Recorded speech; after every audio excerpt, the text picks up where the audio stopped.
Good evening, guys. We are live again. It's Sunday night. It's the penultimate Sunday already of the baseball season. Where has this season gone?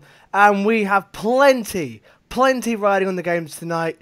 Yep, some of the teams already have the playoffs locked in, but there is still plenty to play for. There's still pennants up for grabs. There's still wildcard places up for grabs. Not every team, not even half the teams yet, have locked their playoff place in. And tonight will go a long way to shaping what happens in this final week as we at In Play Runs go back to back tonight and next Sunday for the final round of regular fixtures, where hopefully, fingers crossed, we'll have some deciders next week as well. But as ever, we have got every game covered. We've got a few games starting now, a few at 10 past 7, 2 at 10 past 8. We've got every game covered for you live. But first of all, before we get into that, you can see the standings are on your left-hand side, the right-hand side as you're watching. That is your wildcard picture at the moment. I'm going to get Charles Baldwin to fill us in and fill you guys in on the wildcard picture. First of all, good evening, Charles. Good evening, Dave. How are you, mate? Nice to be back. Yeah. So we'll get right into it. So it's 8 teams from each league make the playoffs this year. And that's seeded. Now go into the actual playoff format after I've gone through the standings. I've also got the Fangraphs playoff odds as well. So basically they simulate the season 10,000 times.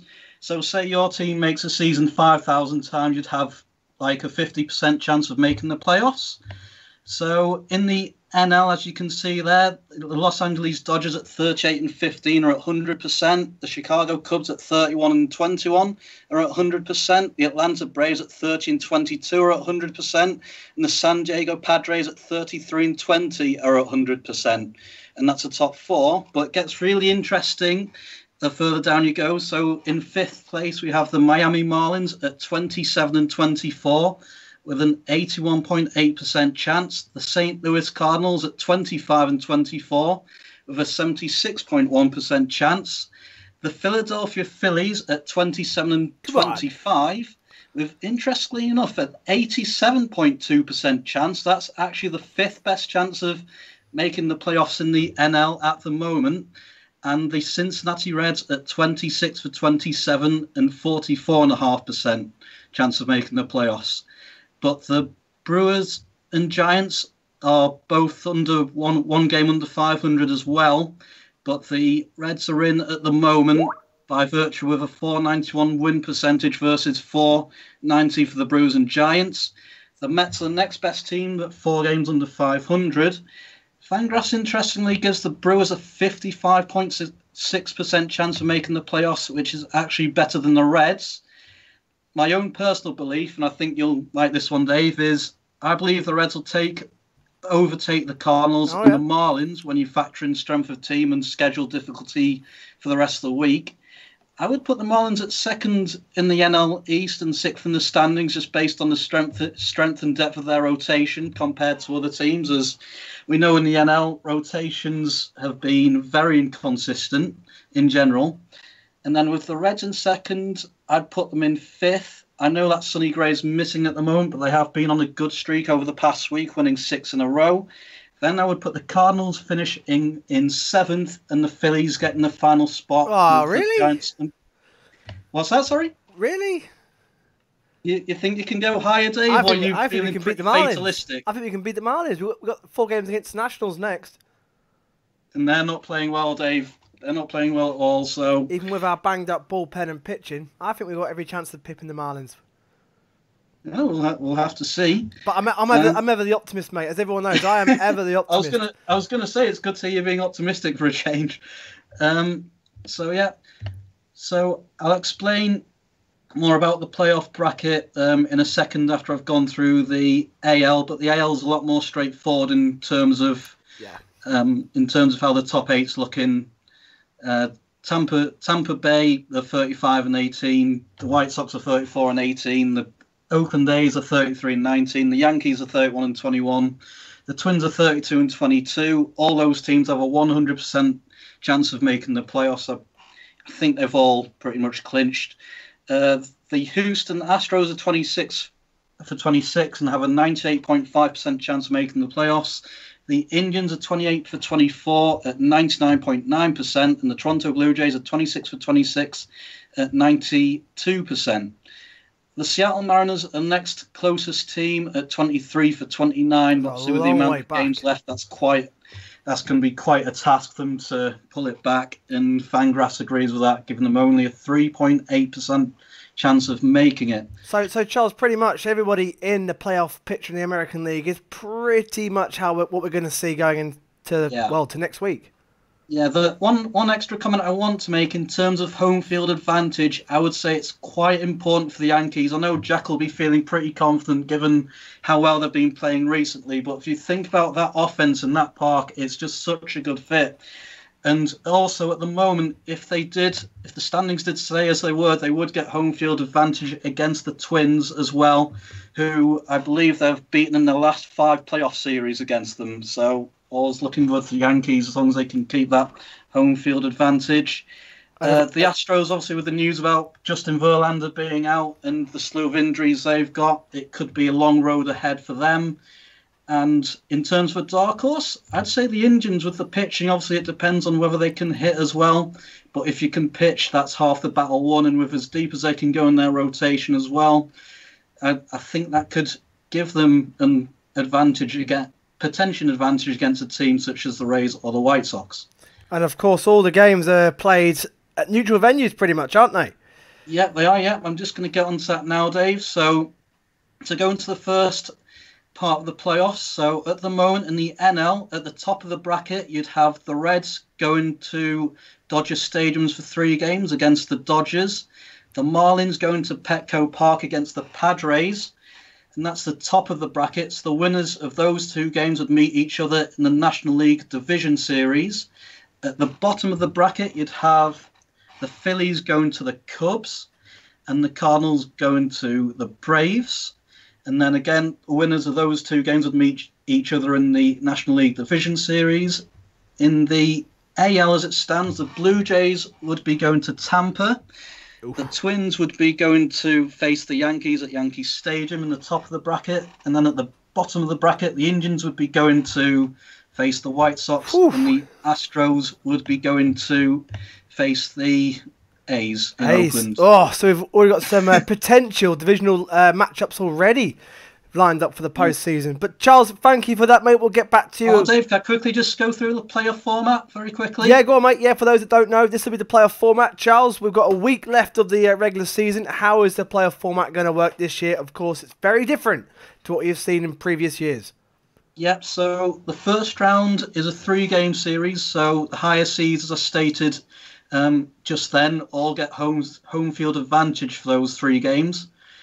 And then in terms of the actual seedings, the 1 to 3 seeds, so these are pretty much already resolved in both the NL and AL, are all reserved for division winners, ordered by win-loss record.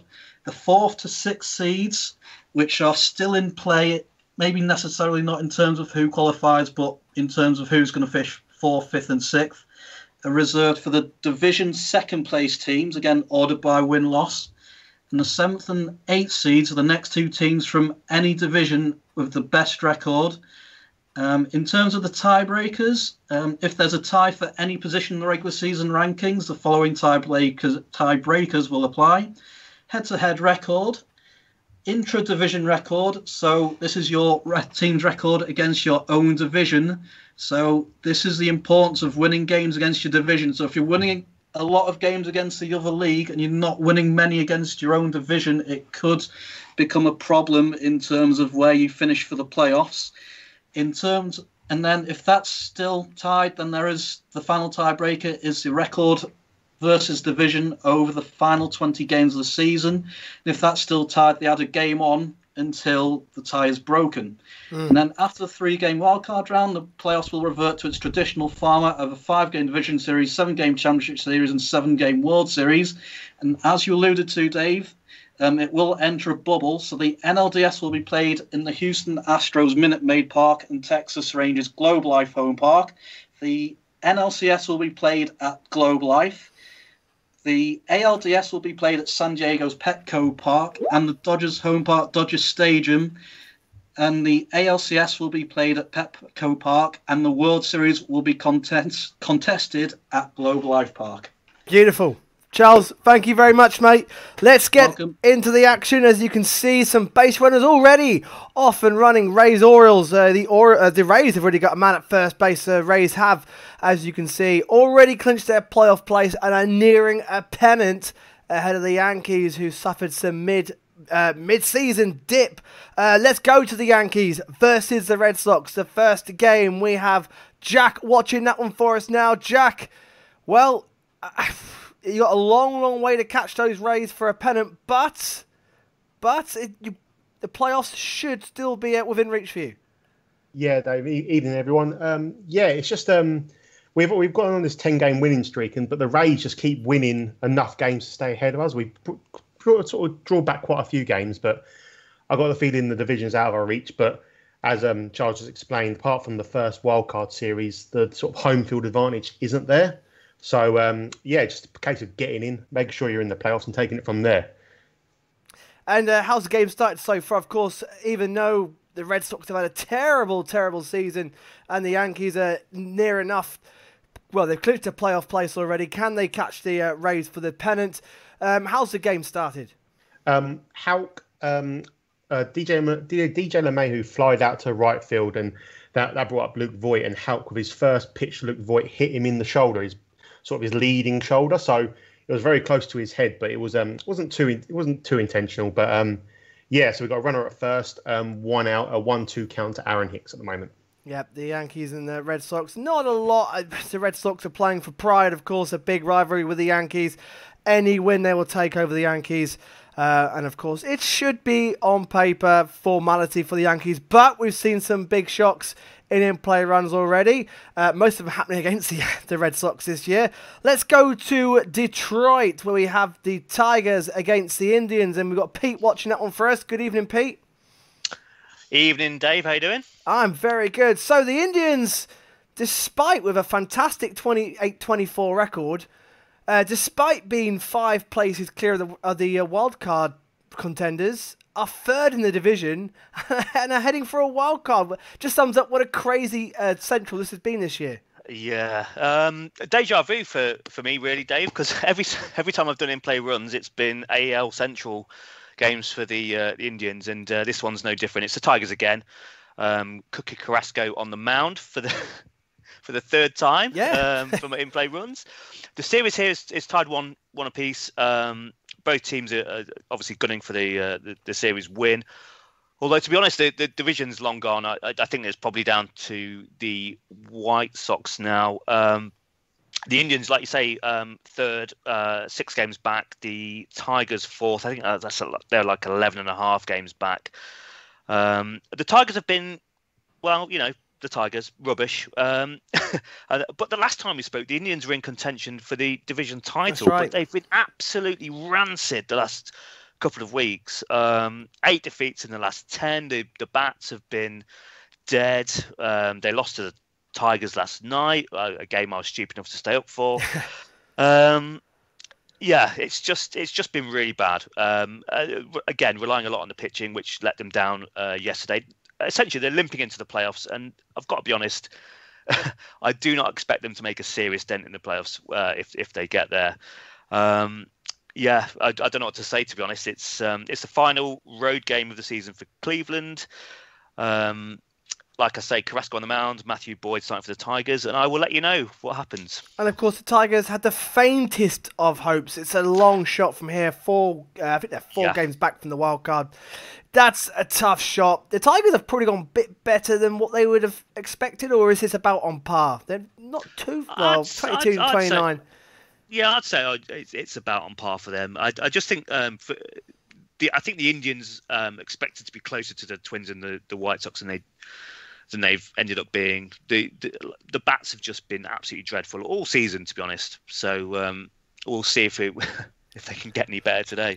Well, we'll find out shortly. But yeah, in terms of the Indians, they need to start. It's all about momentum getting into the postseason. If Indians can pick up some good wins in the way, you tune, mate. You change, mate. Possibly. It's easier for me to say. Yeah. Yeah, we'll see. The thing is, they've been really depressing to watch this season. You know, Oh, Pete! yeah, but 28 and 24. Outstanding pitching. But it's just awful to watch the bats not backing them up. Yeah. Well, hopefully, Pete, you're going to thrash the Tigers and you're going to be feeling a lot more confident because, great start. Kenny Zeros in the YouTube chat says rancid is the word. So, yeah, it seems to be quite a common feeling amongst the Indians fans. Pete, we'll come back to you shortly, mate. Let's go to the NL East. Wow, this division, it is close. The Braves are leading at 30-22.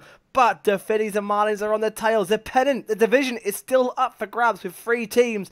As there's playoff places, it's the Braves versus the Mets. We've got Tracy watching this one first. Tracy, good evening. Evening, Dave. How you doing? I'm very good. So the Mets aren't out of it either. The National League is a lot closer than the American League. The Mets only, 3 games back, 24 and 28. And a good win last night for the Mets. First of all, your hopes on the Mets for the final week, can they do it? I don't know. I hope so, but you know what it's like being a fan in the NL East. You get your hopes up, and then suddenly they die. Well, I know that all too well. And yeah, but there's ourselves, the Phillies, the Marlins, who are praying you can take some games off, more games off the Braves. How's it started so far? We are currently still in the top of the first, and there is a runner on first with 2 outs for Porcello. So the Braves are 2 outs already on first base. We'll keep an eye on that one. Let's go back to the Central, the American League Central, interdivision between the White Sox and the Reds. The White Sox, what a turnaround in season they have had. The Reds, however, have gone slightly the other way. However, they're still in the playoff hunt. Nathan, man, what a turnaround to when you were last on here, mate. Evening, Dave. Yeah, it's been amazing since I was last on here. We're 4 wins away now from winning the Central. Incredible. And a little fact, last time that we won the Central, 05, and we all know who won it in 05. No, not a clue, mate. I'm sure the Astros will have a clue. Yes, of course. So the first time the White Sox were on at the start of the season, you got hammered to the Twins. We thought it was going to be a long season for you. My word, we down there with the Tigers, we predicted. But this turnaround has been quite incredible. You're close to the pennant. It'll be a big divisional win. You'd line up against, well, actually, possibly the Astros or the Indians would be quite incredible after all that. But the Reds have been on a hell of a run. They are now 26 and 27, put themselves in contention just behind the Phillies. Well, how's it started so far? This is a big game for both teams. Well, we've already got 2 men on base. We've got a man on third, Nick Madrigal. Can't even say his name properly. He's managed to get himself on third, and Jose Abreu's already got he kind of chipped it into outer field, and I thought, you go, he's just going to fly out here. And it just seemed like the central fielder just didn't want to go for it. He just didn't care. He just kind of jogged slowly, and it just landed in front of him. It was no effort. He could have caught him easily. So it was 2 quick base hits, but we're now 2 outs here. Eloy Jimenez, he's just flew out. But it could be a quick start for us if we can just get a base hit here with Encarnacion up. If he can just, he never gets a base hit, he just goes deep or strikes out. So if he can go deep here, we could take an early 3-0 lead. So the White Sox already in scoring position. Nathan, we'll keep an eye on that one. Go to our other game that has started. Another big game in the NL East. It's the Marlins versus the Nationals. The Marlins just 2 games above the wildcard chasing pack, just half a game ahead of the Phillies in second place. They are automatically in as it stands. As for the Nationals, defeat today would see the reigning champions eliminated. My word. As ever, the legendary Pete Pratt is watching this one for us. Good evening, Pete. Hello, Dave. Great to be back. Excited for this one. Marlins doubleheader in play runs. What a combination this could be. It's huge. It's huge because obviously for a Phillies fan, we are praying the Nationals can at least take 1 game off you. We can do a job against the Jays. But also some wins here could bring you right in contention with the top for the challenging the Braves for the lead. It is a huge night for the Marlins. Oh, it really is, Dave. It could go either way. Doubleheader, you win 2, and then you go. We're in Atlanta then for 4 games. So if we win 2 here, we sweep this doubleheader, we will be going to Atlanta looking to win the division. So if we lose both today, then we're in Atlanta 4 games and then 3 with the Yankees. So it is a rough final week for the Marlins. Wow. But, premier matchup tonight. I mean, Max Scherzer on the mound for the Nats and Sandy Alcantara, our opening day starter and ace on the mound. So top matchup in game 1. 1-2-3 in the first for Sandy. And there's a base run already for the Marlins. So Corey Dickerson's on base, no outs, and 3-1 count to Aguilar. So, yeah, Scherzer not looking that sharp so far. I'm excited to see where this one goes. And Dickerson just keeps on going, doesn't he? What a start! What a year for Dickerson! What incredible! Yeah, Dickerson. He's early on in the year. He's kind of in the 2-3 spot, and then has been leading off since we traded VR, and has kind of kicked into gear a bit. His fielding though is still iffy, no doubt about that. So, but he's doing well. He's hitting all the Marlins lineup are hitting better now.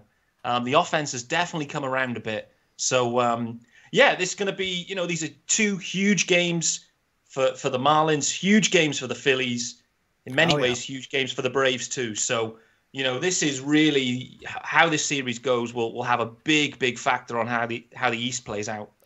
Absolutely. Absolutely. We've got Ronnie Mack saying 2 days ago, I thought the Giants were near enough for cert, and now I think they're doomed. This run-in will be intense. Well, Ronnie, I thought that about the Phillies before Thursday night after we got beat again. And then bang. It's amazing what a couple of wins can do. They can bring you right back in it. Do not write the Giants out yet.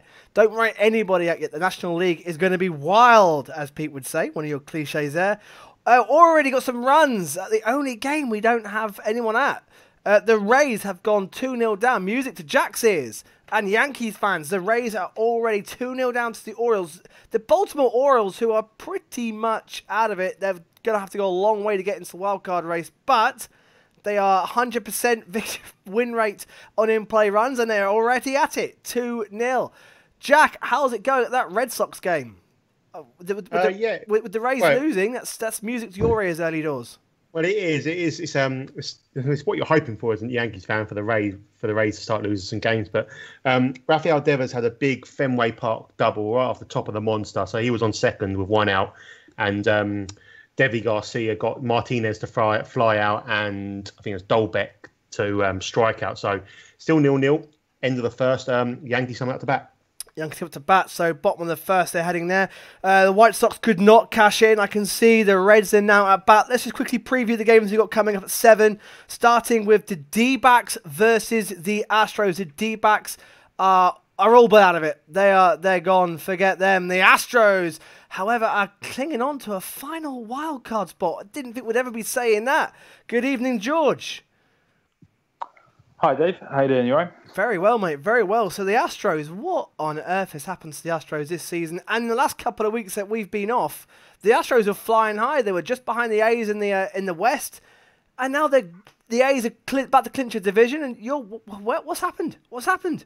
Miserable season just generally, but with the injuries that we've had on the back of the scandal in the off season, particularly the last 2 weeks or so, the bats have just completely gone quiet. They had actually been decent up to that point. I think it was in the top sort of echelon of runs per game scored at the very least. But yeah, they've completely gone quiet, and we're just struggling to string any sort of offense together at the moment. It's alarming because I think you might be slightly incorrect in terms of saying it's the wild card position. We are second in the division, so we should be. We should be fine as long as we don't get passed by the Mariners, who we just have to keep an eye on.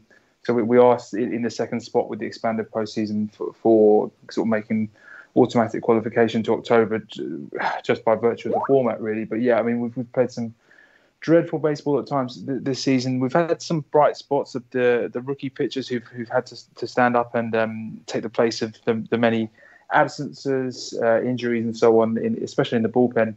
There's been some real bright spots. Brooks Raley's been great. Blake Taylor was good earlier in the season, and Oli Paredes has been electric as well. So there's some good signs for the future. But in terms of this season, yeah, it's a bit alarming. I think I no disrespect to the Mariners, but they've been fairly woeful of late. So I don't think I'm not particularly worried that we're going to have a meltdown in this last week. We do actually face them after this game today, so that will pretty much dictate whether they can threaten us for that last spot. But I think the problem for us is on the road we've been awful, and if we do finish second in the division, we'll play the A's in their ballpark for that 3-game series, which I'll be honest with you, even if it's one of the most positive guys you'll come across, I don't have immensely high hopes for that. Oh, George, not you as well. The AL fans are pretty glum, except Jack at the moment. Let's see if the Astros should do a job on the D-backs. The D-backs are pretty much they're out of it. There's no hope for the D-backs. George, thank you very much, mate. We will come back to you as your game starts at 7:10. Looking forward to it. Quickly, Joseph Owen says, it is worth pointing out that in every in-play runs has featured a Rays comeback. So that requires them to be losing, of course, yeah. A walk-off to the Jays, I think, was the last one, which Steve will know too well, which we'll get to Steve shortly, because let's go to our next 7:10 game. In fact, let's quickly go to Marlins Park, where the Marlins are already getting to Scherzer, Pete. Yeah, you're right, Dave. Corey Dickerson with a lead-off hit, and then Aguilar struck out. But then Garrett Cooper also just dumped one into center field. So 2 on, 2 outs now. Brian Anderson just struck out too. So Matt Joyce next at bat. He has loved facing Scherzer in his career, so could be the perfect guy for the perfect spot here. Let's hope he leaves one hanging and Joyce destroys one. That would be sweet. For Marlins fans, yes. But Scherzer hasn't quite had the year that Nationals fans were hoping for out of Scherzer. Yeah, do you know what? On Max, I haven't seen any of his starts so far this year. It's the first time I've watched him, and he looks...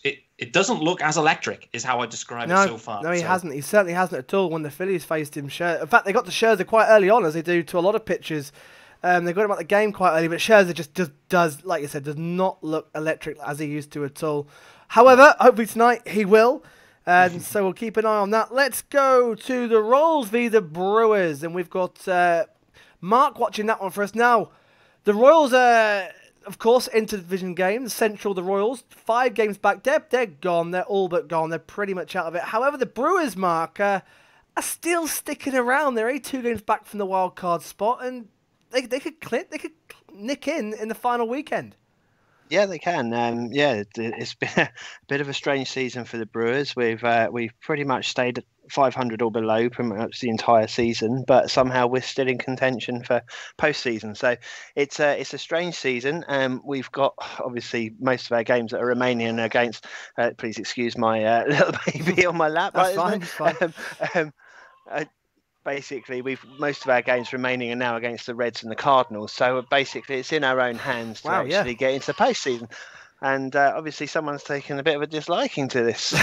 Mark, I'll come back to you, mate. I'll come back to you in a bit, Mark. Thank you. Yeah, come about 15 minutes. And we've got I'm not sure if Steve's here at the moment. Of course, we've got the Phillies and the Jays. Huge game. Phillies going for a 4-game sweep of the Jays, which is exactly what the doctor ordered after a miserable week just gone. Medina will make his first ever start for the Phillies. Steve, are you there, mate? No, didn't think he would be. I think he's going to join just before the game starts, but that one will be covered by Steve. And, of course, 8 o'clock, we'll see the Dodgers versus the Rockies, covered by Molly tonight. Molly, how are you? Oh, Molly's not here either. Well, that doesn't start till 8, so that's fine. The Dodgers already have clinched a playoff berth with a 38-15 record. The Dodgers have absolutely smashed it. The Rockies are 4 games back, but again, that's looking pretty hard going.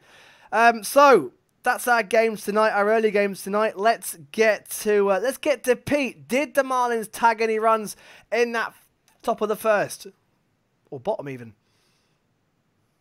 Not yet. Matt Joyce at bat still going on. Had a funny situation then. There was runners on first and second. It was a high pitch from Max straight over the catcher's head. So the runners advanced, but the ball got stuck in the net behind. They kept running and run them in, but actually they sent them back. And so no runners in, men on second and third. It's a full count, 2 out. So huge moment here now in this game. If Max can get out of this, it'll be huge for the Nats. But yeah, if the Marlins could, if Joyce can get a hit here and get 2 runs in, fast start. And don't forget, 7-inning game, first game of the doubleheader. So these seem to go really quick. So who strikes first, I think, can have a huge impact on the outcome. And I imagine Scherzer's pitch count is already on the rise. 26. He's at 26 at the moment. Yeah, so it's up there. They've taken him full count. So the pitch is just about to come in now. So stay with me if you want full count. It's in play. Fielded. I fielded an error at second base. It was regulation, absolutely regulation, straight down to second. Might even be a shift on there. But anyway, the guy playing at second base, easy play, but threw the guy off first base, and Joyce got by him. So 1-0 Marlins. I thought it was bases juiced. I didn't know they're gonna. Yeah, of course, man at third has scored. So with 2 outs, the Marlins have struck first against Scherzer, who will not be appreciative of that error. It keeps him in the inning, and it keeps the Marlins alive, who are 1-0 up already. Oh, come on, Scherzer, what is going on? The Nationals, I don't know, last time the Phillies faced the Nationals, they didn't seem too bothered. None of them did. It's been a close-ish series. Obviously, this is game 4 of a 5-game series. So, they've played well, but they're very top-heavy now, actually, the Nats, with, you got Trey Turner at the top and Soto and, those guys, they still want it. You can see that. But yes, there's been a few random players dropping in and out of this series too, but it's been a close series. But, Miggy Rowe's at the plate now, men on the corners. Miggy Rowe has been electric all year long. This is the spot where you want him. He's got a decent record against Max too, so... high hopes. Oh, Miggy Rowe, fly ball to the track, caught. Oh, big fly. I'm living and breathing this with you, Pete. Marlins can't get too far ahead, as Philly fans will be tuning in, praying that the Nationals can get something back. And of course, the Phillies and Braves will both be scoreboard watching and keeping an eye on this one. 1-0 as they go into the top of the second there, and to the Braves then against the Mets. Top of the second there, Trace. How are we going? Yeah, top second, and the Braves have, I think it's Ozzy Albies on first, and Dansby Swanson is on deck, and currently 1 out, and the count is 1-0. So the Braves now a man on first with how many outs was that, Trace? 1 out. 1 out, yeah. 1 out. So can the Braves now get on top of the Mets, knowing that the Marlins are already leading? Guys, wherever you're watching from, on YouTube or on Facebook, let us know in the comments. Get involved. Be great to hear from you guys. As already off to a big start with the Marlins up against the Nationals already, and the Orioles already up against the Rays. We've got a man on first here at the Mets versus the Braves, and also looks like a runner at second for the Red Sox, Jack. Runner at third now for Red Sox. Looks like it's going to be a pass ball to Gary Sanchez. So, pass ball. So you got a runner at third with no outs. Jackie Bradley Jr. got himself to second with another Fenway Park double high off the monster. Obviously, that gets him to second with that big wall there in left field. So, good chance for Boston to get on the board early and, try and break this 11-game losing streak they have to the Yankees. Yeah, wow, what a miserable year it has been for the Red Sox. Just topped off by not even being able to get one win against the Yankees so far this year. However, they have got a man at third with no outs, so they are in position. And with the Rays currently 2-0 down, the Yankees could do with taking an early lead there and getting on top of the Rays already. So we've got the Rays 2-0 down to the Orioles. We've got the Yankees currently scoreless with the Red Sox. We've got the Indians scoreless with the Tigers. Let's go to Pete at that game. Whizzing by already, bottom of the second already, Pete. Does that tell the story? Yeah, absolutely nothing has happened, Dave, to be honest. Like, literally nothing. That's it. Nothing has happened. Yeah, I might as well be watching my grass grow, to be honest. It's, yeah. No, is the pitching good? Who's out there for the Tigers? We've got Boyd out there for the Tigers. Is it Boyd for the Tigers? But again, I mean, the thing is, the Indians' bats are so poor that I don't think you even need to really have an ace out there against Indians. Oh man. Carrasco for the Indians, is pitching well. Come on, Pete. Come on, scrape the barrel. Right. Oh, okay. The barrel's empty. Come back to me enough. We'll come back to you. Bottom of the second. Absolutely nothing happening in Indians versus the Tigers. Let's go back to Tracy. Have the Braves got that runner advancing from first yet? No, they haven't. And it's now 2 outs, and you've got a message over on the Facebook. Matt Sneed says Philly's lucky charm is in the house, so you never know. Fenway Park. Let's go. Runs at Fenway. Let's go there. Jack, have the Red Sox taken an early lead? Yes, they got. Yes, they have. Michael Chavis sent a long home run out of Fenway Park over the Green Monster. So that's a 2-run home run. So yeah, the Red Sox have taken an early 2-run lead. We'll get Charles to give us the Yankees. We'll get Charles to give us a stat cast on that when he gets it. But the Red Sox take an early lead against the Yankees. The Rays are also down. So, Yankees already not taking a chance to get on top of the Rays. Pete Ramsey says, let's go Boston. Let's win a game against the Yankees. Well, it's going well so far. And Dave, how do I rate the Phillies' chances now? Oh, good. If Matt's watching. Medina's in tonight. So, making his debut. We'll see. I'm keeping my feet on the ground, not getting ahead of myself. It's working so far. 4-game sweep against the Blue Jays tonight would be bloody huge, but feet on the ground. Pete, have the Nationals managed to put any sort of comeback against the Marlins so far? There's been 2 batters in the top of the second. Both have been struck out by Sandy Alcantara. He is he's doing well. In pre-game yesterday, in the media room, he, to me, seemed the most confident that he's been all year. He was just oozing confidence. I came out of that thinking, Sandy is bang up for this. And, we're 22 pitches in so far. 2 outs top of the second, and at the moment, he is dealing. What's the pitch count for Sandy as well at the moment? A fly ball! Oh, caught on the track as well. Don't get my hopes up. Mid-second, there you go. So that's 6 up, 6 down for Sandy. 23 pitches, 7-inning game. They will want Sandy to do the 7. Yeah, you want to avoid getting to that bullpen as much as you can. I've got Marlins and Nationals twice on here for some reason.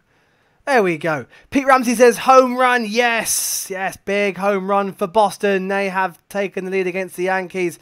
Can they finally get one over the Yankees? And we are making a real mess of this. It's not Nationals 1-0 up. Sorry, I was wishful thinking. So, where have we got action? What about the White Sox Red? Nathan, that one we're at the bottom of the second. Is that telling the story there as well? Honestly, there's nothing going on here at all. Not you as well. It's been a bit of a dull one, really. Only thing to say is Dylan Cease, he is hitless at the moment. He's bottom of the second, 1 out for Reds, but they're on 2 balls, so he could end up walking someone. But at the moment, he's perfect through 1.5 innings. So far so good for the White Sox and the Reds pitchers. Charles, you've got a stat cast for us for that home run. Yeah, so it was a home run by Michael Chavis, his 4th of the season. It went 420 feet. Just to remind everybody, the average in MLB this year for a home run has been about 400 feet, with an exit velocity of 105.4 miles per hour, which is just over about the 103 mile per average. and a pretty perfect launch angle of 27 degrees.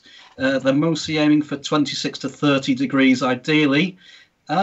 If you've got 30 seconds, Dave, I've just had a quick look into what's happening with Max Scherzer this season. If I can just quickly go into that. Yep. So just having a quick look on Baseball Savant here, and he's not getting people to chase outside of the zone as much as he usually does. So to me, that's saying people are he's not either being as deceptive as he usually is on the borders or outside the zone, or everybody's just being more patient, and his barrel percentage is actually a career worse as well. And this is balls that are hit for an average of at least 500 and a slugging percentage of 1,500. His previous career high was 6.6%. It is now up to 8.3% for the season. That's quite a gain. Yeah, absolutely. Kelly says, I think Pete encapsulates the feelings of this Indian fan superbly well. Pete, you're touching the chords of your fellow Indian fans there. Yep. Yeah, still nothing going on.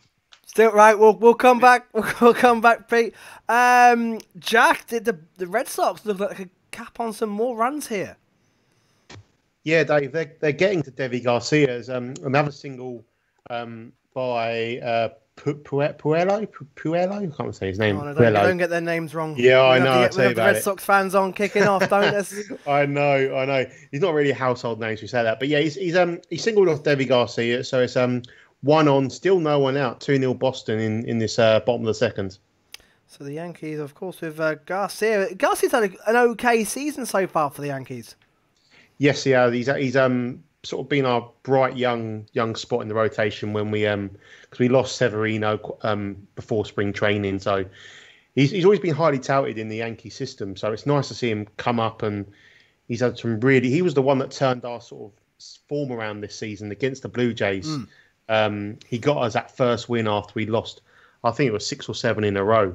So yeah, he's been very, very good. He's struggling a little bit here, but still early days yet.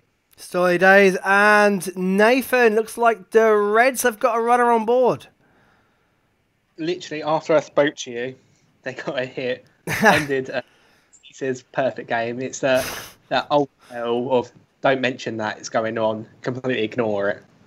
Well, Nathan, the perfect. It's a walk. The no hit is still on.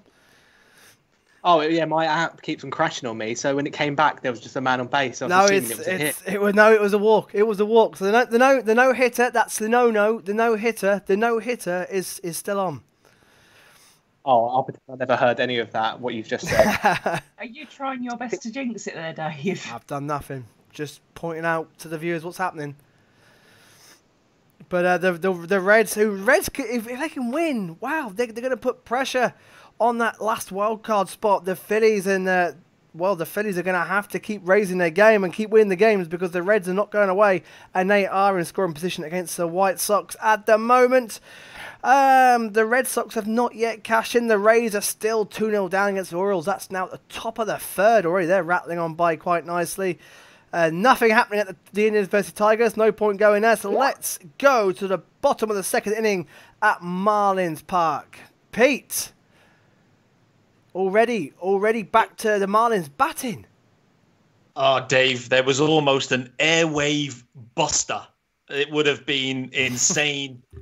Lewis Brinson, huge hard contact, opposite field, caught on the warning track. It would have been an airwave buster if that happens. I'm telling you now. But it's good to see, not just because it's Lewis, but equally that the Marlins are still hitting Scherzer hard. But we're 2 outs now into the 9th spot in the lineup. So Alfaro, the catcher, we know how dangerous he is too. But yeah, Scherzer will probably be at 40 pitches, give or take, after 2 here. So we're going to probably get a good look at the Nats bullpen, let's say. So that's positive. But Bertie, just the other thing to note, John Bertie's back in the lineup. He's been on the 10-day DL, so he's back today, starting at second base. He's batting 7 in the lineup, but nice to have a bit of extra speed in the mix too. So, 2 outs, 2-2 count, bottom of the second. And the Marlins, these double-headed games, you do not want to get. You want to at least have one starter going 6 or full distance. And the last thing Nationals want is Scherzer coming out after 4 or 5. However, the Marlins still just the 1 run. A few runners on base still. Let's go back to Jack. Have the Red Sox advanced that runner yet? No, they haven't. He's still on first. Oh, hang on. As you, here's your little jinx, Dave. As you were saying that, David Garcia threw it away into right field. Oh, so yeah, he has advanced the runner, not in the way you were probably thinking, but he's gone from first to third on a sort of a pick-off attempt. And the Red Sox, again, with 2 outs, now have another runner in scoring position. Can they tack on to their lead against the Yankees? The Rays did have a man on base, but that inning has been shut down. So Orioles will get back to it at the bottom of the 3rd. They are now. Nathan, bottom of the 2nd, and the Reds have 2 on and 2 out.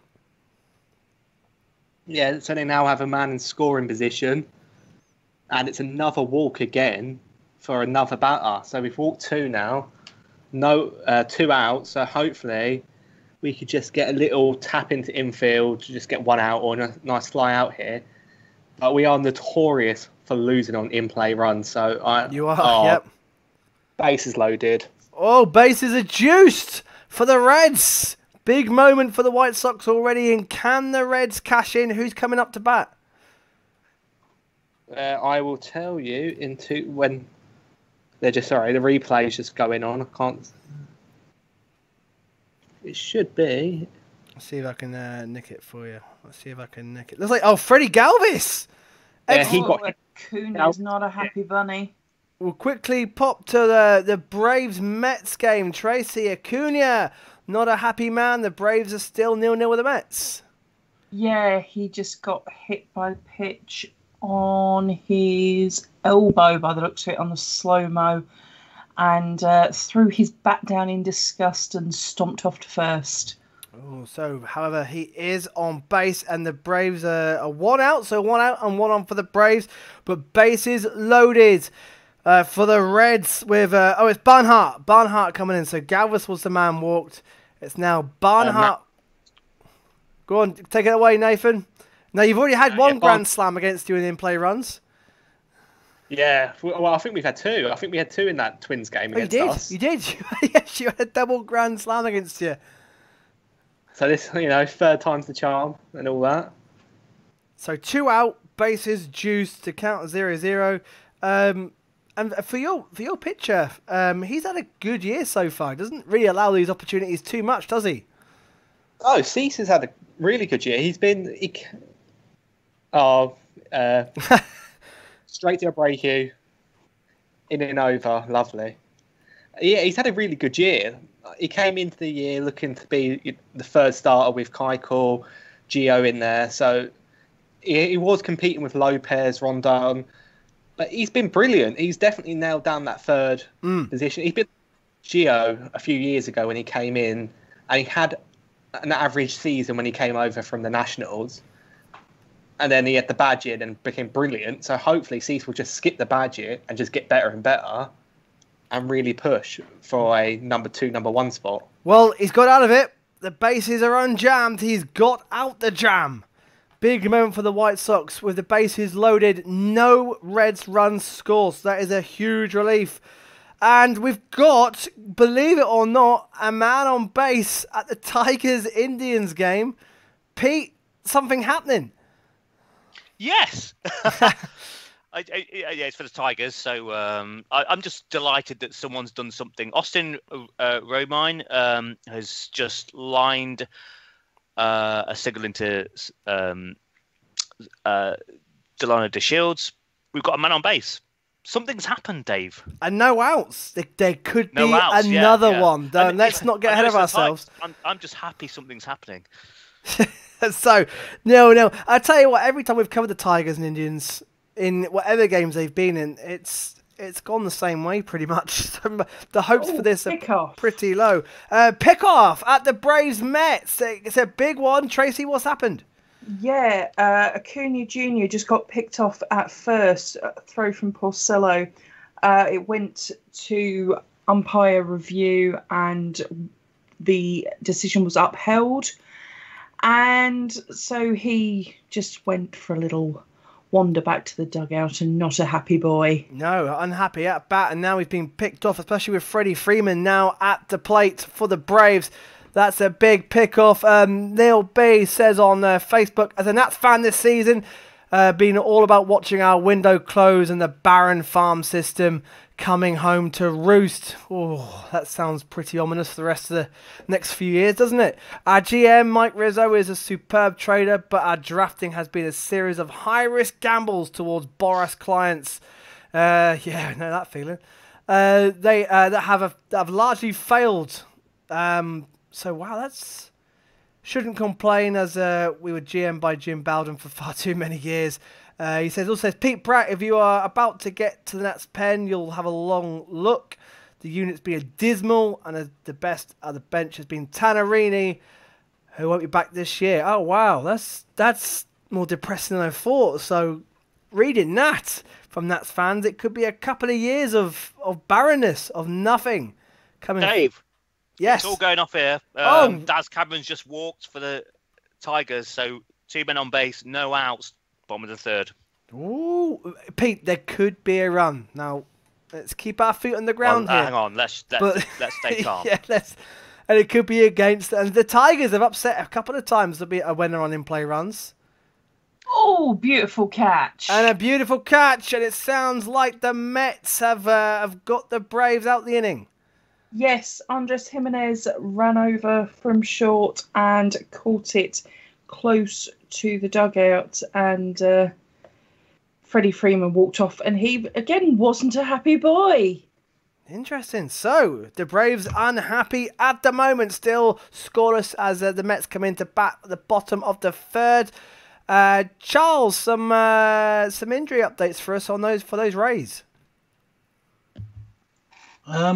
Yeah, not for Rays, Dave. I've got updates for X-rays. Sorry, I've read that all wrong. that's Sorry, no problem. X-rays. So, that's not a problem. So this is courtesy of MLBTradeRumors.com. So Yadier Molina left yesterday's game against the Pirates with a hit by pitch on his left wrist. X-rays are negative, but they're not sure whether he's going to miss any time. And obviously we know how important he is to them, not just for his catching, but for his clubhouse presence and being essentially the captain of the team as well. The Brewers have placed Ben Gamel on the 10-day injured list, so his season is over. He was the primary replacement for Lorenzo Cain, who opted out the season.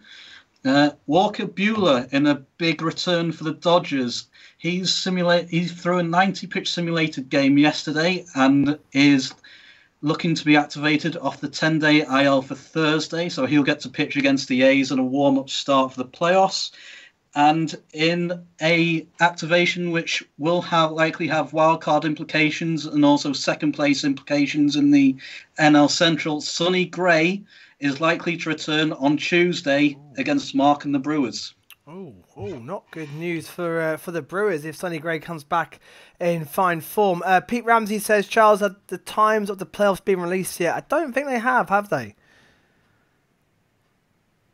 I'm just looking now, Dave. Just the dates so far. No, just the dates, just the venues, no times yet. Johnny says, just join the fun, peeps. Well, good to have you along. Not a lot happening so far. Leon Boyne says, rename the show In Play, not many runs today. No, bit of a stalemate so far. So let's go through the scores. We've got 2 more games starting very shortly at 7:10. The Brewers and the Royals and the D-backs versus the Astros. But as you can see, yeah, not a lot happening already. Top of the 4th for the Rays and Orioles. Orioles 2-0 up there. Jack, top of the 3rd for the Yankees versus the Red Sox. Still 2-0 Red Sox, Jack. Yeah, Dave. The Yankees still have not got a hit yet. So technically a no-hitter going. They had the hit by pitch in the first, and I think Clint Frazier did make it to first base, but I believe that would have been given an error because it was the poor throw took the first baseman off the bag. So, yeah, not too much to shout about if you're a Yankees fan. Yeah, 2-0 Boston. It's looking like one of those games where the Yankees may just go very quiet, which they've done quite a few times this season. They tend to go very cold very quickly, and it's when they're hot, but when they're cold, they are pretty bad. They are ice cold. Jack, you're going to have to sound more positive because the Red Sox fans are going to be loving this. I know, Dave. I'm trying my best. Jack, this is Red Sox rubbing their hands here. They'll be enjoying this. Johnny says, interesting to see how Hyuk does with some traffic on bases. Yeah, well, let's have a look because we have. I've lost it. We have some action. Pete, 2 outs. Are we going to be cruelly denied some runs at the Indians versus Tigers game? Yeah, the Tigers get 2 men on base, but Carrasco's pitched brilliantly since then. And what is it? 2-2 count, 2 outs. We might make it through this yet.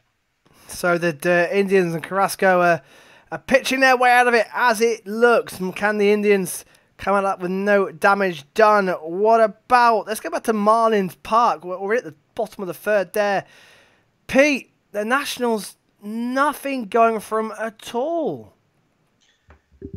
Yeah, you're right. Sandy went 8 up, 8 down, and then they got a hit the final out of the third inning. So they got a runner on first, but then grounded out to end the inning. So we're back up to... We're bottom of the third, no outs. We're back to the top of the Marlins lineup now. So Corey Dickerson's at bat. He's already 1 for 1 for the day.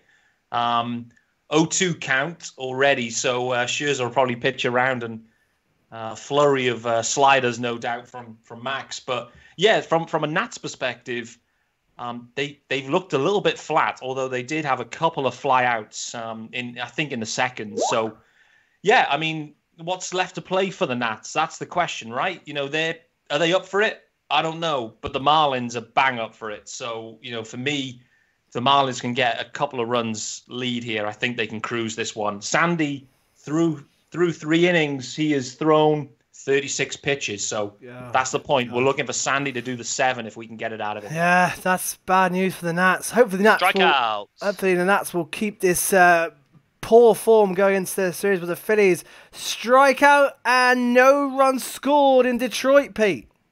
No, Carrasco saved that brilliantly. It's just struck out Willie Castro. And to the top of the 4th, they go there. They're running along quite nicely. So not much runs happening at all. So we've got a few... Well, I'm not going to say it yet. But what about then the Reds versus the White Sox? There was a runner on base for the White Sox. How's it going, Nath?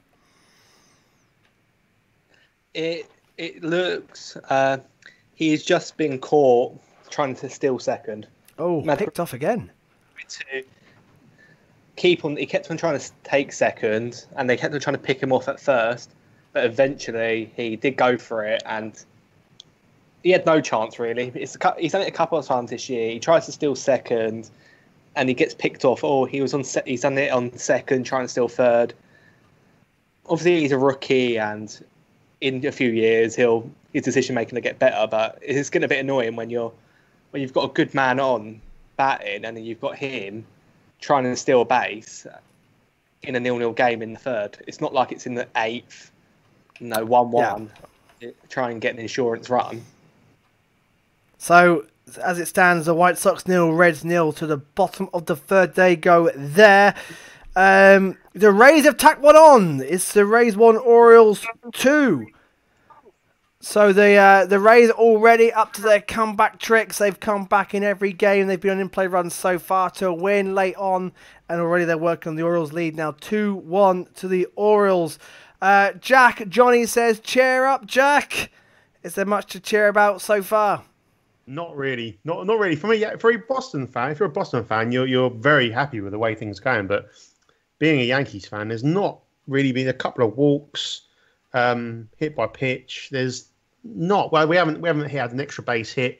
We haven't really had. Well, we haven't had a hit yet, but we haven't even made contact with the ball really. So, yes, it is only the end of or middle of the third. So it's not exactly late doors yet. But yeah, it's tough to be too excited for what you've seen if you're a Yankees fan. I'm sure all the Boston fans are loving it right now. Yeah, although they certainly are. This could probably be a little bit of a shining light on what's been a miserable season for them so far. Not a lot happening. I can't see any base runners anywhere. So Charles, have you got anything for us? Hi, Dave. Yeah.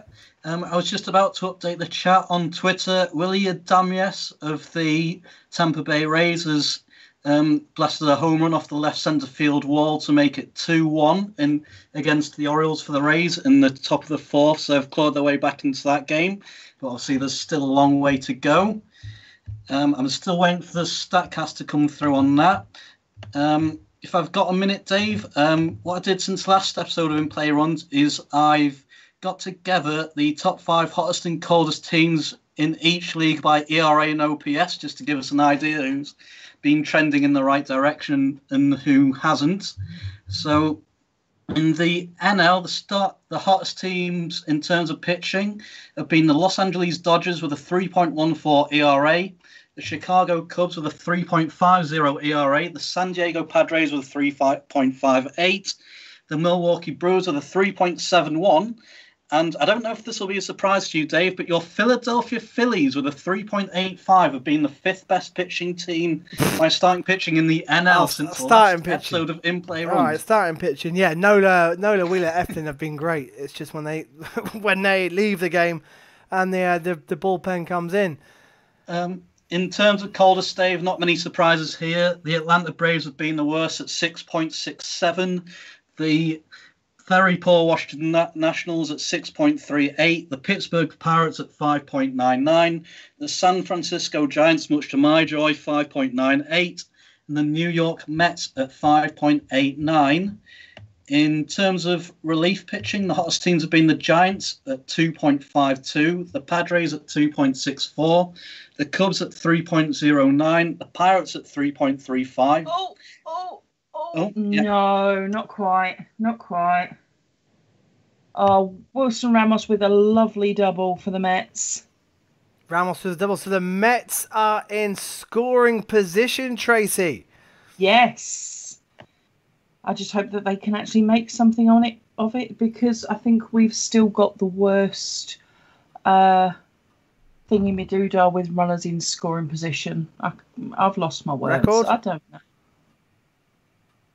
The worst record with runners in scoring position. Yeah. I'd imagine that's the one you're looking for, Trace. But the two out for the Mets, and can Brandon Nimmo score, drive in a run? Can the Mets take the lead against the Braves with the Marlins still up against the Nats? Pete, is it still 1-0? Yep, still 1-0. We're end of the third now, so they went down in order. Bottom of the third for the Marlins. So we're going to kick off the fourth inning. I think Max, I didn't see his final number there pitch-wise, but he's got to be around 55, 60 pitches maybe through 3. So I think we're going to get a good couple of innings out of this Nats bullpen. And like I said, Sandy, top of the fourth, he's only thrown 35, 36 pitches. So if he can get through another 2 quick, puts us in a real good spot. But yeah, it's there's only been 3 hits in total so far in the 3 innings. So it's been tight. But looking at it, my sense is that the Marlins are on top here. And the momentum is with them. So let's see how this goes. See if the Nats can get a rally going. But at the moment, I feel like the Marlins have it in control. Yeah, lack of hits everywhere. There's absolutely been, except Boston Red Sox, who now have 5 hits on the board against the Yankees. A man on first base again. Jack, what is going on? Yes, Rafael Devers with his second hit. He a line drive. DJ LeMahieu at second base. He's on the shift at second base, and he jumped and it just hit the top of his glove. There's nothing he could have really done. He made the best effort he could have, but hit the top of his glove, goes into the outfield, and the Red Sox are definitely hitting Garcia quite hard right now. So it'll be interesting to see how much longer. He's at 50 pitches, but I don't necessarily think the pitch counts is what's going to get him out of the game. They're definitely hitting him, and they're hitting him hard as well. So another base hit by Dolbeck. He's single to left field, so that's first and second with 1 out. Oh, I tell you what, Dolbeck and Devers, when the Phillies played Red Sox, they were 2 players for the Red Sox that really stood out. Yeah, Devers is probably their MVP on the year of what's been, as even Boston fans will say, a very bad, poor year. So he's probably their MVP. And And Dolbeck, I think he's come up this year, so he's he definitely looked one to watch. Definitely one to watch for the future. Garcia's getting hit pretty hard right now. Red Sox in scoring position, 2 on base, second and first, and only the 1 out. So the Red Sox are poised to score again. Tracy, have the Mets got that run in from second? Sadly not. Brandon Nimmo flew out to centre field, so that brings us to the middle of the third. So the Braves hold on. Not many runs there, just one. In fact, not many hits there, just 1 hit apiece so far. Where's the action? Let's go to Nathan. White Sox versus Reds. There's just 2 hits in that game so far. Yeah, and we've just caught a man. Is he caught stealing? I think he just got caught there. I think they're looking at it. Has he got it? Well, I can tell you, there's been another walk. So the Has he been walked? As you came to me, my app decided to freeze again. As McCann was throwing it. I was going to say, amazingly, the Reds still haven't got a hit, yet they've had 5 base runners now in this game. Yeah, we've had 5 walks so far. Yeah, Cease has walked 5 of them, and it's just been a bit of a nothing game, to be honest with you, Dave. Sounds it. Come on, where's the action happening? We've got to have when something. You come to me in the 7th, when the White Sox start hitting runs, we might be like 10, 18 up. But until then, we're going to have just a few men reach base and nothing. This is mental. So the Rays 2-1 down to the Orioles. There's only been 5 hits in that game. Yankees, the Red Sox are the ones getting the hits in. They've had 6 hits. But the Indians, Tigers, just 1 hit. Braves, Mets, just 2 hits all night. White Sox versus Reds, just 2 hits. Nationals versus Marlins, just 3 hits all night. What is going on? Let's go to... and in fact, I can see the Nationals have just had a leadoff base hit. Pete. Yeah, that's right there. Soto has ended up on base. It was a high chop. Aguilar has come off first base to field it. Threw it to Sandy. Should have made the play. Didn't step on the bag. Ooh. Stepped by the side of the bag. So I don't know if they'll score that as an error.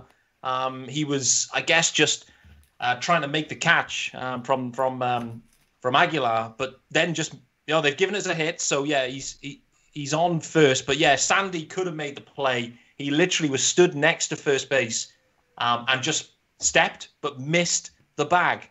So good. Come could on. Be huge. Yeah. Come on, Nationals. We need these runs. Phillies fans and Braves fans will be urging the Nationals now. As Drubel's up, he had a massive fly out as well the first time around. So, big moment. Fly ball. Looks like a high pop, actually. Every time you're with me, there's a fly ball. Pete, I've learned not to get my hopes up. I know.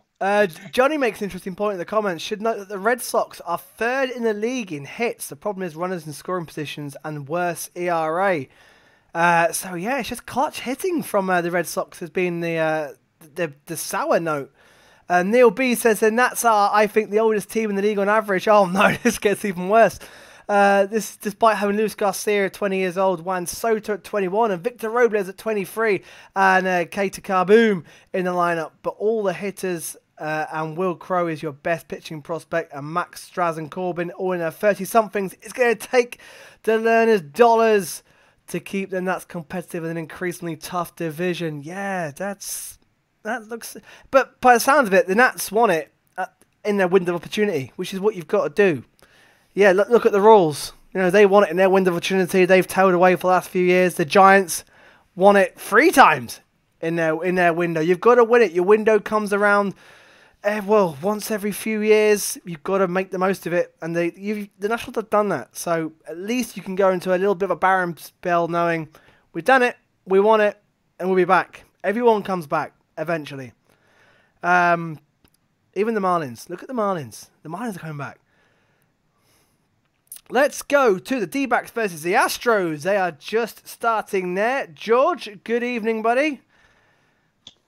Good evening. How are you? Yeah, let's have some action.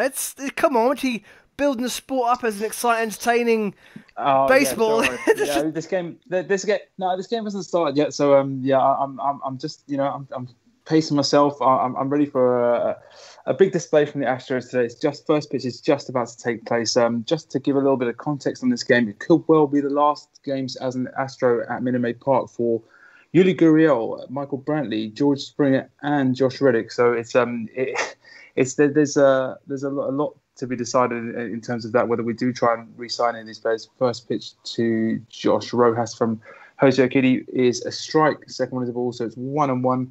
I'm looking forward to this game, despite a somewhat morose outlook. Run at Fenway Park. We'll cut in there, and more runs, but for who, Jack? Boston have made it 3-0 against the Yankees. It was Jackie Bradley Jr. a single up the middle to centre field. So, yeah, they've managed to get that runner in from second home. So it's still, I believe, first and second, 1 out. 3-0 Red Sox. Yeah, they've definitely figured out Garcia. His day's not been good. And, there's for a Yankees fan, there's still not much to be happy about. No, not at all. And of course, the Rays are still losing to the Orioles. Of course, the Rays on 35-18, the Yankees on 31-21. The Yankees could take a little bit of advantage at the Rays if they continue to struggle against the Orioles, but it's the Red Sox who are having a day. Johnny says Bradley Jr. has had a good season, strongly above career average. Interesting to see if he comes back after the season. But yeah, the Red Sox 3-0 up with 2 on base and 1 out. That's where the action's happening. Marlins Park, can the Nationals get anything going, Pete? Oh, they've had 2 outs since we last spoke, Dave. We've now got Brock Holt at the dish. 2-1 count, so 2 outs, as I said, top of the 4th. Sandy's up to 51. Last time we saw Brock Holt, he was serving up meatballs as a position player pitching the other night. So great tash. Meatballs were served. Brian Anderson in that game off Brock Holt hit a home run, and that was his 3rd home run of the game. So, let's see what Brock's got. It's a 2-2 count now. See if the Marlins can get out of this. Soto hasn't looked to run. I thought he might have put the gas down and tried to steal a bag, but he hasn't so far. 2-2 count, 2 outs, top of the 4th. And let's go to Royals Brewers. The Royals aren't messing around. The leadoff base hit there, Mark. Yeah, they got a lead-off base hit, and then Mundesi has just reached first on a fielder's choice. They decided to take Merrifield out instead of Mundesi.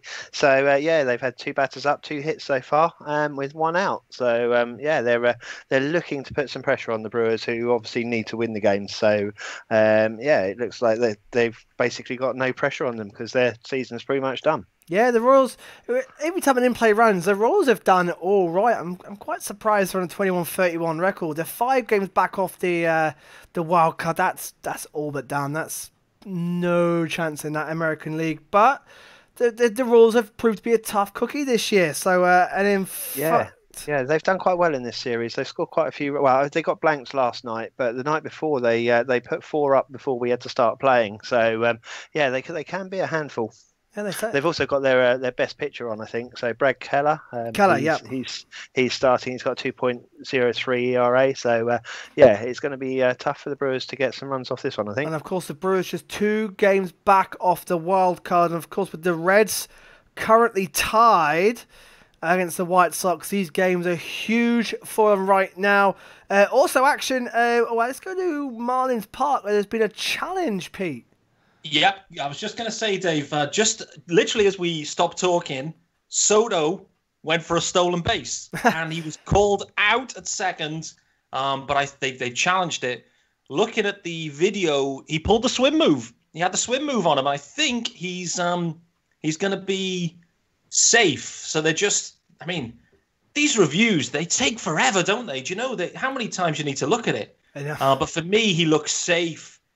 With the swim move. But Soto, as soon as he was called out, he just stood up and said, no, get that replay going, get that challenge going. So it'll be a full count with Soto on second with 2 outs if indeed he is rule safe. So they're still looking at it. I've seen it 100 times and he's been safe every time. Interesting. So the Nationals could be in scoring position and starting to get Sandy's pitch count up hopefully as well.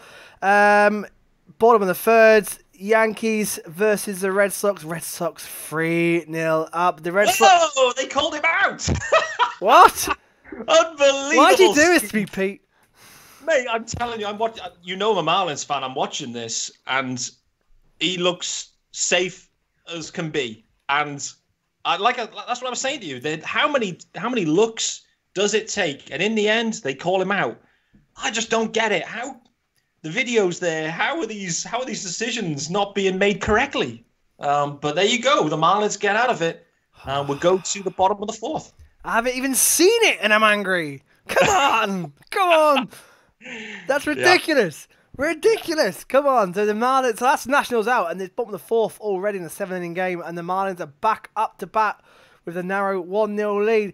Hey, let's go to Tigers versus Indians because we've got a base runner, Pete. Yeah, Carlos Santana, single up the middle. No outs. Honestly, this is the most exciting point of the game for me so far. So, wow, we're top of the... Whoa, home run at Fenway Park. Oh, and I've got a feeling the Red Sox have just blown the door open on the Yankees, Jack. Your feeling is right, Dave. It's Michael Chavis' second home run of the game. It was a 3-run jack this time. 6-0 Boston. Wow. I'm trying my best to be positive here, but unfortunately, it's not going my way at the moment. Jack, if the Yankees are already in the postseason, of course, but what's your optimism like going into week and a bit now? The postseason starts. Are you just happy to be there, or what's the feeling with the Yankees this year? It's a weird one because when we were going through all our injuries, you're thinking, maybe they will just jack this season in and give it up. It's not really a season. But then you get all your injured players back, and it's the lineup you thought it was going to be. It's a bit of a weird one, really. Obviously, right now I'm a little bit down. Obviously, losing 6-0, but going into this game, you're pumped up. You've won 11 games. You've won 10 games in a row. The division isn't really what it would normally be in other years, so you're not even worried about not even winning the division. You're just happy to get there. So take this game out of it. You're still pumped up for the season. You're still looking forward to it, but it's a little bit of a shame that the postseason is at these neutral sites because I agree with that. There's something about playing sort of November or October baseball in November. October baseball in the Bronx in your home stadium, but yeah, it's going to be an interesting one. Who was that coming in? That was me. It was me in Houston. Yeah, the first inning ends with a strike him out, throw him out, double play. Christian Walker strike out against Jose Urquidy on a full count, and Josh Rojas getting easily picked off. Not picked off, caught stealing, trying to make second, and that ends a fairly uneventful first. So the Red Sox fans are happy on the chat. Johnny and Pete there. Woohoo, Chavis 3-run bomb, and still currently a no-hitter. Oh, sorry. Neil Bay says, Dave, trust me, I've watched the Nats since they were the Expos, so I've seen some wretched teams. With that in mind, the World Series win was still sweet. And he says, is Brad Keller of the Royals the most secretly really, really good pitcher of the last 2 seasons?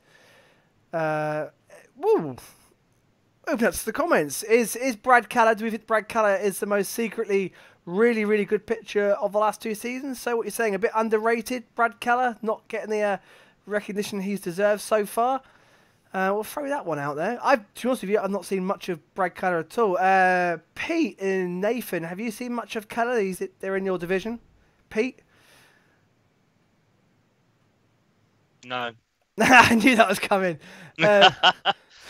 Nathan, have you seen much of Brad Keller when they played the White Sox? I've seen a bit of him, but nothing I'd say, he's a good pitcher, but nothing that makes me think he goes under. I can say that about a load of pitchers. He's just in that good pit, good but not brilliant. Solid pitcher. Solid sort of pitcher. Yeah. Solid pitcher, I'd say.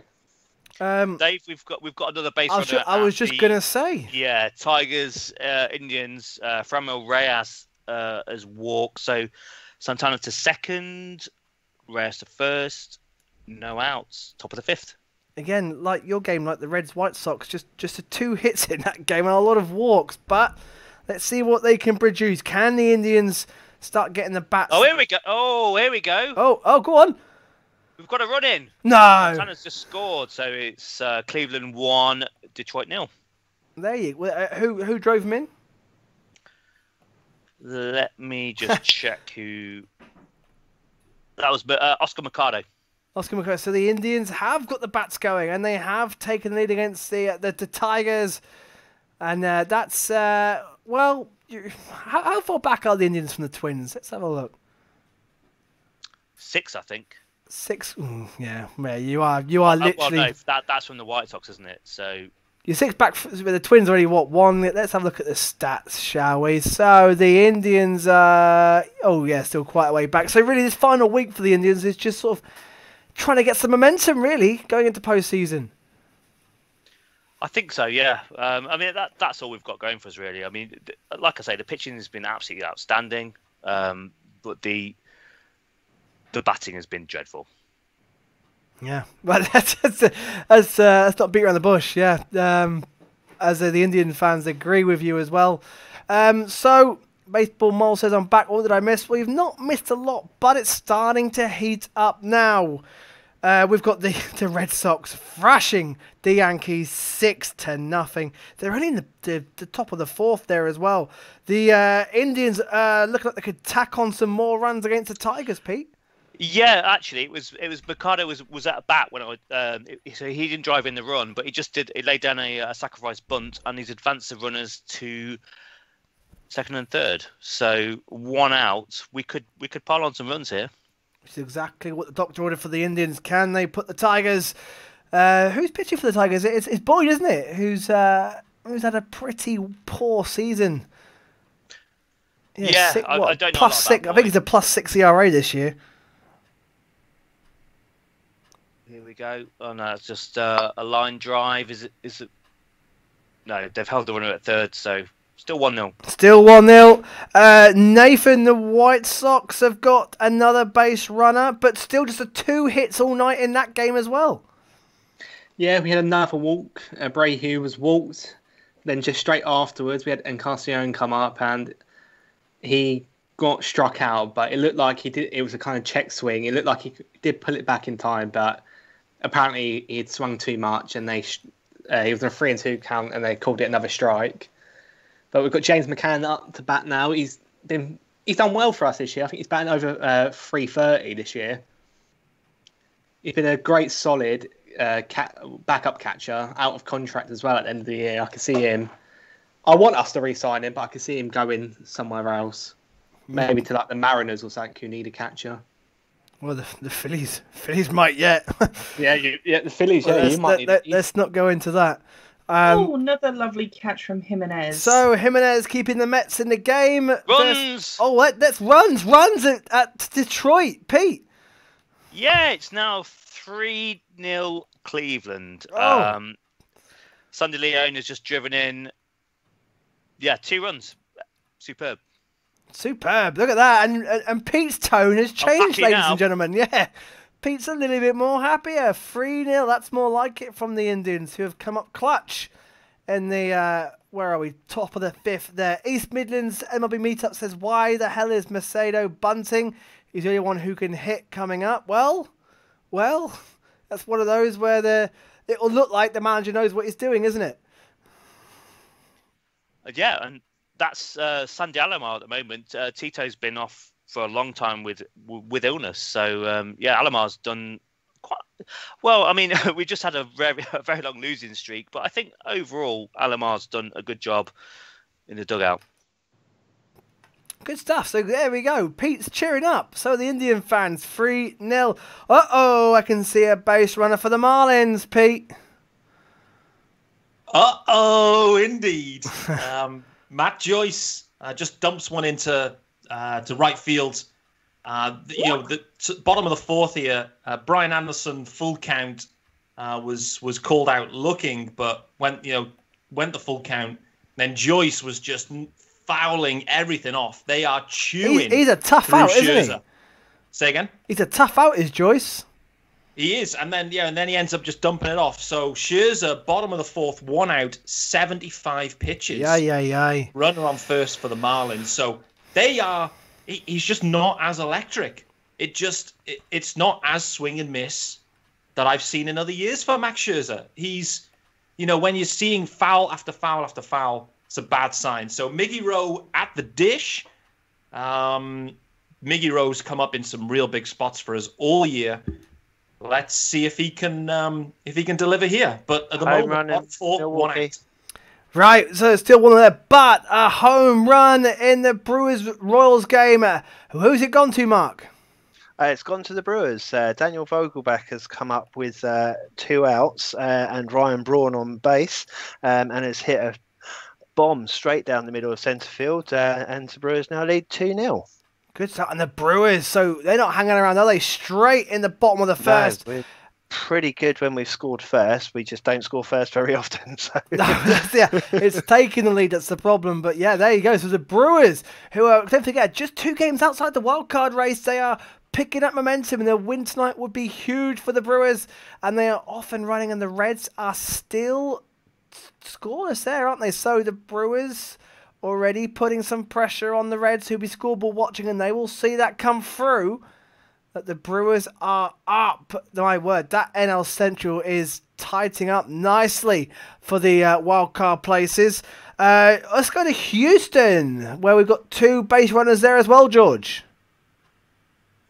Yes, the inning started off with an infield. Well, I don't know if it went down as a hit or not. George Springer grounded to short, and I think Nick Ahmed he couldn't get the transfer right before making the throw to first, and he managed to leg out a base hit. Altuve flew out, but then Alex Bregman was able to pick up a base hit to left field, lofted over the infield, and giving us an opportunity in the first inning to do a little bit of damage here with Michael Brantley facing the somewhat faded Madison Bumgarner, who they just put some stats on the screen. He's had his career, his stats for this season are at the wrong end of career lows and career highs all across the board for ground ball percentages, for hits per 9 innings. It's it's a sad sight because he's been a phenomenal pitcher for so long.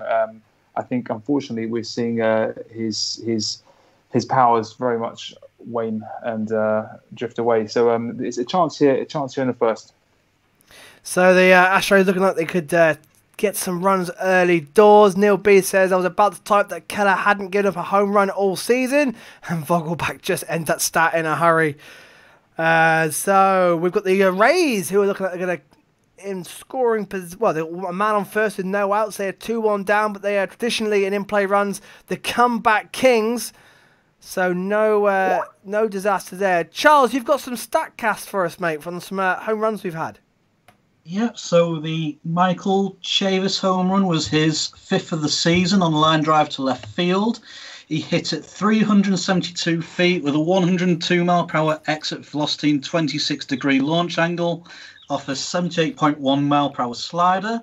And then the Daniel Vogelbach home run was 429 feet to centre field for 2 runs, 106.9 miles per hour exit velocity, 25-degree launch angle off a 94.7 mile per hour 4-seam fastball. And Dave, I've got the standings for how the NL MVP is looking currently. If I've got them in let's just go to Marlins Park because the Marlins are in scoring position, Pete. Oh boy, let me set the scene. Runner on first and second. Runner on first and second. 2 outs. Lewis Brinson at the dish. Oh boy, this could be airwave busting. But anyway, John Birdie, first game back, as I mentioned, off the IL, drilled one straight down the middle through. Max tried to throw a glove at it, didn't get anything on it, and beat it out. So, yeah, Brinson already drops down to an 0-2 count. So it's going to be a tough ask for him here, but he had a loud out. But just to remind you, runners on first and second. Brinson at the dish. Scherzer 83 pitches. Bottom of the fourth. 2 God, Scherzer. Nationals. Scherzer's not looked the same since he got that injury last month. I don't think. No. Annoyingly, then the Nationals bats are going to have to wake up in this one because they are soon heading for the bullpen. We'll keep an eye on that. Also, 2 on base for the Astros, George. Runners in the corners, in fact. Indeed, for the Astros. Yes, indeed. Springer managed to steal third. Well, I think Bumgarner, I think he didn't really have his iron in there. So we do have the threat with 2 outs here after a pretty rancid strike 3 call on Michael Brantley, who, as anyone who knows Brantley even faintly will know, he's quite a placid character, someone not to get annoyed too easily. But he had words with the umpire after that strikeout, and I was wondering for a moment if he might even go as far as to get himself ejected. There's Yuli Gurriel with a ground ball, and that's the inning over. So that is the threat done and dusted. So first inning complete. And Mad Bum holds on. Leon Boyne, a Dodgers fan, of course, says Mad Bum v the Astros. It's impossible for both teams to lose. Come on! I know he's an ex-Giants, but you got to respect the guy. He's had a hell of a career, and this is probably one of his. Not if last season, one of his last seasons. Oh! Uh-oh. Pete? Oh, boy! No. Lewis Peterson in a big spot. Runners on first and second. Come on. Struck out. Whew, come on! Scherzer gets out of it. End of the 4th. I think it was 3 pitches strikeout. So waste time on the Brints. I gave him the big build-up, but didn't deliver. So let's see what the Nats can get going, but yeah, sluggish from them thus far. Big sigh relief for the Phillies and the Braves fans. Let's go to Tracy. What's happening in that Braves Mets game now in the bottom of the 5th? That's running along quite nicely and nothing much doing. Just 2 hits all game. Yeah, both pitchers seem to be going quite well at the moment, and Pete Alonso just got a fly ball out and got Jeff McNeil, the flying squirrel himself, at the moment. And Matt Snead, the Phillies lucky charm, missed my shout out last time from Facebook, so I'm just giving him another shout out because I said I would. Oh, I'm not seeing that on my feed. Have you got yours set to I'm most relevant? I'm getting I'm getting some Facebook messages through, but not all of them. Sorry, Matt. It's all right. I'll catch you up, mate. Yeah, Tracy, keep me in the loop. I'm getting Neil B's messages, but I'm not getting much anywhere else. But so the Braves and Mets, and of course with the Marlins winning, the Braves need a victory here just to keep that little lead at the top of the NL East. Of course, that is tightening up, and the Phillies Blue Jays are starting in about 30 minutes' time, as is the Dodgers versus the Rockies, and we'll have both those games, of course, covered. Top of the 6th, the Rays have a runner on first with 2 outs, still 2-1 down. Jack, only the bottom of the 4th at that Yankees-Red Sox game. How's it going? Red Sox, of course, 6-0 up. Yeah, it's killing me slowly, this one, Dave. Luis Cessa has come in to relieve Devi Garcia, and his first pitch, he beamed it over Gary Sanchez's head, so that's a good start. It's not...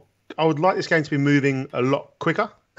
Yankees still have been no hit. They still haven't got a hit yet. So, if you're a Red Sox fan, you're happy with you're thinking if only this season hasn't gone the way it has, because they've still got the lineup is still a good hitting lineup. You've got Martinez, you've got Bogarts, you've got Devers, you've got Vasquez, you've got add Chavis into it, Dolbeck, Bradley Jr. They've got some good hitters in this team. It's just their pitching which has been absolutely diabolical. Having said that, their pitcher at the moment, Howick, I think that's how he's. I'm struggling with his name pronunciation. Yeah, Howick, something like that. We need Johnny to break it down for us in the comments. Yeah, he's whatever his name is, he's throwing a gem at the moment. He's keeping the Yankee batters off balance, off their home run swing. So yeah, it's all good signs if you're a Boston fan. Just gonna cut in there, Jack, because bases juiced, and well, the Reds have got the bases juiced. I think it's their 7th base runner. They still haven't got a hit. Nathan, worrying times again, and Brewers fans will be watching this intensely as well. It's a bit of a strange one. I would like to know when the last time was a team won without getting a hit and just getting walked to the win. So in the comments, I think Charles could definitely check that one out for you. But yeah, their 8th base runner, bases loaded, no outs, so a little bit of a big jam here for the White Sox, and no hits.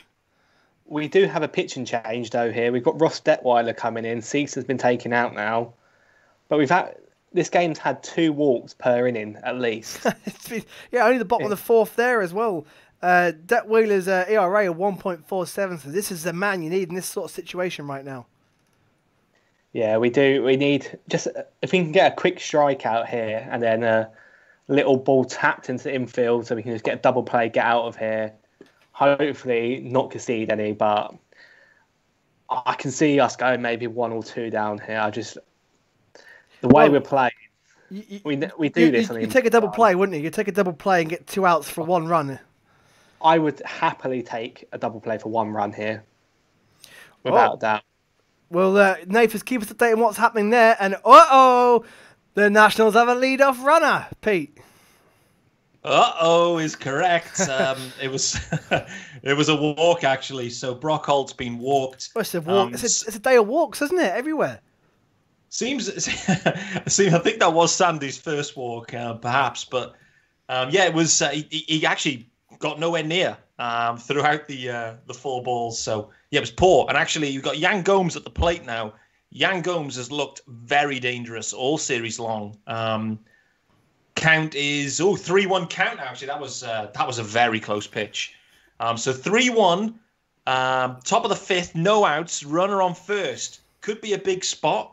Sandy labouring a little here. So come back to me soon. Yeah, Sandy on the verge of getting his ERA below 3, which would be really good for Sandy Alcantara, who's had a brilliant season so far for the Marlins, but 3-1 count, no outs, and Yan Gomes at the plate.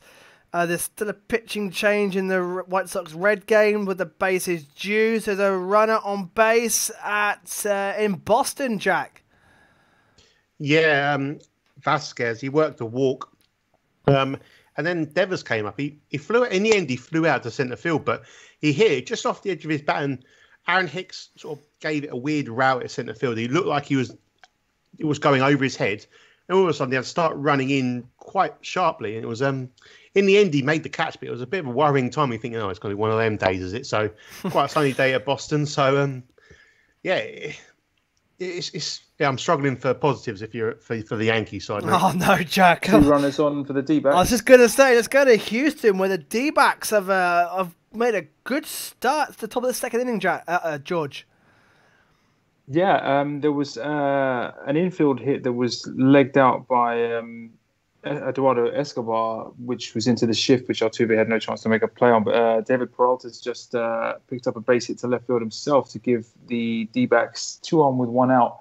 And a few early questions here for Jose Urquidy as he's looking to keep going with his impressive form on the mound. I'll ask the same question I asked Jack to you, George. Yeah. Astros look like they're going to sort of limp into the postseason. What home run. Oh, we got a home run and a big one at the Braves versus the Mets. Tracy, which way has it gone? Sadly for me, it's the Braves. Yeah. Acuna Jr. got his revenge for being hit by the Double pitch play. earlier. And is it just the 1 run for the Braves?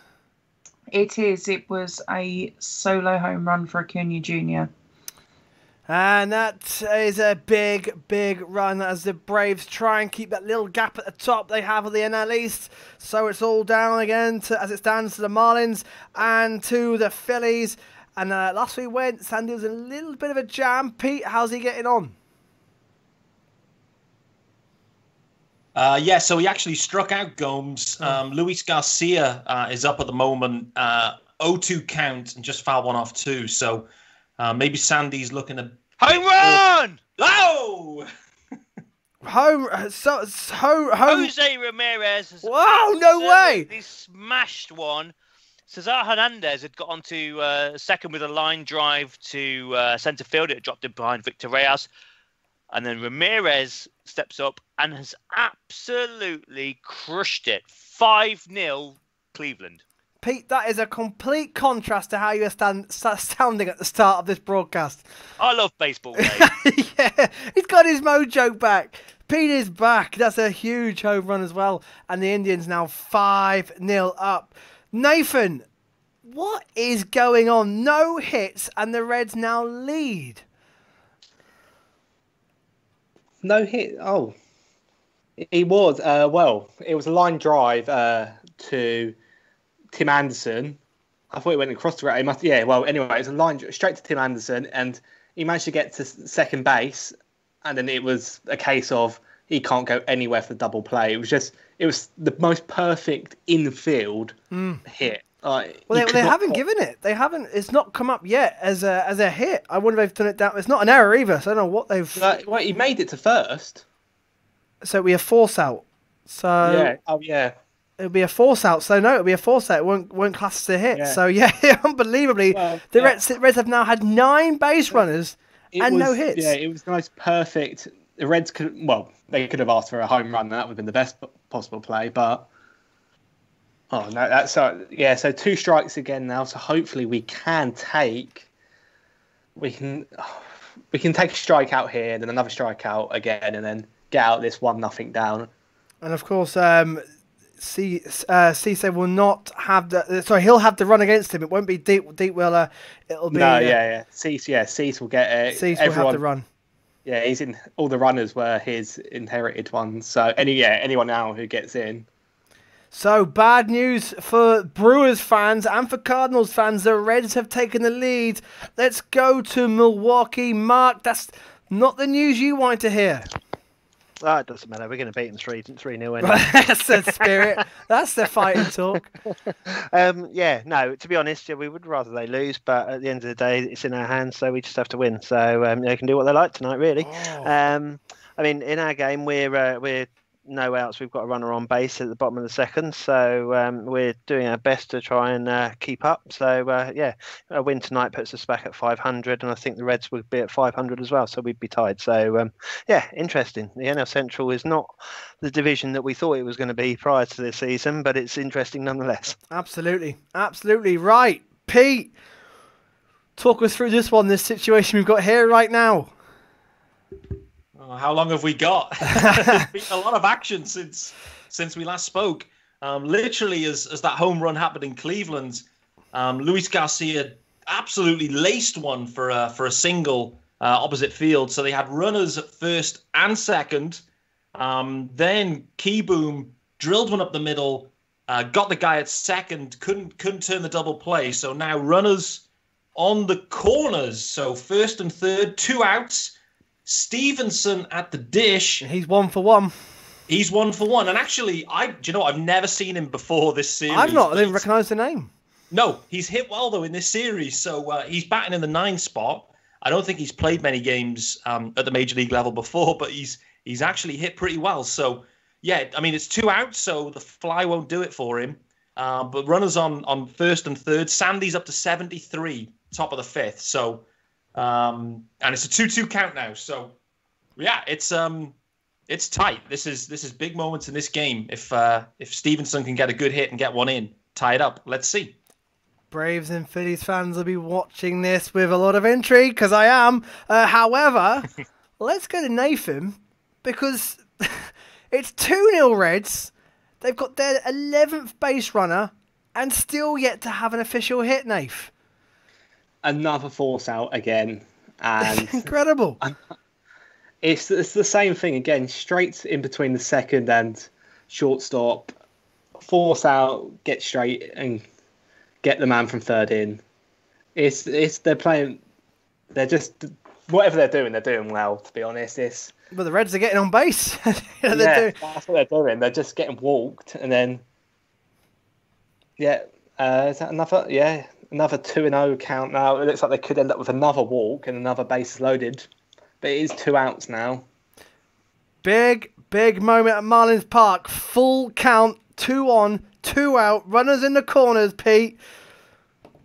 Ooh, well summarised. It's the second mound visit as well of this. I wonder what was happening. So it's slowed down a little bit just because there's already been one, but that's now the second gathering. So, yeah, I mean, that says to me the Marlins know how big this out really is. 3-2 count. Here it comes. Walked him. So bases are juiced. Bases are juiced at Marlins Park. Up comes the top of the order for the Nats. So Trey Turner coming up. Come on, Trey. Yep, Trey coming up, and then right behind him if they walk in. This is Juan big. Soto. So this could turn around. This is very. Not only that, Pete, but the pitch count for the Marlins for Sandy is starting to rise, and all of a sudden, the bullpen could come into the Marlins. Yeah, absolutely. 76 pitches. So, let's see if he can get out of this. If he can, he's got at least another one in him. But you're right. If he doesn't get an out here, or he may not get out of this inning. And so, yeah, you've then got 2 innings of bullpen. It's real touch and go. Oh, come on! Big moments because Trey Turner is 0 for 2 for the day, and he's 0-2 count. It affects the Marlins, it affects the Phillies, it affects the Braves, and the Braves, Tracy, are looking to tack on against the Mets. Yeah, I'm not a happy girl. Oh, no. Top 6, 2 outs, and runners on first and second, and the count for Porcello is 1 and 2 with 90 pitches so far. Yeesh, so he could be out soon. So eyes, let's go back to Pete. Eyes on that, on what's happening at the moment. Bases juiced. Bases remain absolutely juiced. 1-2 count. Trey Turner. It's been 2 swinging strikes too. He just took a ball in the dirt, and my feed is frozen. Oh my days. Trey Turner has a. Jimenez. Is that runs it? Mets? No, not runs. Thankfully, not runs. Great yes! catch. Sorry, there's a run. The Nats have levelled. Trey Turner's come up with the goods. Come on. And the Nats are level. Sorry, everybody. Sorry, I'm getting a little bit carried away, but this is a big game for everybody. The Nats have levelled it, Pete. Just got to hear. Yeah, high chop. Really high chop, and Trey beats. There was no throw actually to first base. He just put the gas down immediately. No throw to first, so everyone advances. Juan Soto, bases remain absolutely juiced. Oh, I love baseball. 7-inning game, and the Nationals have out of nowhere, Pete, have tied this game up. Bases juiced at the Reds again, who still haven't had a hit, Nathan. Yeah, just walked another batter, Joey Votto. He's now just tied the Reds franchise record for being walked. Seems like we're trying to set a record for the most walks. That's all today, isn't it? Yeah. Yeah, all 1,200 have been today. It feels like it. And the Reds could blow the game wide open against the White Sox, and that has big implications in the NL Central. And not only that, but if the White Sox were to lose today, the Twins will be. The door opens again for Minnesota. Fly ball! Caught! Lewis Brinson with the glove. Fly ball from Soto. They get out of it 1-1. I've now not got any eardrums left, Pete. Sorry. Yeah, sorry everyone at home. God, the Phillies game was interesting stat as well. I didn't realize. I mean, he's a young player, but Soto never had a salami, so that run continues. Still hasn't. Steve Yeoman says up the Phillies. Good lad.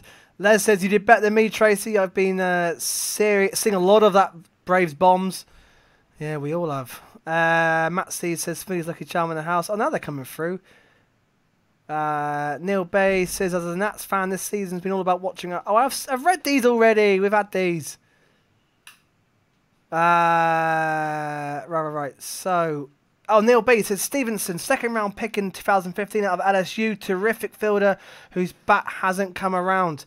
And Baseball Mole says, Eesh, that was tense. In all my life, I've never wanted so many teams to lose.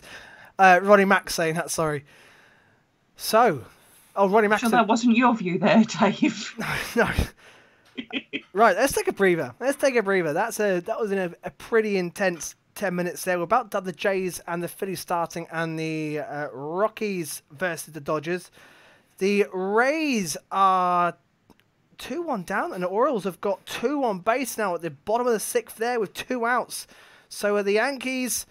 may still have a little glimmer if the Rays were to lose. However, Jack, 6-0, but a runner on. Mate, they have to get a hit first before I can even start contemplating chasing this lead down. Yeah, they had lead-off walk. Brett Gardner, second man up, was 3-0. Ends up flying out, I believe it was. And then Clint Fraser's just struck out. So you got 0-2 on Gary Sanchez. Let's just see the pitch come now. Is it?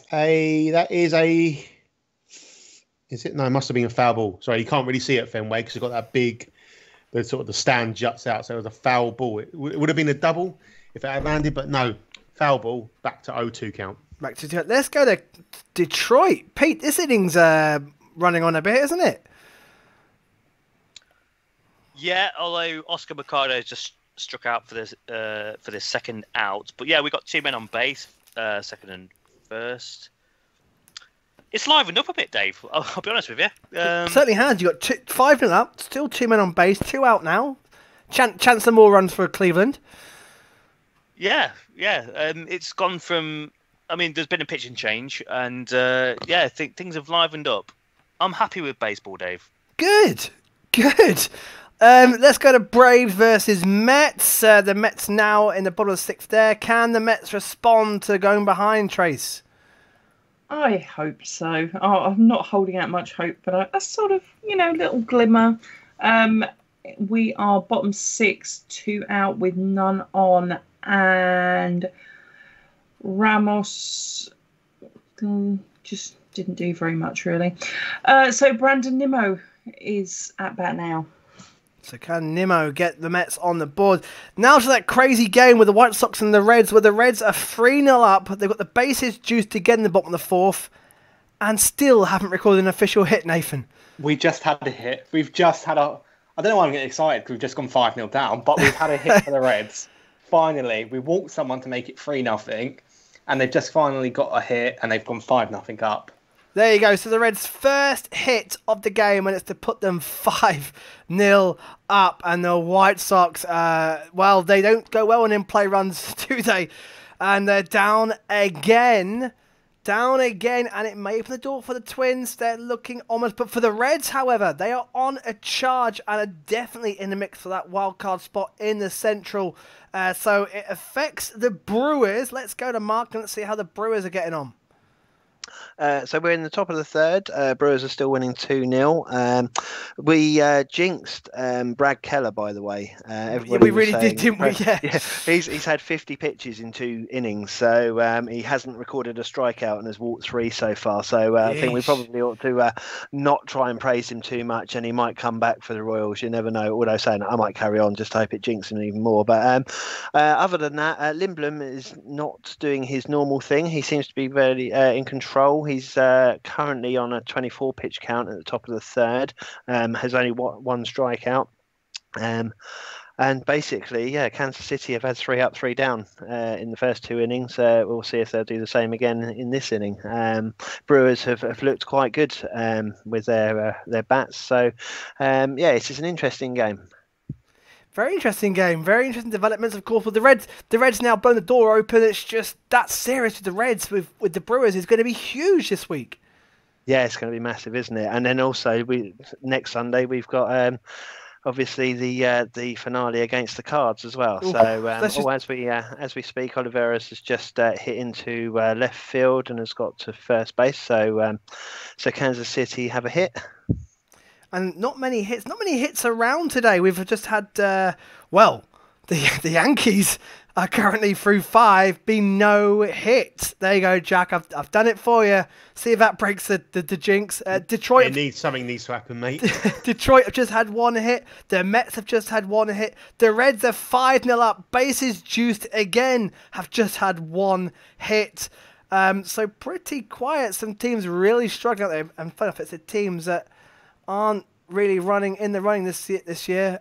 So, Charles, some stats for us, mate. Yeah, so another reason for Red Sox fans to be happy today, Dave. So according to Sarah Langs on Twitter, Michael Chavis is the first Red Sox player with multiple multi-home run games before turning 26 against the Yankees, I believe. You were asking earlier about teams that have won games without getting a hit, if I've got that the right way around. According to MLB.com, 5 times since 1900 a team has held its opponent hitless but lost the game. The most recent occurrence was the Dodgers beating the Angels 1-0 in 2008 despite a combined no-hitter by Jared Wheeler and Jose Arredondo. StatCast, Ronald Acuna's 13th home run of the season went 343 feet, 104.3 miles per hour exit velocity off an 89 mile per hour sinker. Jose Ramirez's 14th home run to left field hit 378 feet, 107.4 miles per hour exit velocity with a 19-degree launch angle off a 79.3 mile per hour changeup. And according to Baseball Almanac, the most walks in a ninth inning game is 16, which has happened 3 times, but not since 1915. I'll tell you what, that White Sox Red game must be charging up to that stat. So wherever you're watching, guys, welcome. We are live on YouTube and Facebook. Let us know who you're rooting on. Who are you supporting? Oh, Jack, Johnny says pronounce Hauke. It doesn't Hauke. You pronounce it Hauke, the Red Sox pitcher. Yeah, I'm going. I think I heard them on the broadcast say Hauke. Hauke, yeah. Hauke with a K at the end. We got there. I'll be saying his name a lot if he throws a no hitter. So bases are unjuiced in the Reds game, and Goodwin has been tossed from the game. What? So drama. Reds 5-0 up, and Goodwin out the game. It looks like he's been struck out, Nath. He was struck out, and then he started arguing with the umpire, and he just tossed him. It was a bit of a... I don't know why. It was the pitch. You see him giving all the time his strikes, and he just turned around and started shouting at the umpire for no reason. And you're 5-0 up. I understand bases are loaded, but he's just got himself chucked out the game. So, all going on. So can the White Sox put any sort of reply on the board against the Reds, because the Reds are looking very comfortable? Let's go back to Marlins. That game's nearing the end, of course. 7 innings, a double-headed tonight for the Nationals and the Marlins. And Pete, is it still 1 apiece? It is still 1 apiece. So we're going top of the 6th now. I mean, it's been a real tight game. 1-1, 4 hits apiece. Just the one error for the Nats, and that was a costly error because that got the run in. So it's been a pitcher's duel. We've got 2 aces on the mound. It's 1-1. You know, this is kind of what's expected. Just wait till game 2 when we've got effectively some bullpen games, and there could be all sorts of scenes. But, you know, the Marlins, this is huge for them. The Nats really doesn't matter. So do you feel, Pete, that the Marlins haven't taken the opportunity to beat up on a struggling Scherzer? I mean, it's still Max, right? I mean, he's still a top draw pitcher. You know, it's just not as electric. But I just think that's just because of how good he's been for years. It's still Max Scherzer. And as well, I was looking at the pitch count. The last time, I think, against you guys, he went 5 innings or whatever it may have been, 120 pitches. Yeah, so 100 plus, yeah. Easy. Yeah. He's got plenty of gas. He's got plenty. Like Max, in his mind, will try and get through this 7, I think. And actually, I think Sandy will try and go, with him on that. It could be 2 complete game, 7 innings, but then into extras. Who knows? My word, yeah. It didn't even cross my mind about extras coming into play. Wow, that could be something that you really don't want.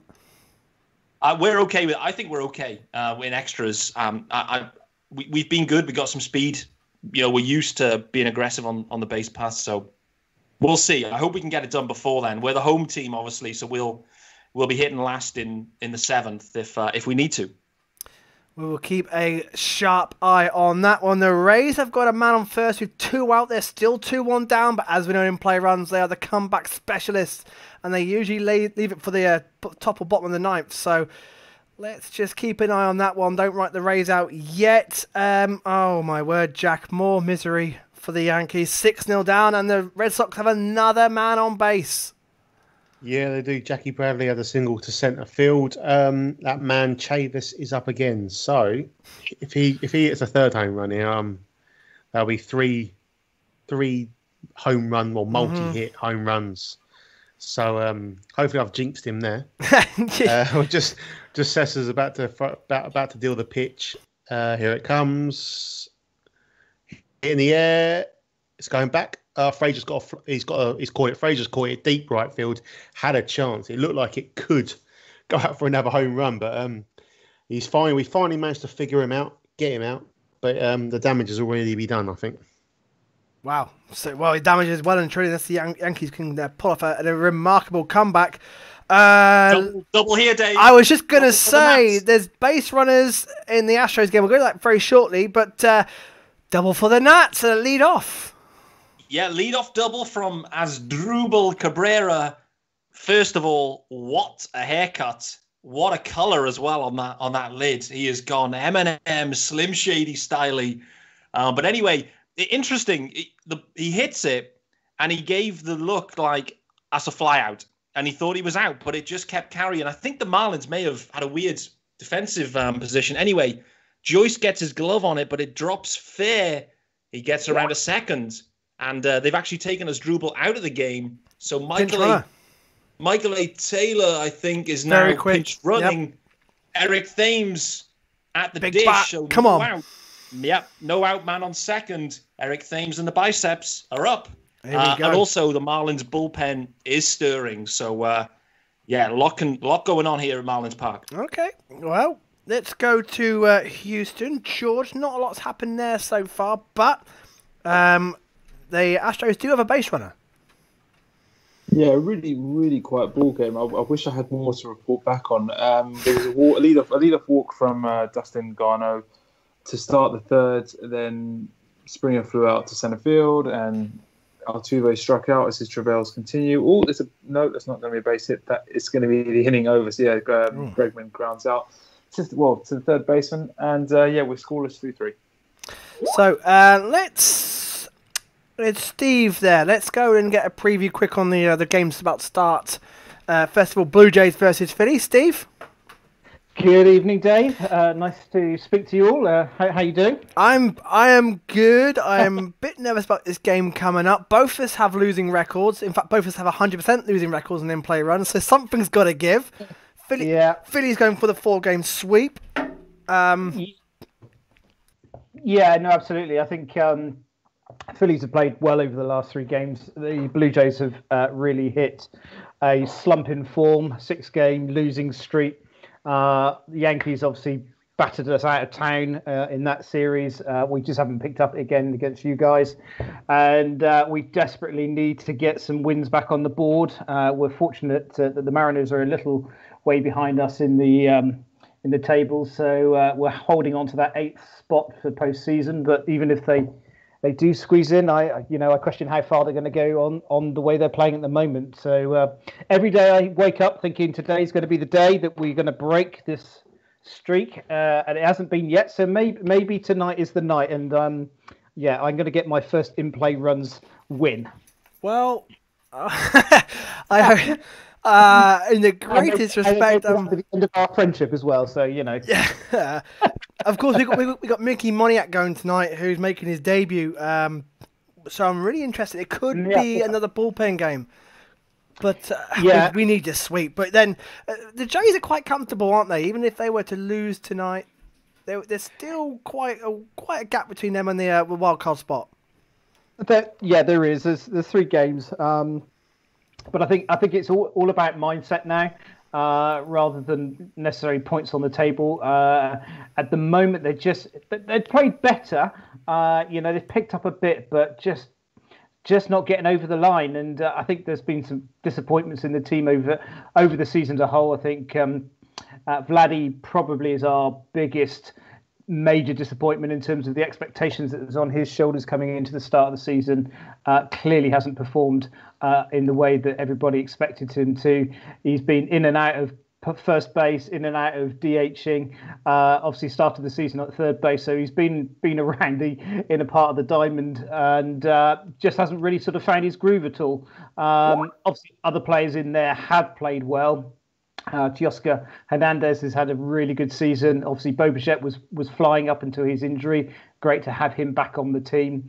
And Lourdes Gurriel Jr. is also playing very well. So we've had some really good moments. But yeah, just at the moment, the 6-game losing streak is one we want to break.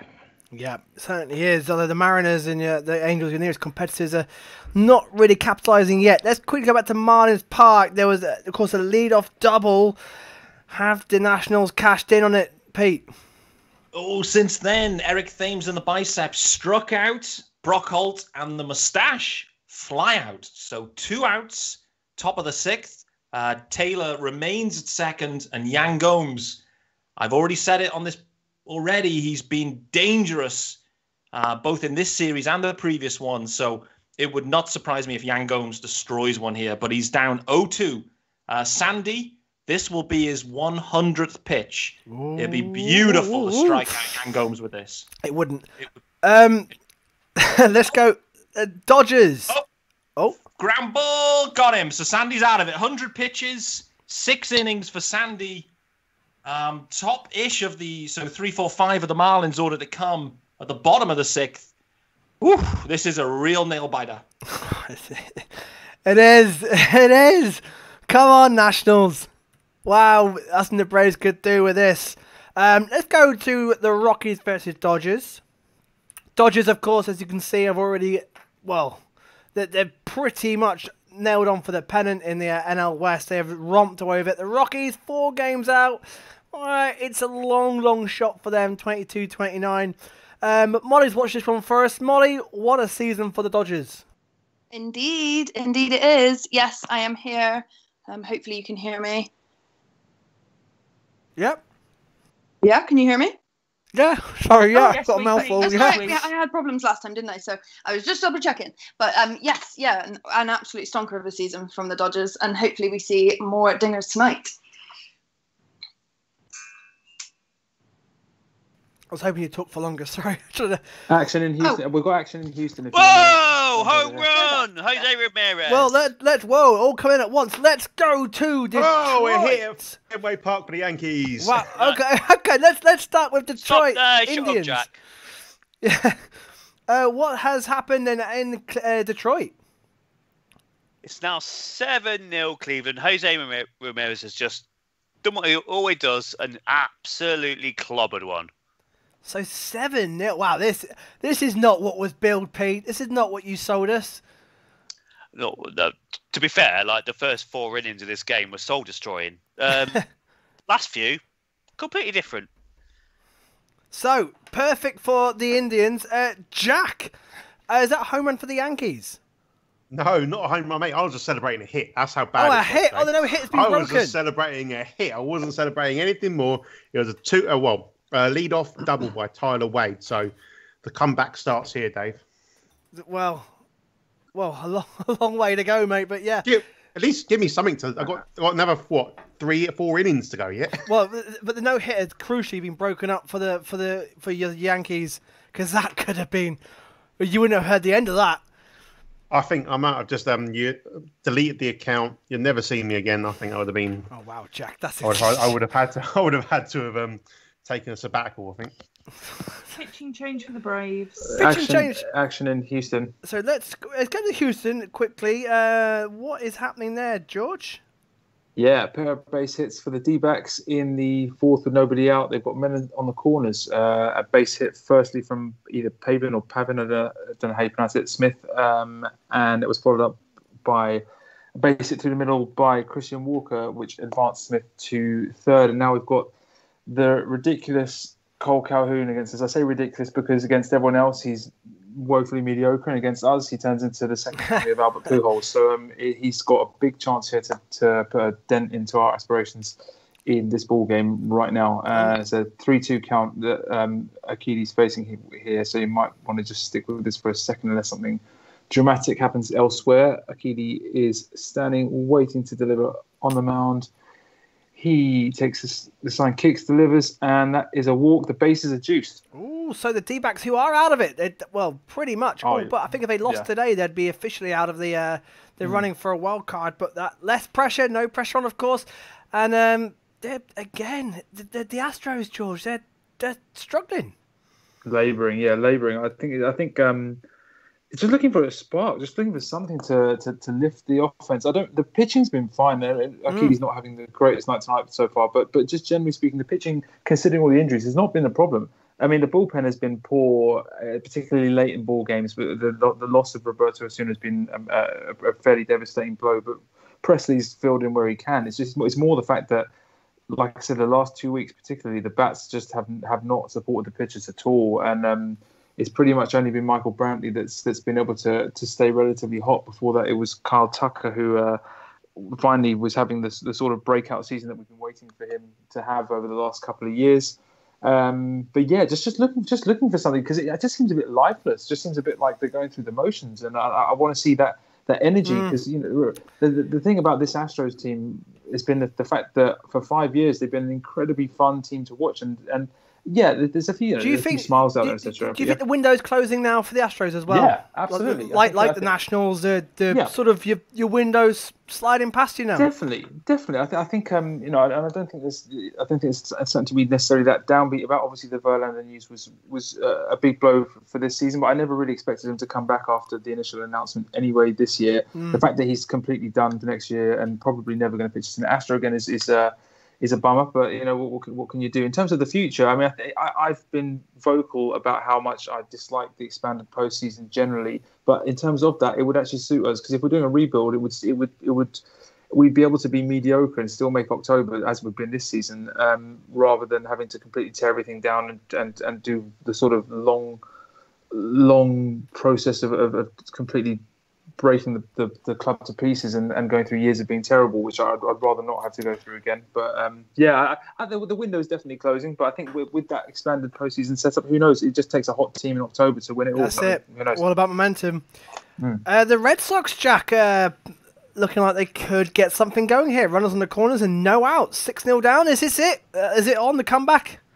It is. Dave, you do this to me every time. I know. I do. You come to me. It was first and third with no outs. You come to me. It's now it's a double play, so it's 2 outs. But we got the run in from third, so it's now 6-1 to Boston.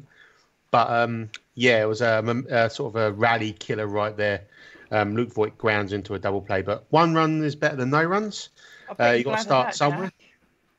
It's just the no hit would have been. I don't know what I would have done. I've got Scott come in there, Jack, because there's been a run at Citizens Bank Park. Steve.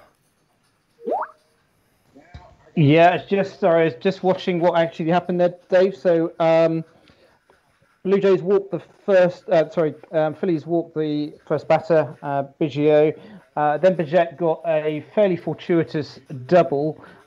Your first baseman mishandled the ball or flicked the ball really in foul territory, but it was called in play ball. So he got to second. Biggio round to third, and then I think a run has been called on a balk. But you are kidding! Not again. Yeah, so I think. Yeah, and Biggio is now over onto third base. So yeah, we've got an early lead, nobody out, and we're up and running. So Medina making his debut, of course, and already one down. Who was that? Sorry, George. It was me. It was the D-backs manager just got ejected from the ball game with the bases loaded and nobody out. Didn't like a call from the home plate umpire. Went out and had his say, and duly got given his marching orders. So that's a bit of a funny one. Bit of a drama there. So Yankees have one back on the board at 6-1 there. Indians 7-0 against the Tigers. The Braves are still narrowly just beating the Mets 1-0, top of the 8th there. The White Sox, Nate, can the White Sox reply at all to the Reds? Well, we've got a man on third and a man on first at the moment, but 2 outs. Anderson just went out swinging on a pitch that I thought would hit the grass, but it did make it to the plate just about. If it was cricket, it would have gone for a 6 if he had a normal bat. But I don't know. I was watching it to think, what? I know I'm not a professional baseball player, but I knew not to swing at that. Well, Now, yeah, 2 out, but we've got Nick McGrew in. He has been very clutch for us this year with people in scoring positions. He's managed to always chip one just into the outfield, get 1 or 2 in. So hopefully he can just get Robert on third in, and it brings it to 5-1. That would be big. That would be big. The Braves, Trace, have a runner at first with 1 out. Yeah, they do. Familia is now pitching for the Mets, and they're just sort of moving over to play the shift against Acuna. Just on another point, has anybody else noticed that the umpires seem to be very quick this year to throw out anyone that's given any sort of gob or attitude? Yeah, definitely. Yeah, I've noticed. Just another one here, Dave, for you. Citizens Bank. Lourdes Gurriel has just ground ball into shallow left field and brought Bichette home from third. So we're now 2-0 up and 1 out. Yeah. Deep breaths. So Medina, yeah. Well. So Pete, Marlins. How are the Marlins Nats? So we're nearing the end of that game, bottom of the 6th. Oh, Dave, there's so much going on here. But to summarize it, bottom of the 6th, 2 outs. Matt Joyce, another hit through the shift. Monte Harrison comes in as a pinch runner, steals the bag. So we're 2 outs. Monte Harrison on second. Max is up to 107. They've just walked Miggy Rowe as well intentionally. So Marlins now runners on first and second. Scherzer at 107. This is real tense stuff. But John Birdie at the dish now. So big at bat here with runners first to second. Come back to me. Joyce has been causing Nationals problem all evening, hasn't he? Yeah, his record against Scherzer, I said at the start, his record Scherzer-wise was excellent career. So it's played out today as well. And a run in Houston, George. Yeah, I think from an Astros point of view, you take that. The bases were loaded with nobody out. It was a double play run, managed to score from third. So it's now a runner on third with 2 outs and Akidi trying to limit the damage. I think I'd definitely take being 1 down considering what it could have been. Yeah, and every Astros defeat, the A's get nearer to the pennant. So the A's fans, that's out. A's fans watching will be delighted that the Astros are already 1-0 down. Nathan, the White Sox are starting a little comeback. Yeah, Nick McGrew, he got onto first base. Have you ever seen that cartoon person, Roadrunner? That little, well, whatever it was, I can't remember what it was, but he sprints. It could be Usain Bolt, might as well be hitting there. He runs so quick. The ball must have been about 4 foot away from first base from when after he hit it, and he managed to make it about 2/3 of the way to go, and he still made it in before the throw got there. He's so quick that it's unbelievable. You can see. It's a Roadrunner, mate. Roadrunner. Roadrunner. That's it. Yeah, his name is Roadrunner. I wasn't going to help him. I thought it was. You see his heart beating out his chest. How quick he runs! It's ridiculous. But he got into first, got us to run 5-1, and we just scored another. Ooh. So it's 5-2 now. 5-2, 2 out, 2 on base, both in scoring position. I tell you what, Brewers fans and Cardinals fans will be hoping that the White Sox can tack on some more runs here. What about Marlins Park? 2 on, 2 out there as well. Bottom of the 6th, tie game, Pete. Oh, not too much has changed other than I'm sweating even more, but it's a 2-1 count to Birdie. Not much has changed since. It's slowed down. It's at that phase where Max is being very slow and deliberate. Runners on base, so they're trying to hold the runners. But 110 pitches, yeah, and he steps off the bag again. So it's at that phase, mate, where he knows this is a huge at-bat, and he's taking his time. Yeah, come back to me. Scherzer will likely pulled after this one, so it will turn to the bullpens for the final inning unless Sandy comes back in. Let's go to Met City Field. Trace, the Braves are poised to blow the game open, possibly. No, they're not allowed. Well, they're on first. Well, No, they're not allowed. Anyway, top 8, runners on first and second with 1 out. Marcel Ozuna is at bat and Familia is still the pitcher. Yeah. Dave, bases are absolutely juiced at Marlins Park. Oh, no. Absolutely juiced. This is the moment. It's the moment I've been waiting for at least 3 years. Lewis Brinson, isn't it? Yeah, here we go. The plate. Oh, my days. If Brince can salami this. Oh, Lord, I've got Max, an if old there's ever... Clico that'll be opened. Oh, he's pinch hit for. The Verve Clique is safe. Starling Marte's coming out. I mean... Well, Marte's a good hitter. He's a good contact hitter. It's a great move. I mean, Brince has been hitting well, but Starling Marte is another level. And, get your best guy in.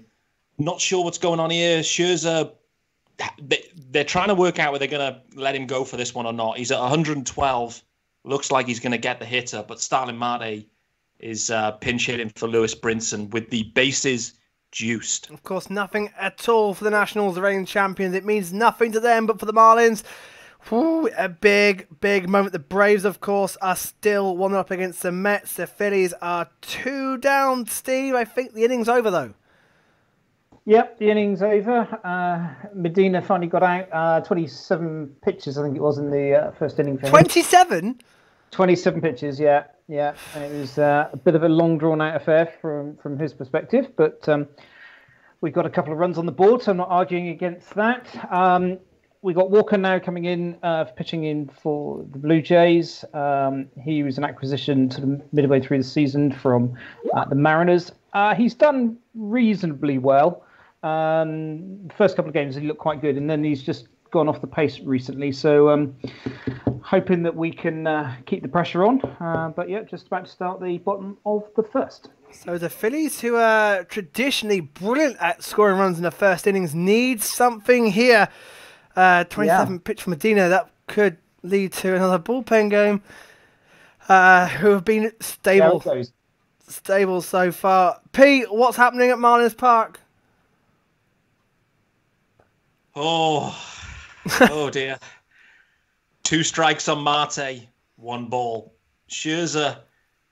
Do you know what? Scherzer, as the game's got on, has got better. His nostrils are flaring. He's the competitor is really coming out in Max. He's actually pitched better as it's gone on, which is interesting. He's at 115 pitches here, so 2 strikes. Can he get out of the bases juice? Jam. Fouled off, so still 1-2. This is, in the grand scheme, this is a huge AB. It is. I've said that for 3 ABs. But it really is. They're huge ABs. This is... if you don't like this, you just don't like baseball. These are huge moments. It is, and it concerns 2 other teams as well in this division who need the Marlins to lose. And in fact, not only that, but for the Reds, the Brewers, the Cardinals, the other teams that are chasing. Is he out? No.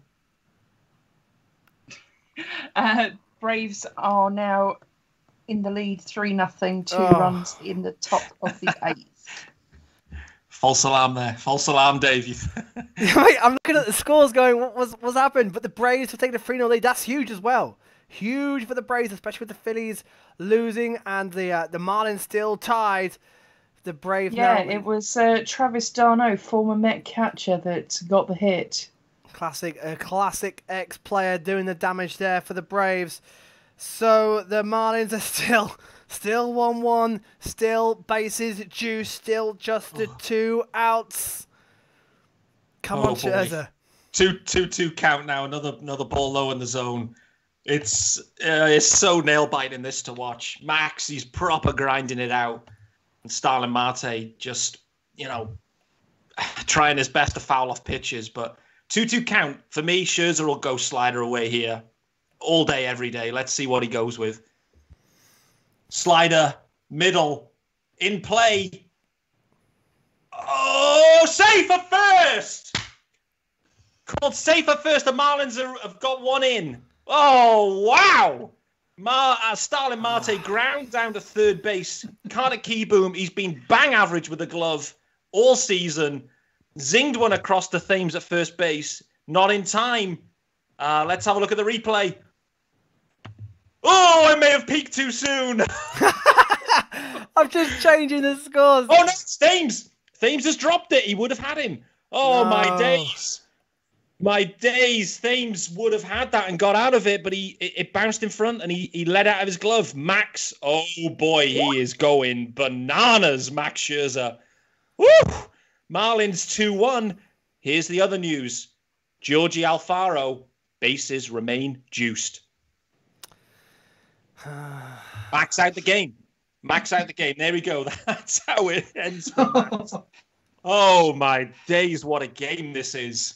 2-1 Marlins. So the Marlins lead, the Braves lead, and the Phillies are 2 down. Big playoff implications in the NL East. Now that's flattened me a bit. Let's go to Detroit, where the Tigers got a couple of base runners on, Pete. Yeah, they sure have, Dave. Welcome back. Yeah, bottom of the 7th. Carrasco has been actually outstanding for this start, but yeah, you know when a pitcher is like getting to the point where you think he needs to be pulled. I think we're there with Carrasco.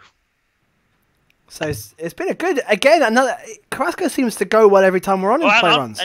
Well, there we go. Oh, we haven't jinxed him, have we? Yeah. Oh, he's out the inning. Oh, he's out the inning. No, he's just pitched out the end of the inning. So, So there we go. yeah. So just one hit in 7 innings. So that's a great outing for Carrasco. So let's take a breather, but the bases are still loaded for Miami against the Nationals. Steve, what's happening at the Phillies? Any sort of comeback and response so far?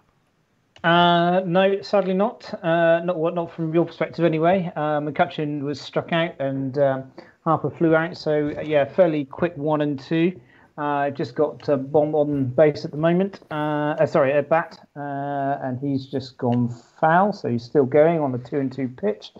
But yeah, fairly quiet from the Phillies.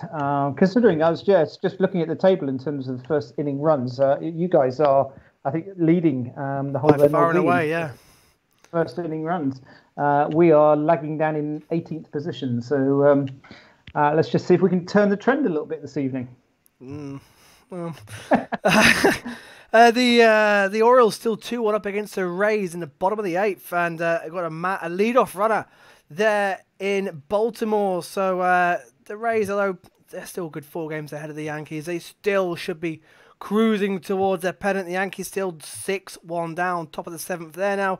Cleveland, as we know, 7 up against the Tigers. That game looks in the bag. The Braves are now 3-0 up against the Mets. The White Sox are 5-2 down, but the Reds do have a man on second base.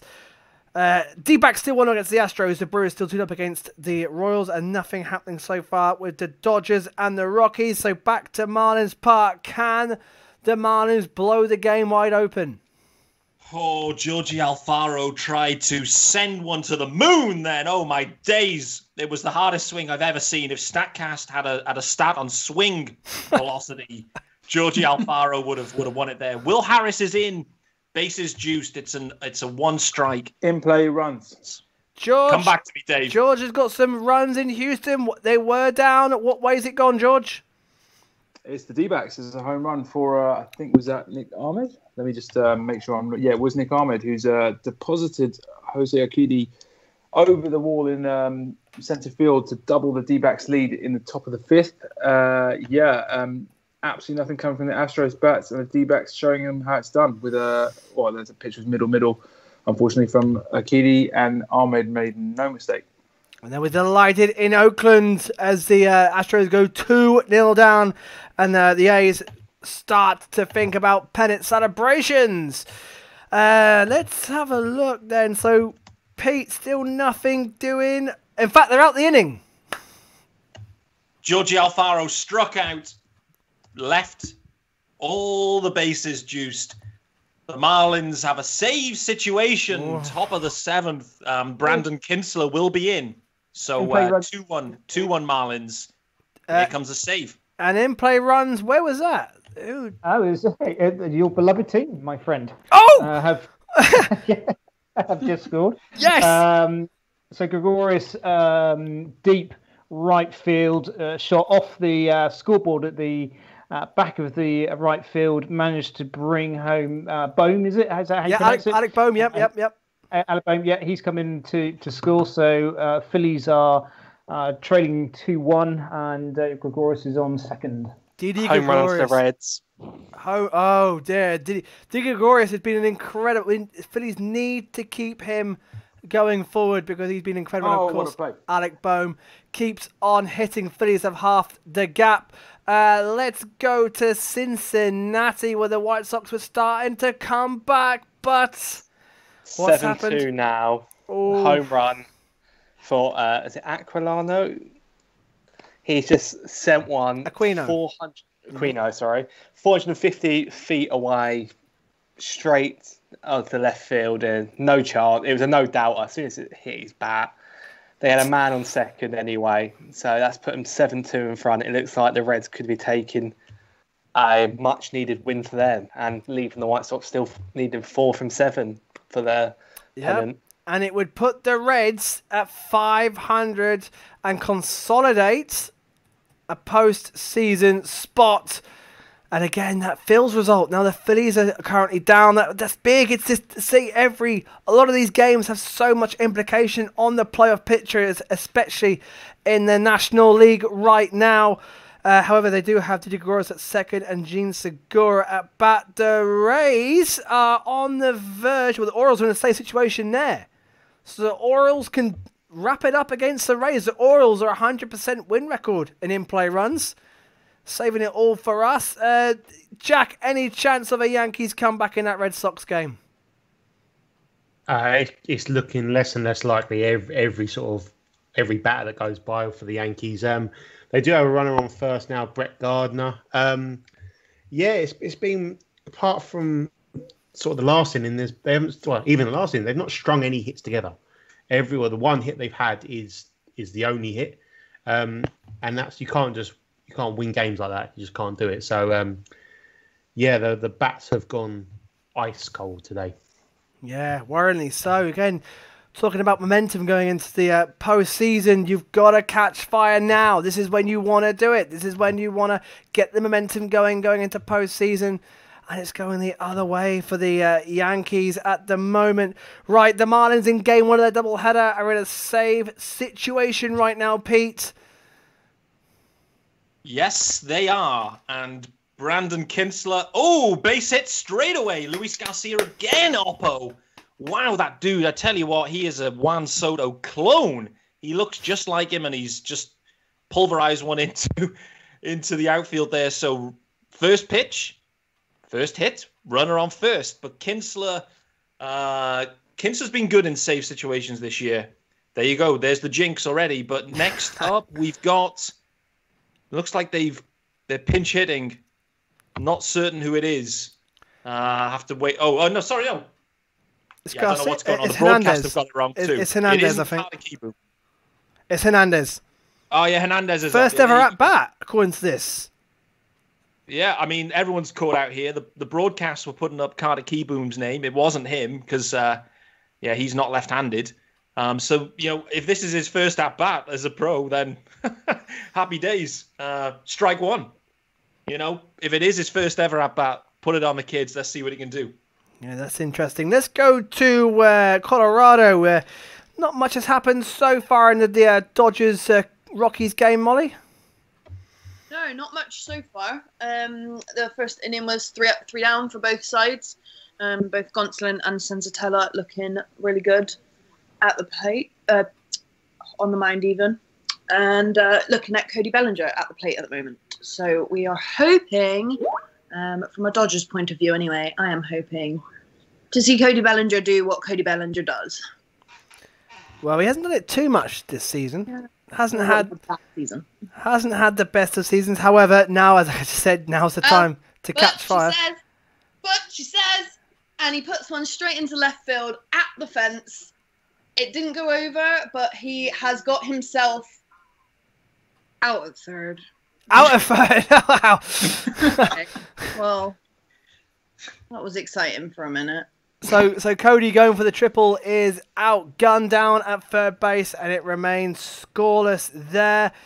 Back to Marlins Park then. Lead off single for the Nationals. Can they tie the game? Can they take the lead? Or can the Marlins save the game, Pete? Oh, well, I mean, this is why you pay Kinsler, right? You brought him in, veteran guy, 2-year deal. These are the spots for Kinsler. It looks like Hernandez, he's had maybe 7 ABs before, so it isn't his first AB, I don't believe. Never had a hit then. He's never had a hit. No, never had a hit. And Kinsler got a massive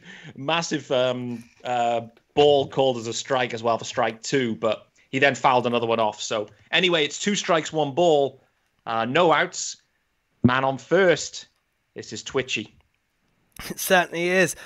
Steve, did history in the Reds game? History in the Reds game. Wow, let's go, Nathan. What you got? Joey Votto. He's became the Reds' most walked player ever. Wow. Well, there we go. That was a bit of an anticlimax, but there we go. Joey Votto, the most ever walked Reds player in history. And of course, they still lead 7-2 with a runner on first base as well. So nothing doing there. We're going into a bottom of the 8th then. Tracy, can the Mets do anything against the Braves? Well, Jeff McNeil's having a good go at it. Had a good few pitches thrown at him, getting Chris Martin of Coldplay, getting his pitch count up. He's up to 16 and he's just walked McNeil. So it is bottom 8 with 2 outs and a runner on first. And just over on Facebook, Stephen Yeomans says up the Phillies. I've read that one. I've done that one. I've done there it. You go. Covered it. Yeah. Steve, a lead-off runner already for the Jays in the top of the second. Yeah, another walk for your man Medina. So he's not settling in ever so well. He's up to 30 pitches now. As I say, just walked Joe Panic. So we're coming to the bottom end of the batting order from the Jays' perspective. So you'd expect not to be so aggressive in terms of runs, but yeah, they've got one on base already, and now they're just trying to bunt him across to second, which at the moment has failed. So yep, fairly quiet at the moment, but yeah. Double here, Dave. Double for the Nats. First hit for Hernandez. Oh, what a moment! What a moment! Did it get a run in? Gets the runner over to third, so you've got second and third, no outs. Oh, come on! First major league hit for Yadi Hernandez. Prior to that, there was a check swing, given no swing, then a foul tip right into Alfaro's glove, drops it. So 2 dodged bullets, and then Hernandez delivers with the double. Oppo field double 2, base of the wall, so he hit it well. No outs. Runners on second and third. Kinsler is going to have to work hard. Stevenson in the 9th spot at the dish. This is a real nail-biter. This is tense. Of course, the Braves are winning. The Phils are losing. The Rays have lost. The Rays have lost to the Orioles, who are 3 for 3 on in-play runs. So home run at Fenway Park. Oh, and what way has it gone, Jack? It's 7-1 Boston. Now Bobby Dalbec. I think that's his first name. Dalbec? Is it Dalbec? Yeah. Dalbec. Bobby Dalbec. Yeah, he's sent one over the Green Monster, and they've just got back that run they conceded a couple of innings ago. So my comeback has fallen flat, unfortunately. Miserable day for the Yankees. So it was with the Rays losing as well. So a missed opportunity there, perhaps.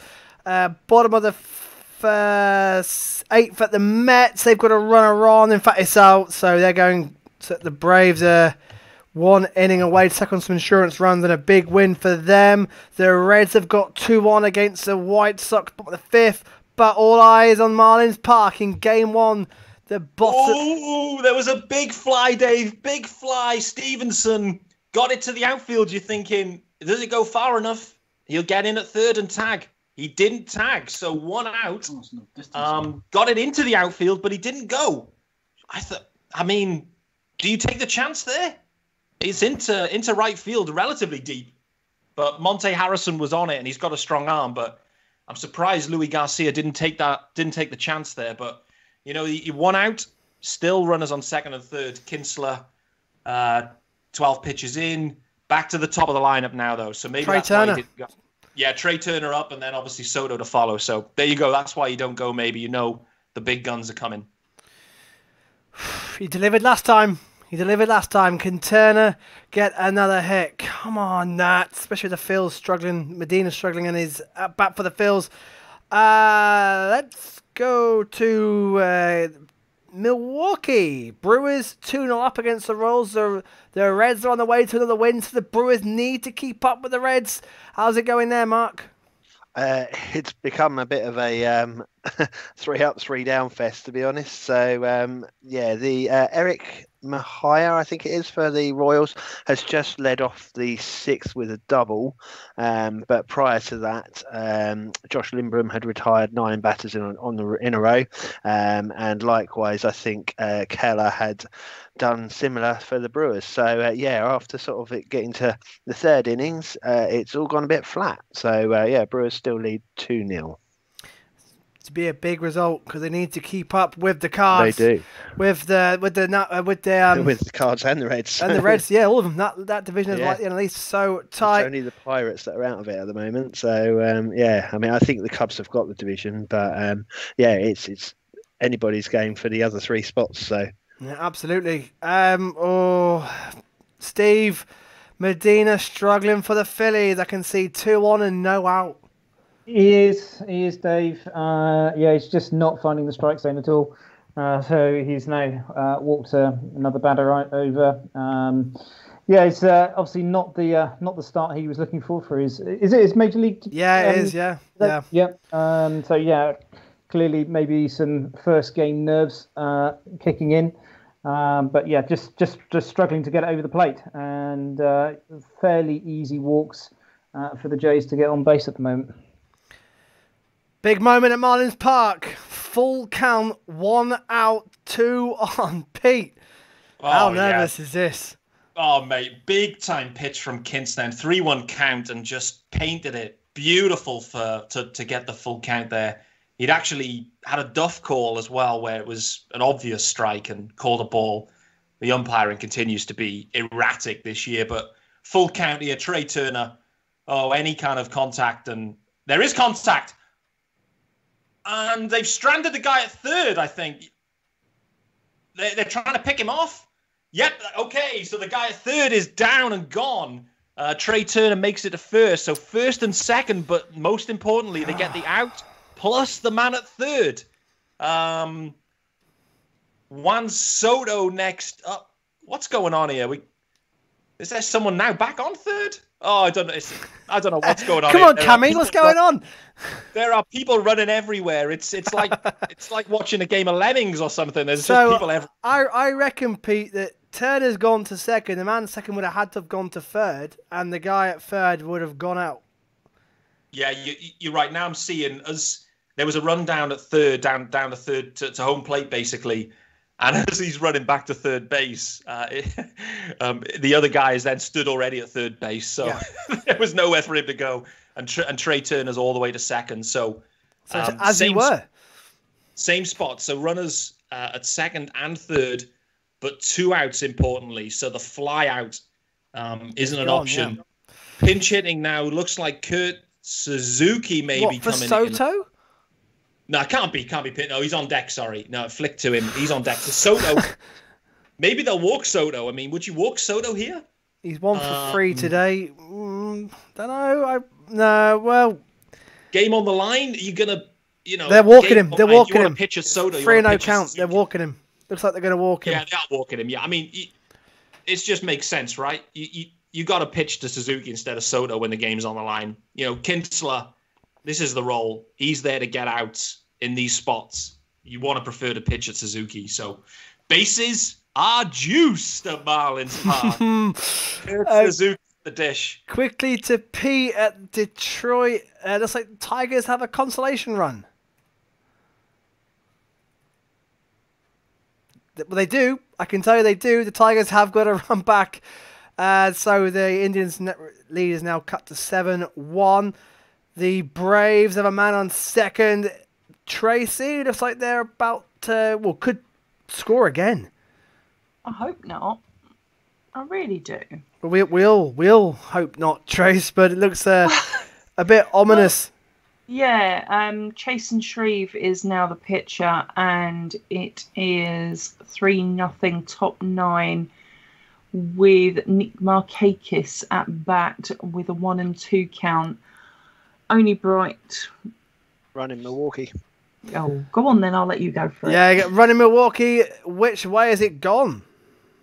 It's gone to the Royals. Mahia has managed to get round the bases. There was a pitching change. Lindblom came out after 5 1/3. Freddie Peralta's come in, and he's got his first man out, Nicky Lopez, but unfortunately Mahia had got round to third, so he managed to drive him in. So it's now 2-1 to Milwaukee.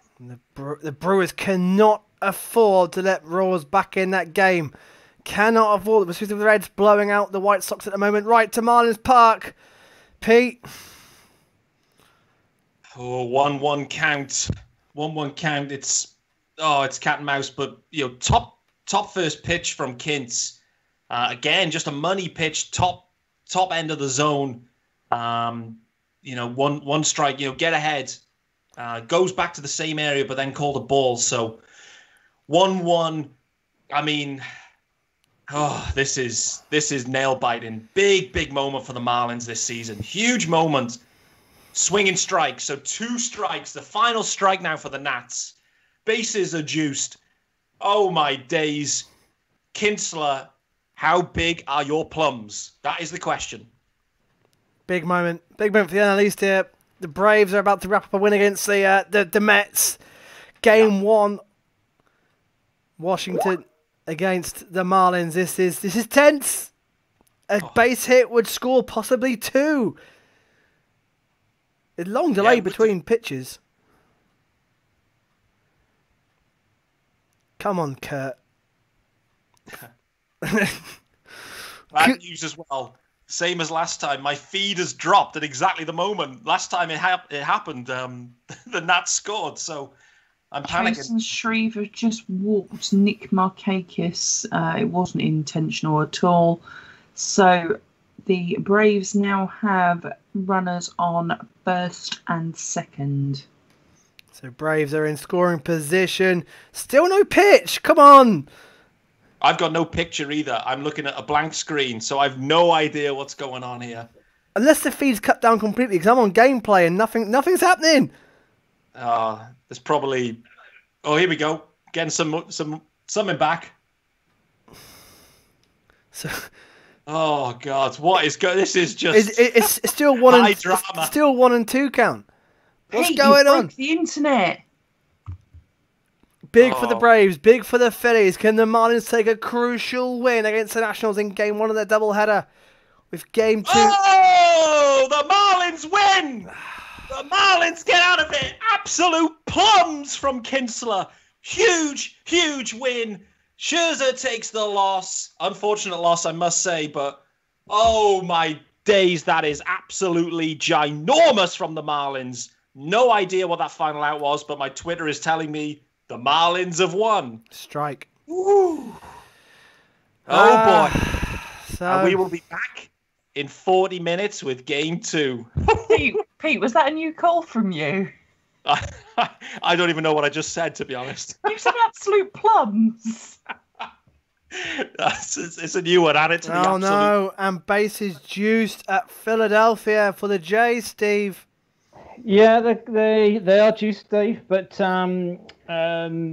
Bichette just ground straight into. I mean, the ball, it was like me playing golf. It went about 3 feet in front of him. I don't know how he actually did it, but he played it directly into the dirt, and Medina managed to scoop the ball up and get it back to your catcher to get the runner panic coming in from third. So bases still juiced. With 2 out now and looking to try and get some runs. We've got Hernandez at the plate, so he's a good guy. Yeah, good guy from our perspective to be there. But let's see how he does. Big spot for Medina on his debut. Bases juiced. 2-1 down and 2 outs. So this would be massive for Medina and the Phillies if they can keep it to 1 run. Oh, Jack, he kept this quiet. More runs for the Red Sox. Yeah, I thought you got a game that was actually sort of in the balance. I thought I'd let you guys go through that. But yeah, it's now 9-1 Boston. Fair play to them, to be honest. It's the Yankees haven't turned up. That's enough about them. Boston have. They've seen their chance to get this win, to break this streak, to at least get 1 win against the Yankees this season. They've seen the opportunity and they've taken it with both hands. Aaron Boone's left Jonathan Holder out there to die on the mound at the moment. He's just there as cannon for the right now. So, yeah, unfortunately, unless the Yankees somehow manage to do what they've done against Toronto and score a couple of 7-run innings, 10-run innings, it is well and truly over here at Fenway. Well, that was not what we're expecting going into tonight. Oh, big out for the Phillies, Steve. Yes, it was. So it was a linebacker straight back to Medina. He managed to get a bare hand to it, which took the sting out of the ball. And, of course, the runners were all moving around the bases and they had an easy out at second. So, he managed to dig himself out of that hole. But the Jays still lead 2-1. Going into the bottom of the second. What's Medina's pitch count? He is up to 54 pitches. Bloody hell! Yeah. So, bullpen game. Oh dear, bases loaded for the Braves. Oh, and the Braves who would have seen that Marlins result come through on the scoreboard are trying to tack on some insurance. Yeah, Chase and Shreve just threw the ball to Robbie Cano at second, and Robbie bobbled it. Oh. And it kind of went sort of halfway between second and third. So, yeah, bases loaded for the Braves in the top of the 9th with no outs, and they've kept Chase and Shreve in the game. I'm not entirely sure why, but hey-ho. And we've got a man on second in the Dodgers-Rockies game, Molly. We did have the inning has just ended, as you come to me. But yes, Zach McKinstry got his first hit with I believe his first name's Zach. I've just said Zach, and I don't actually. Anyway, McKinstry got his first hit. This is his first start with the Dodgers, and he made his debut earlier in the week. But and that's his first hit, and just straight in the gap at centre field, and got himself a double. So that's a good way to start your career, I suppose. Nice way to start the career. However, no runs score. Let's go to the Milwaukee, where the Brewers are looking to respond straight away to the Royals getting back in the game. Yeah, we've got 2 runners on base. So we've got Yelich on second base. He led off with a single, and Ryan Braun followed him up with another single out to left field, pushed Yelich to second. Braun's now on first. So it's got to be said as well, this could be Ryan Braun's last game in Milwaukee. His contract's up at the end of this year, and I think there's some options. I'm not sure how it actually works, but there is a chance that he might not be playing for Milwaukee next year. So this could be his last game at Miller Park. Wow. Interesting free agent for someone to pick up there. Certainly, for sure. You never know. He may take a club-friendly option for an extra year, particularly as we may well have the DH for next year as well. So, and the other big news as well, which obviously everybody wants to know, is that Chorizo won the sausage race. Oh, so, that we can all go to bed happy. Exactly. There we go. Even though Jack's been wiped out by the Red Sox, he can go home happy knowing that. Definitely. There we go. Let's starting down a little bit. Let's get a little bit of an update from Charles. What you got for us, mate? Yeah, so I've got some StatCast updates for you, Dave. So where are we? So I think I've done Osteda's. So Bobby Dalbec's home run, that was his 7th of the season off a 91.7 mile per hour four-seam fastball. I'm not sure if this has come up on your update, Dave, but Miguel Cabrera hit a home run in the Indians-Tigers game. Oh, no, Pete wasn't there. I tried. Okay. That's fine. 2 runs. That scored 2 runs to right centre field to make it 7-3. That was hit 411 feet with an exit velocity of 107.2 miles per hour, 26-degree launch angle, and that was off a 91.2 mile per hour fastball. Also, Ronald Acuna hit his 80th career home run today in his 307th career game. The only player in Braves history with fewer games to 80 is Bob Horner with 287th. We got runs in New York, and it sounds like the Braves have tacked on. Yeah. Bases clearing triple. Oh, yeah. Big time. Yeah, so it is now 6-0 to the Braves in the top of the ninth, and I think that Shreve is just going to stay in there because there's no point wasting more pitchers. But as I was saying earlier, the one good thing is that we've had word that DeGrom will definitely be playing tomorrow, despite being taken out with injury earlier in the week. So 6-0 now to the Braves, who have blown that game wide open. Pete, in Detroit, the Tigers have got a couple of runs back. Pete's still not here.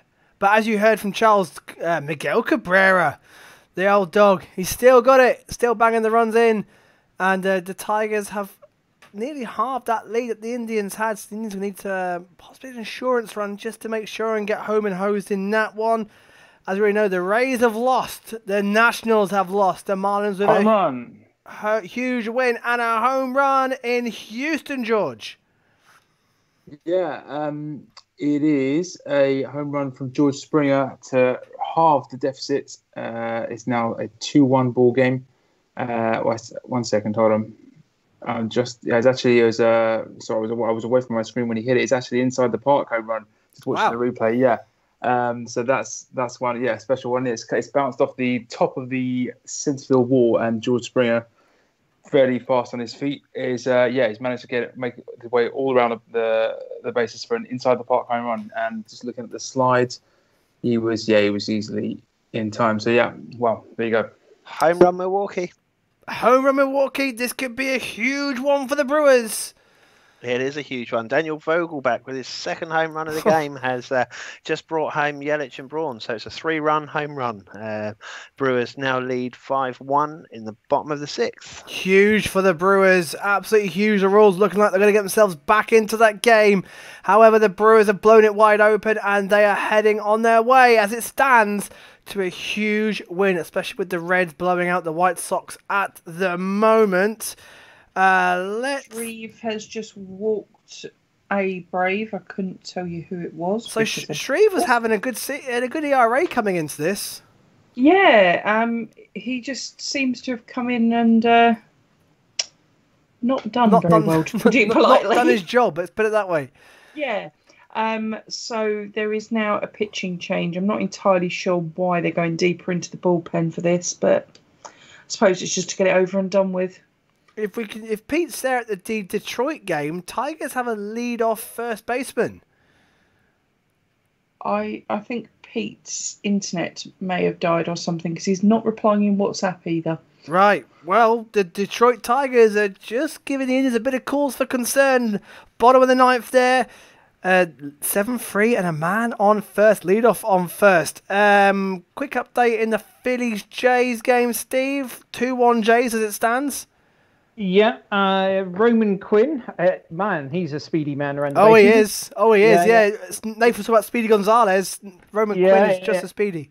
He is very quick. So he bunted his way to first base, managed to just land it in the infield diamond, but managed to get across to first base, and then almost immediately then stole second. And the Phillies have just got a walk, so we've got on first and second. They've got 2 out. And there's a little bit of a conflab happening at the pitcher's mound with Jano and Bichette and Walker just having a little discussion on what they're going to do. Phillies are edging their way back, but they've only got 1 out to play with.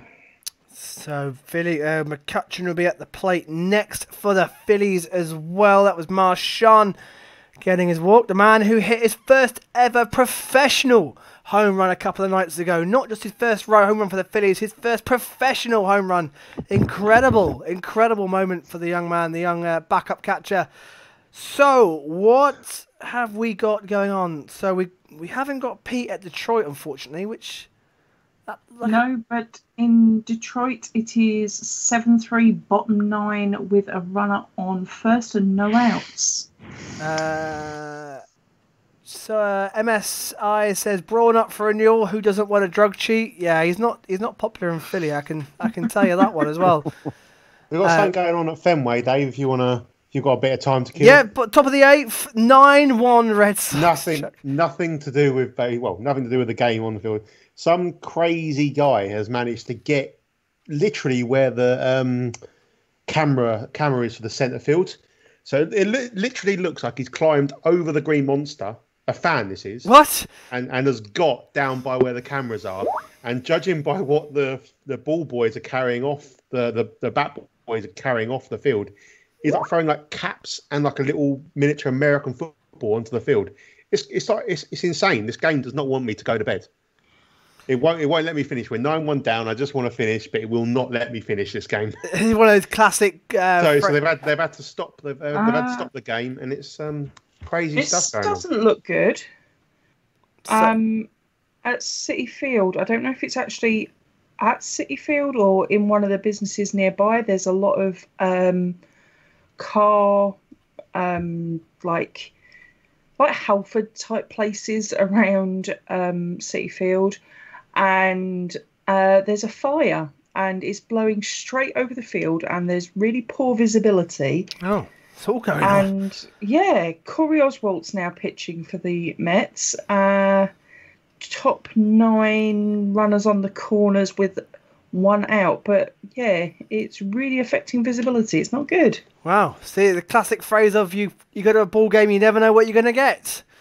And you can tell there, protester at the Boston game and poor visibility due to a local fire in the Mets game causing problems there. We got base. Oh my word! Detroit have made it 7-4 with a man on second base. Pete, where are you? He's still not back. Could the Indians dramatically fall behind to the Tigers? And the Phillies have had a big strikeout on McCutchen just as they were building some momentum there as well. But the Tigers are now 7-0. 7-4. Still, no, the Mets game, is 7-0 to the Braves now. The Braves have tacked on then, so the Braves are cruising up to another big win and another big win towards the pennant there. But the Indians are on the verge of a mini collapse here. So 3 innings in the bottom of the 8th, 1 in the bottom of the 9th. Sadly, Pete is not here now. Still no outs. A man on second base. Quite remarkable. Could Detroit Tigers pull off an incredible comeback here? I don't know where Pete... Yeah, it's Austin Romine now on that's batting for the Tigers. So no outs. Could this be an incredible comeback? Pete was so happy earlier on. He was down, then he was up, and now maybe he knows what's going to happen. He's gone off early. Maybe he can't. He just can't good watch news, though, from the Mets game. It does look like it's not City Field that's on fire. It looks like it's one of the car lot places on the outskirts. So 2 runners on in Houston with 2 outs. Yeah, Yuli Gurriel with a bit of a blue-ish base hit to just right of centre field, and we've got 2 men on after Bregman had drawn a walk earlier in the inning with 2 outs, and obviously Springer's inside the park home run earlier in the inning. This is a chance to try and finally get something going in this game, and we've got Kyle Tucker up with the opportunity with a man in scoring position, and this is the kind of moment where hopefully we can get that spark. Someone get me to the Tigers game. Full count. Pete, I think Pete Pratt's covering this now. Have you jumped over, Pete? I'm loading up, Dave. Load it up. I'm loading it up now. Just load to see it where up. we're up to. What is going on? So full count, man on second. They were 7-0 down. It's now 7-4. Full count. That's all I've got at the moment. So full count. You're right. Fly ball though. Audio, Pete. Audio. Oh, sorry. Fly ball. So first out. Man on second. Brad Hand is pitching. Oh, this. I need a breather. straight into the line of fire again, Pete. Absolutely. Gotta love it. This in-play runs is so good.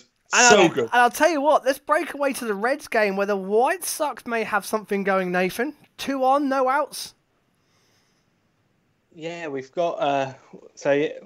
Joma Sanchez got walked. It looks like Anderson is in a bit of pain here. Is he going to go off? No, he's still swinging. He got hit by a ball after swinging, not like an intentional hit or anything. He just swung and the ball went straight down on him. He does look like he's in a bit of pain. He's not the guy. He is with men on base as well. He does come in quite well, but it could. He looks like he's going to go up there. He does look like he's just trying to. This is Tim Anderson, isn't it? Yeah. Tim Anderson. He's just. I don't know. He's really trying to shake his foot off. No, he's going off. It looks like he's going off injured. So Tim Anderson out again. That's a bit of a loss for the White Sox. Oh, it's a huge loss. When we don't have him in, we've not done well this year. When he's not been in that team. The other night when he took the day off, we lost. When he was injured, I think we went 2-6 when he was injured. Yeah, he's gone off injured. So not good for the White Sox, staring at defeat down the barrel of a gun, and Anderson off injured. Mercado's coming into pinch hit for him now. So White Sox on an 0-1 count. So yeah, he'll take over the count that Anderson had, of course. So 7-2 Reds, but the White Sox are in position to get some runs back at that lead. Pete, anything happening in Detroit, or has it turned to a bit of a damp squid? No, it's a 2-2 count. I have to be honest, and I apologise to the Tigers fans. The bases are juiced. No idea who this pitcher is. This hitter is for the Tigers, Cameron. He's the number 8 guy. He's 0 for 2 for the day. It's a 2-2 count. His average is 118. Yeah, exactly. So I have no idea who he is, but it's a 2-2 count. He needs to make some contact and get the runner moving at least. So let's see. Brad Hand's pitching. Fouled him off. Lucky, actually. Quickly back to the Reds. Was that bases juiced, Nathan? No, bases juiced here. No, it was over in Houston. Oh, we'll go in Houston. Sorry, I thought it was Nathan. So Houston Astros 1-0 down, and now with 2 outs, Carlos Correa is at the plate for the Astros to try and at least tie the game, or even better.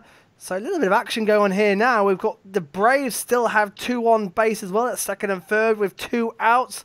I believe the game has got going again at Fenway. It has. I was talking to thinking to myself out loud. The guy was just he looked like a fan.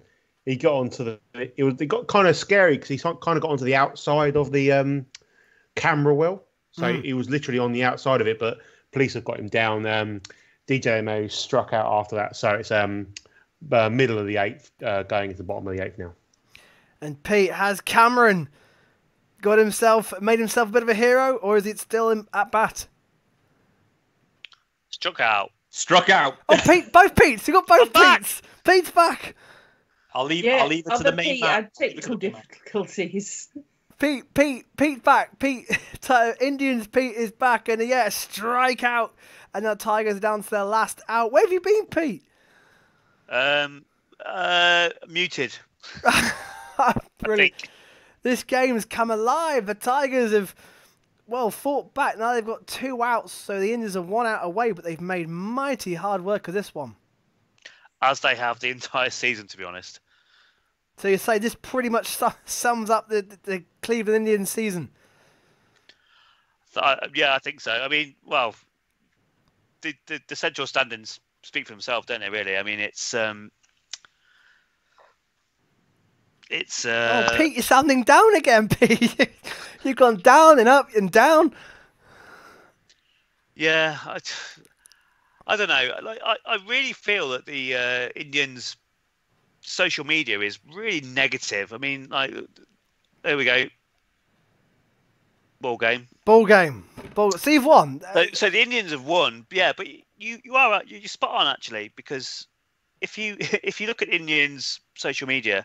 everyone is so negative. And to be honest, I feel the same way as well. Like if we actually make it into the postseason, we're going to limp into it. I don't think anyone expects us to do any damage there.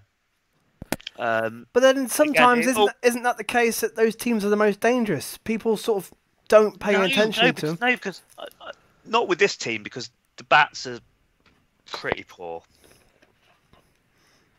Oh. The Mets got out the inning. Right.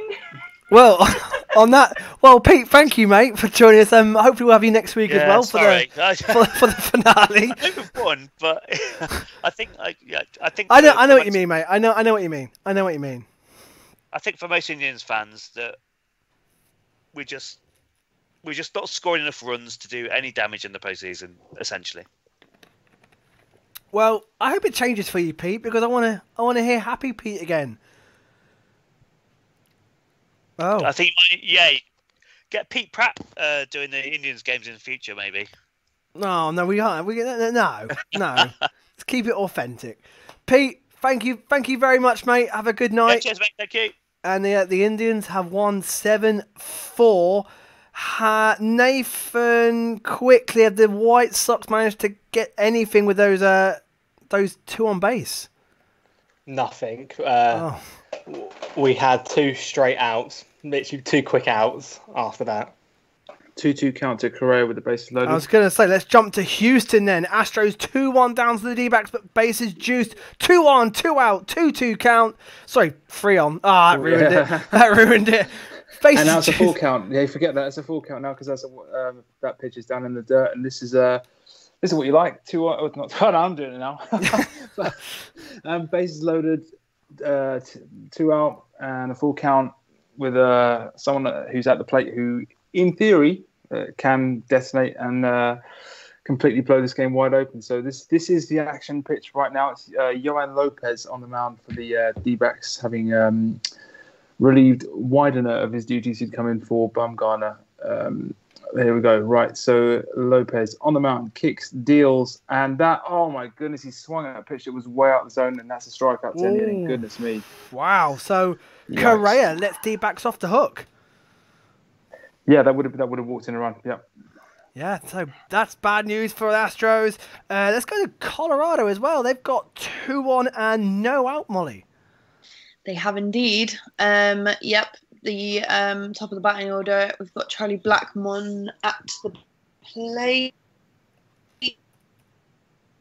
Hit one to right field that was caught, and runners are kept at first and second with 1 out now. Bottom of the 4th already. That's ticking on nicely. Jays Phil, Steve, has Medina calmed down more slightly? Yeah, he had a good inning there. It was quiet from the Jays' perspective. He ground out, lots of ground outs. So Lourdes Gurriel ground out to the first base, Grichuk ground out to centre field, and Vladdy ground out to first base as well. So it was a reasonably quick up and down for him on those 3 batters. Game settling in now, and Walker's back on the mound, ready to kick us off for the bottom of the 3rd. So Phillies need the bats to get going again and try and tie that game up. The Mets have a lead off with no outs in the bottom of the 9th. Home run at Fenway. Hang on. Let's hear about Jack's more misery for Jack. The Red Sox are piling it on. Yeah, it's now 10-1. JD Martinez. But this one you can there's a little bit of you're smarter at this one a little bit. We've currently got Eric Quatz, who's the backup catcher, throwing knuckleballs. So it's a position player pitching at the moment. So it's just trying to save. Did that the other day? Yeah, it's just trying to get through the game now. That's what I mean. This game doesn't want it. It just will not end. Yankees Red Sox games will not finish quickly, no matter what. We know that from last year in London, don't we? Yeah, exactly. So he's now just hit a batter. So it's I could be here for another couple of hours. The way this is going. As you can see. Oh, another hit for the Mets. Oh, hello. Well, come back. Okay, let's calm down, Trace. It'll be some comeback, but it's currently 7-0, and how many on base now? Runners on first and second with no outs in the bottom of the 9th. Well, It's progress. It's progress. We'll keep an eye on the A's games and all the ones starting now. We've got James Scott saying, "Let's go A's." They're going to be happy. The Astros are down and have wasted a bases-loaded opportunity. We've got, in fact, the Red Sox still got a man on base. Are they bottom of the 8th? Jack, I thought that was bottom of the 9th. No, bottom of the 8th, mate. That's what I mean. It will not let me in. It will not let me go this game. It is never ending, isn't it? Saying that, the White Sox Reds start at the same time. They're in the top of the 7th, Nathan. Can the White Sox take any opportunity? As you came to me, actually no, that's gone miles out. I was about to say, the ball's just gone on the other side of the foul pole, but no, it went miles away from it. Abreu's on a 3-2 count with a man on first and second. We're notorious for hitting runs the 7th onwards, so 5 runs between 7, 8, and 9, it's doable, but this is in play runs and we don't win, so. Well, yeah, I know that feeling, mate. I know that feeling all too well. The Rangers, who are out, eliminated, can't into postseason, have a lead-off base runner against the Angels. Giants didn't get anything against the A's by the look of it, and the Padres are just in the top of the first against the Mariners and the Cardinals Pirates. 0-0 there. Bases juiced, Molly, in Colorado. They are indeed. Gonsolin's just given up a walk, so runners on all the bases. Bases are well and truly juiced, as Pete would say, here at Coors Field. So can the Rockies, who are, like I said before, pretty much all but out of it. They're a long way adrift, 4 games back off the wildcard spot. But which is a shame because they have some really, really good players. Like, they're looking really solid. But everybody else is just better, I suppose. I mean, I don't really know what else. Like, I gave them credit. James says, minor for the A's, having Major getting the first 3 batters out. However, he is out of it. Scoreless as well. Pete Pratt, I know that guy. He says, can we get a Marlins updated playoff percentage? Of course, they close in half a game with the Braves, who are about to go half a game back ahead, Trace, because, well, I say because, but it's a 3-1 count and 2-1 for the Mets. Well, it was. It's your fault. I've decided. Oh, have I jinxed that as well? Yeah. Double play. Not Wilson. No, it was Cano. Cano grounded into a double play for a change. Runner on third and Michael Conforto at bat now. So the Braves are about to pull even further. Well, back to a half a game ahead. We can still come back. It's done, Trace. It's done. So the Phillies still 2-1 down to the Jays. Nothing. Home runs for Colorado. Wow. So the Dodgers have not started well at all, Molly. No, not really. Gonsolin is on pitch 55 now. He's starting to look tired.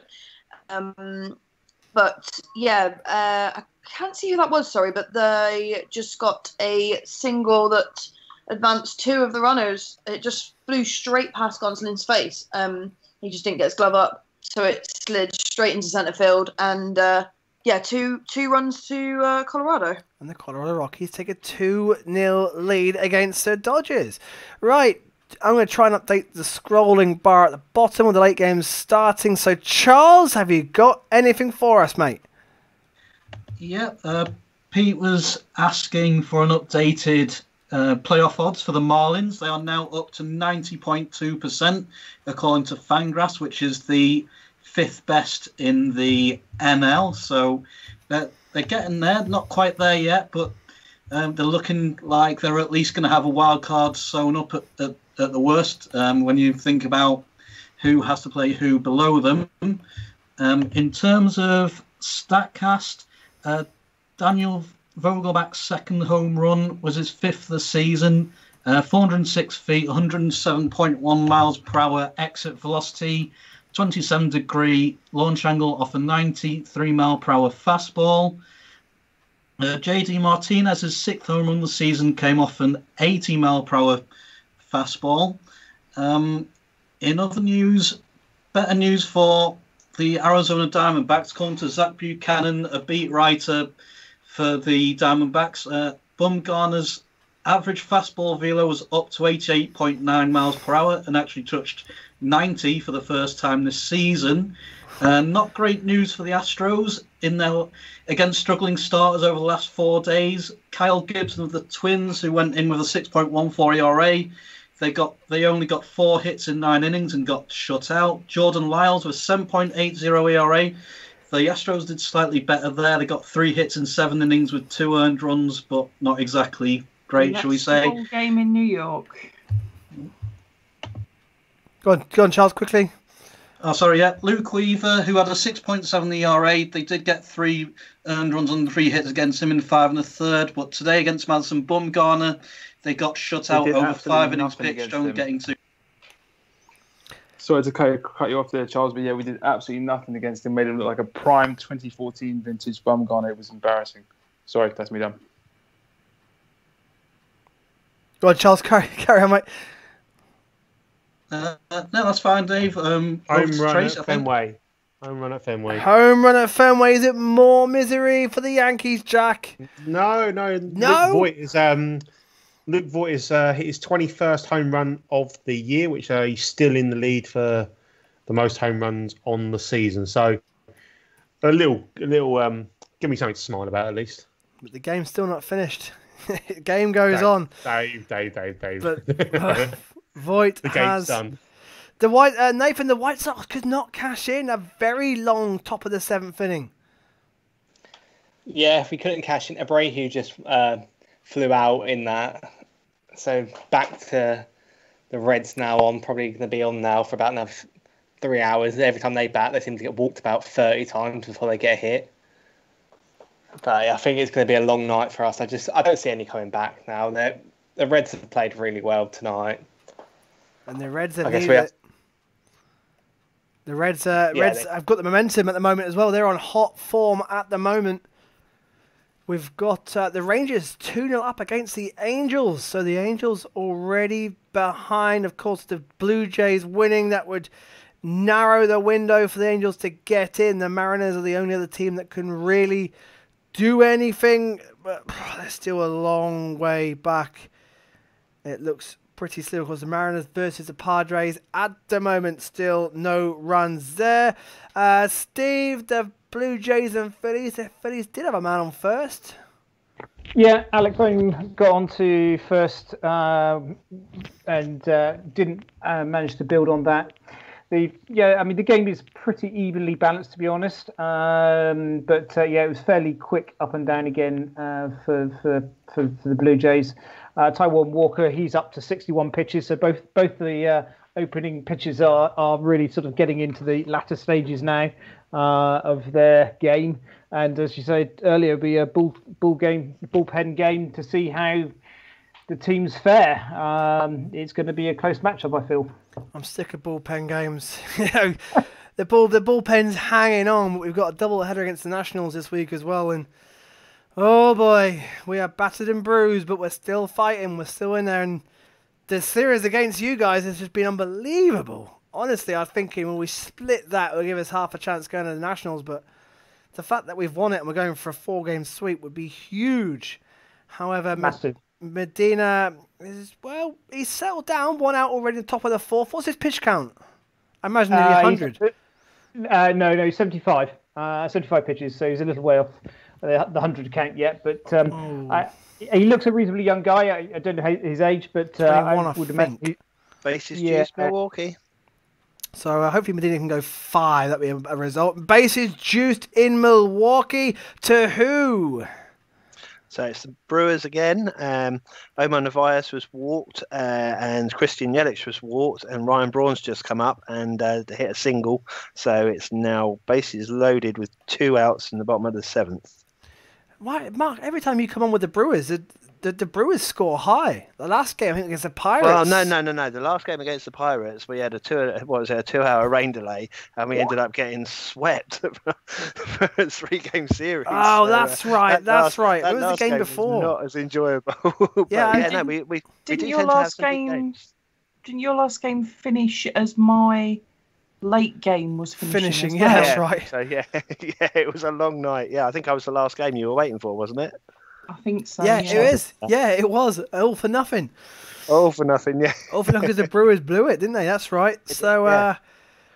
currently fight would be tough to blow this. The bases loaded. Daniel Vogelbach is now up, and he's already hit 2 home runs. So this could be a grand slam if he follows through. God, what a night he'd have. 2 for 3 tonight. His average is only .217. He's not at the best of seasons, although he is a power hitter, isn't he? I think it's .423 since he signed for the Brewers. So he's definitely he's transformed. Miller Park, yeah. So he's looking all right for us, I have to say. It's also the first time he's played in the field for us because he's been designated hitter since he came over.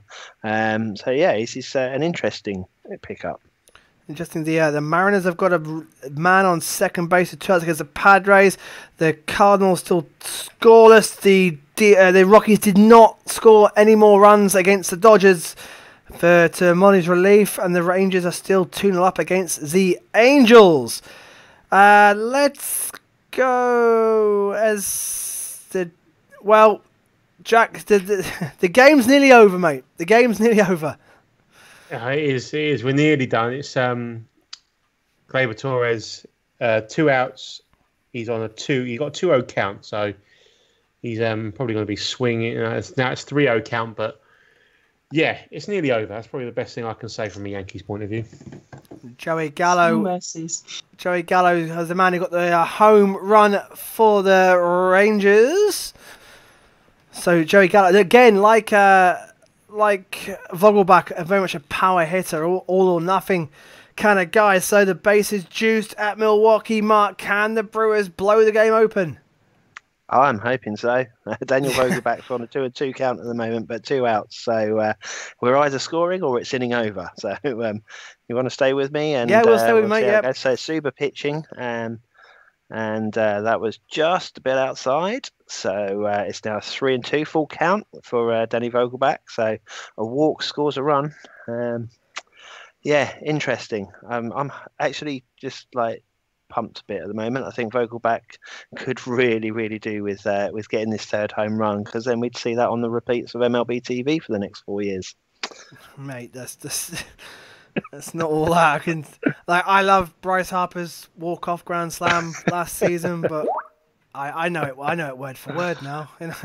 Yeah, I know. It's frustrating, isn't it? They've got so many things they could do, and they repeat the same things 25 times every game, don't they? So, we're still up. So. That jingle. Change the jingle for starters. Yeah, exactly. Or just put us on instead. You know, we could. Well, yeah, exactly. We've got enough highlights. I think I know all the clips word for word now. Yeah, it's painful. It makes my ears bleed. Vogelbach's just struck out. Vogelbach is out, so 1. Just struck out. So that's the end of the 7th. And it remains 5-1. So let's go around. Let's go around the ballparks then. So top of the 8th go the Brewers and the Royals. No base runners anywhere.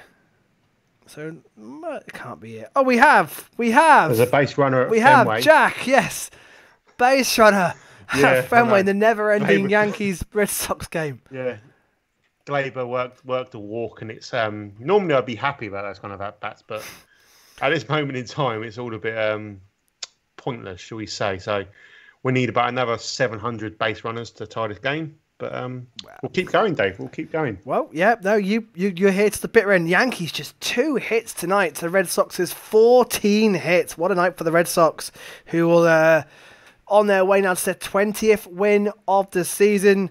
And like I said, a little bit of shining light on what's been a miserable season for the Red Sox fans this season. Top of the 8th, time running out for the White Sox, Nathan. Yeah, I don't. Eloy Jimenez is 1 for 2 now. With he's just struck out. God. So we've got Encarnacion coming up. He is a strikeout victim, to be honest. So that's another out. And then James McCann, I can't see much from here. 7-2. I think it's one of those things. You just got to take your losses. You can't win every game, unfortunately. We're not the Dodgers. Well, no one's the Dodgers this year, mate. No one's the Dodgers this year. But I do wish we played in an easy West division, but unfortunately, we're playing one of the hardest ones. Oh well, hold on. The Tigers. You got what? You got the Tigers, the Pirates in the Central. You've got well, the Reds aren't great. In fact, the NL Central's not great. The AL Central's not great. That's not a tough division you're in.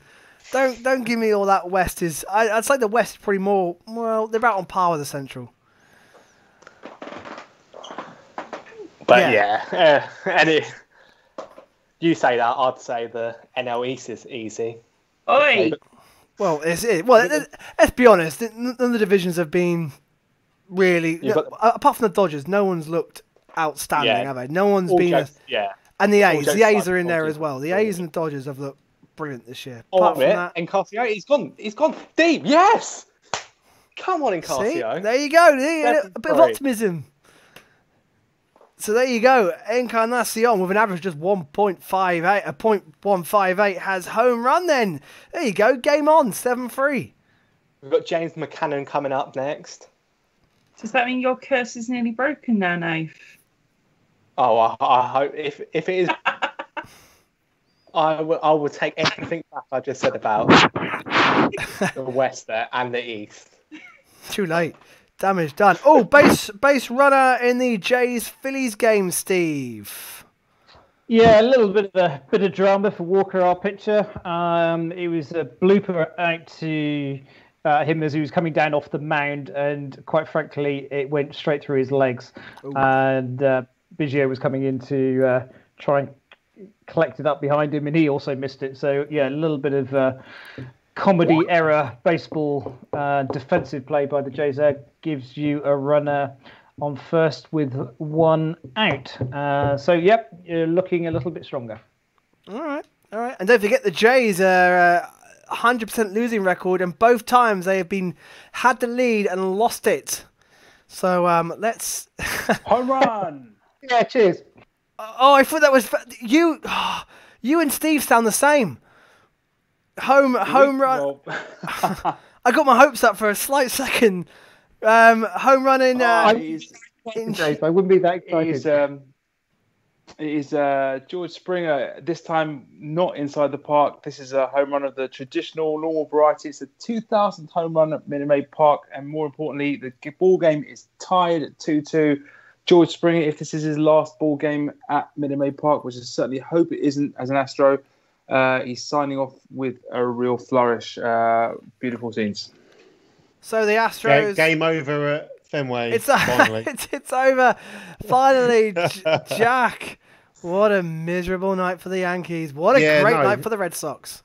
Thanks for having me on, Dave. It's been a brilliant night's entertainment. But fair enough about the Yankees. Fair play to the Red Sox, because they were on the verge of going 0-10 against the Yankees. So fair play to them. They saw their opportunity and they took it with both hands.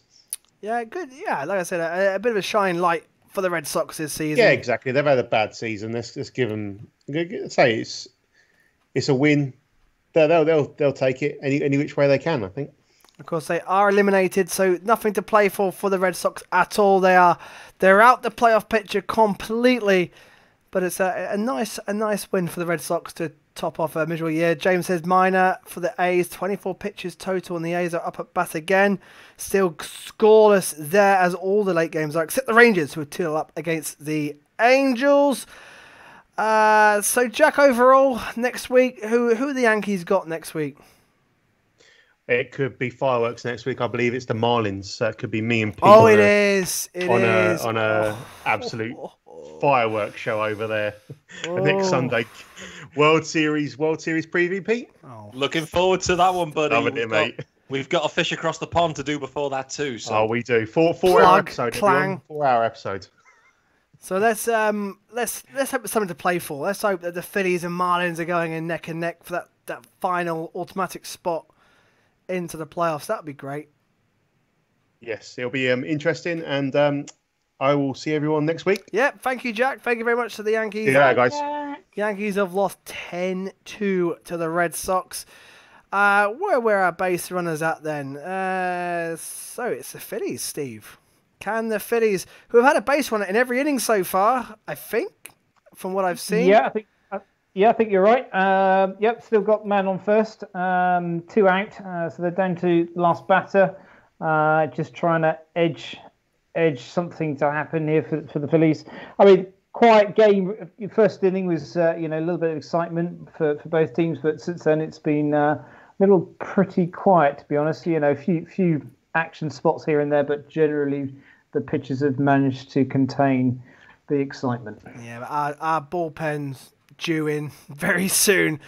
And you never know what you're going to get with the Phillies bullpen, but just the one running it. Still got, I think it's Alec Boehm again on first. Oh, it'll be Kingery, wouldn't it? It was Kingery, I think, on first base. So Quinn has gone down. Marchand now at bat for the Phils. So the Yankees have lost 10-2 to the Red Sox. The White Sox are still 7-3 down. The Nationals and Marlins game 2 is just warming up now. They're about to start. D-backs 2, Astros 2. Springer has literally pulled Astros up to level the game there. Brewers 5-1 up against the Royals. The Rockies lead the Dodgers 2-0. Nothing doing between the Cardinals and Pirates and Mariners, and scores with the Padres, who do have a man on first base. Giants and A's 0-0. Rangers. I'm watching that game now, by the way, Dave. Oh, good stuff. I'll come to that shortly then. The Rangers are now 3-0 up against the A's. Angels, sorry. So Angels' playoff hopes being diminished with the Rangers already 3-0 up and nothing doing anywhere else. So James Scott says, the battle of the Bay has already been won, but can the A's finish off the Giants? The A's have had a hell of a season. The Phillies did not. They're out the inning in that one. So, Charles, you got anything for us, mate? Yes, Dave. So, just some quick injury updates here for the Blue Jays for Steve. That Steve will be interested in. So, Nate Pearson is expected to return before the end of the season and be used primarily in relief, pitching 1 to 2 innings at a time. Matt Shoemaker is scheduled to return any day now, and he's pitched over 60 innings in his efforts to return so far, so he's quite well stretched out, so he should be fine to start.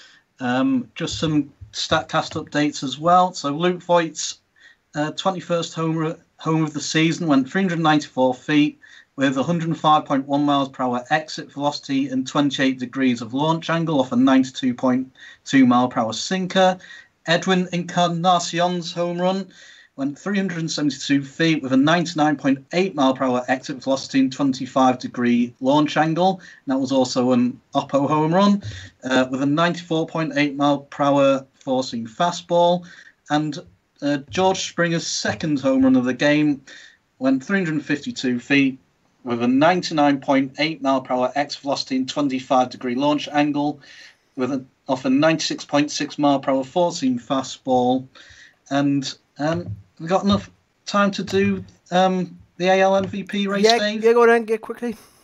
Okay, so interestingly, the batting average leaders are DJ LeMahieu on 368, Tim Anderson on 366, and Jose Abreu on 330. Home runs, as we know, Luke Voigt's in the lead with 21, with Jose Abreu on 18, and Mike Trout and Nelson Cruz tied on 16. DJ LeMahieu actually led an OPS coming into today with 10.48, Nelson Cruz with 10.26, and Jose Abreu with 10.21. But just to throw in a curveball here, in terms of wins above replacement, Shane Bieber actually leads the AL with 2.9, with Tim Anderson, Anthony Rendon, and Jose Ramirez all tied on 2.6. And in that rare chase for the Cy Young and MVP double, Bieber also leads an ERA, strikeouts. He's second in WHIP, and he's got quite a big lead over Dylan Bundy in wins above replacement as well. Lovely stuff. I was just heading your way. Game 2, Nationals v the Marlins. It was a nail biter in game 1. Who's broken first in game 2, Pete? Charlie. Get your StatCast out. Trey Turner, first pitch of the game. Oh, he destroys one. Braxton Garrett, second start of the year. Trey Turner absolutely unloads. 1-0 the Nats. Juan Soto up at the dish. Already a 3-1 count on Soto. 3-2 counts full. So, woo, the Nats jumping out spicy top of the first. We need it. We need that. Now, come on, Phils. Pull your fingers out. Nationals doing us a favour early doors, but the Nationals take the lead against them. Where was that one at bat ago in that last game? Hey, could have done with that. But so there you go. The Nationals lead early doors there. What else have we got down at the Tracy? What game were you watching? Sorry. The Giants A's game. Okay, yep. What we got there so far? 0-0 top of the third. No hits I can see. Yeah, pretty much a pitching duel at the moment. Interesting to watch as an outsider. Both pitchers looking really sharp at the moment, so we'll just have to wait and see what happens with that. Oh no, I can see Workman's in for the Phils in the 5th inning. It's a bullpen game. Steve. Oh, that's entertaining, isn't it, Dave? Yeah. No. Steve, how's it? How's it going? Yeah, I thought we almost got one out there with Biggio. He went real deep, but didn't quite get it out the park. So Medina, he did. To be fair to him, he did quite well in the end.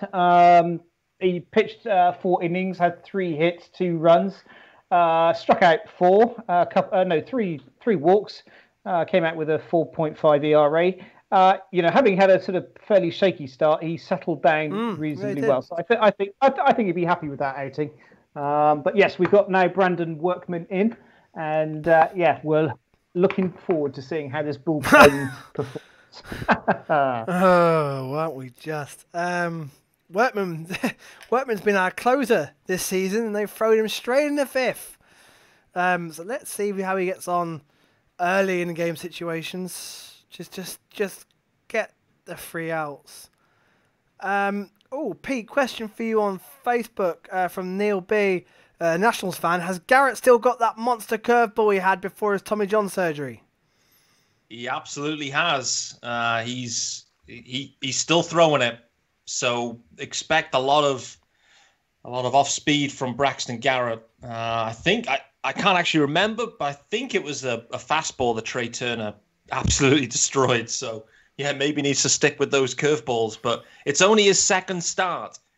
Former 1st-round pick for the Marlins. I think 2017 from memory. Maybe 2016. I mean, we've seen so many young guys up. I'm starting to lose track of who's who, to be honest. We've had so many up this year. He's the 20... Oh, an error there from John Birdie too. So Asdrubal should have been out there. But anyway, so no outs, runners on 1st and 2nd now. Oh, Braxton Garrett. That heart will be beating. Yeah, and the Marlins already under some serious pressure at the top of the 1st on game 2 right there. Oh, Workman's got 2 outs so far. Every hold of the bullpen is scoreless inning is a big fist clench because it rarely happens, but Workman's 1 out away from getting out of the 5th inning. The bats need to light up for the Phils though. Let's go to Georgia Astros D-backs. Not heard much there in a while now in the top of the 8th already. George, where's that game gone?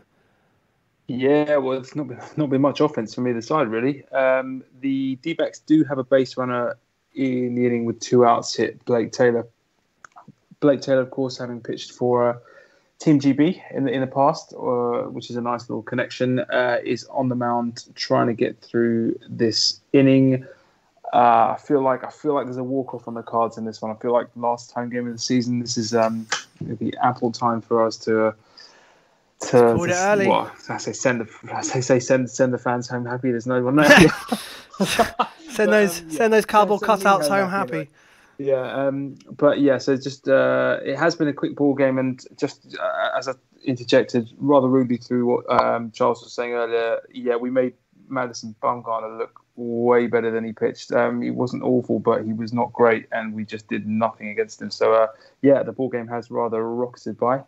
And there's an 0-2 count here with Taylor pitching, and that's going to keep going. So yeah, check back in with me shortly. Sorry, I meant fist pump, not fist clench. I can see you in the comments. You know what I mean? Every scoreless inning is a get in relief. Sorry, Dave. You know what I meant, Trace. You know what? I saw you in the comments. You know what I meant. It's the same thing, isn't it? Well, it is, isn't it? Yeah, it's the same thing. Fist clench, clenching your fist. You clench your fist, your fist pump. Yeah, it's exactly the same thing in my book. Yeah, don't be pedantic. Let's go to Colorado, where the Dodgers are 2-0 down to I'll say an NFL team, to Colorado Rockies. Any response yet from the Dodgers, Molly? On base. Oh, your mic's cutting out there. Oh, can you hear me now? That's better, yeah. Okay, I am holding a very hot laptop that feels like it's about to melt in my hands, but that's fine. We've got, I believe, Gavin Lux is on base at the moment. Whether we actually do anything with that is a whole other story, because the Dodgers this season do seem to love stranding runners on base. So I guess we will see what we can do with that, but hoping to come back here in the top of the sixth. Fingers crossed. We'll see. Pete, the Nationals are now on second and third with no outs. Yes, they are. The young man Braxton is, that curveball we were talking about, it's hard to handle because Wallach behind the dish, it landed awkwardly and the runners advanced. So it's a full count now as well to Suzuki, second and third, no outs. Braxton is not looking on so far, the young guy. So big pitch here. Bloop single. Both will get in, I think. So 3-0 Nats, I think, to start it off, and gets around and makes it a double. It was just a bloop right over the first baseman's head. But one of them that just lands fair and the runners advance. So 3-0, no outs. Is that frustrating, Pete? After all the absolute nail-biting and massive win that you had in Game 1, and already now 3-0 down in the top of the first with no outs. Listen, the Nats are going to have the same problem, and it's the same in these doubleheaders, right? You haven't got an ace going. You haven't got a starter. We're all bullpenning these games, and so 3-0 can expire very quickly with these kids and with these bullpens. So, listen, it isn't Max Scherzer we're facing in this game. If it was Max, we're dead. Oh, perfect timing. Just to come in there, that Tracy at the Giants A's game, home run. Yes, 2-run home run for. We're going to go with Tromp. Chadwick Tromp. Tromp. Tromp. Yeah. Yeah. So 2-run home run after they walked Basabe, and then he stole second, and then 2-run home run against Mike Minor. Yeah, against Mike Minor as well, who I don't know how if any A's fans are watching, because Minor got traded, of course, to the A's in the trade deadline. So I don't know how he's got on for the A's so far. He wasn't having the best of season with the Rangers that we know he's capable of, but the Giants have taken a 2-0 lead in a Battle of the Bay game there. Steve. Game's over. Brewers. So White Sox. Oh, sorry, I thought that was Mark. So big win for the Reds. And as for the White Sox, Nath, that's a big loss. It opens the door to the Twins. Yeah, it does. It's a shame. When going into the Red Series, I thought, we could sweep them here. 2 wins against the Indians, and that's the AL tied up. But we've just got to pray the Cubs, and I hate hoping for a Cubs win. It doesn't feel right. But I've got to pray that I get up tomorrow morning and the Cubs have destroyed the Twins. Yeah, and of course your arch rivals, the Windy City rivals, of course. But you had your opportunities in this game to go level a few times. We did. It was just one of those days when everything's not going your way. It just doesn't, nothing seems to work out. We got caught trying to steal bases. We were getting men into great positions and just flying out silly, swinging at silly ball strikes as well. There was a couple of times the ball's in the dirt and they're swinging at it and then looking at that, looking around I didn't know. But it's just annoying that you're professional. You've been doing this for years. Why are you home run Milwaukee swinging at it? But yeah, unfortunate. But You win Well, some, you lose some. Nathan, No one the expects White us to Sox still can't do much for you in in-play runs. Hopefully, we've got the Cubs next week as well. Oh, no. Hopefully we win game 1 against them so we don't get swept. That's going to be fun. Okay, Nathan, thank you very much, mate. We've got a home run in Milwaukee. What way has it gone? It's gone to the Royals. So they're making a little fight of it. 2 out. It's a 2-out, 2-run home run last stand. So Perez has just come in. Whitfield has got his second hit of the game. He got a single to get on base, and Perez just come up and has just absolutely blasted one out to the left field. So yeah, it's a little bit nervous. We're 5-3 up now. Hayder is actually warming up in the bullpen. I thought Josh Hader was in. I was going to say off Josh Hader. No. No, it was actually Brent Suter. Brent Suter came in the 7th, I believe. I think the end of the 7th, or it might have been the 8th. But yeah, it's been Brent Suter, so the Raptors in. He should see this one out, but obviously it gets a bit nervy if he lets another run in. But there's nobody on because the bases are cleared.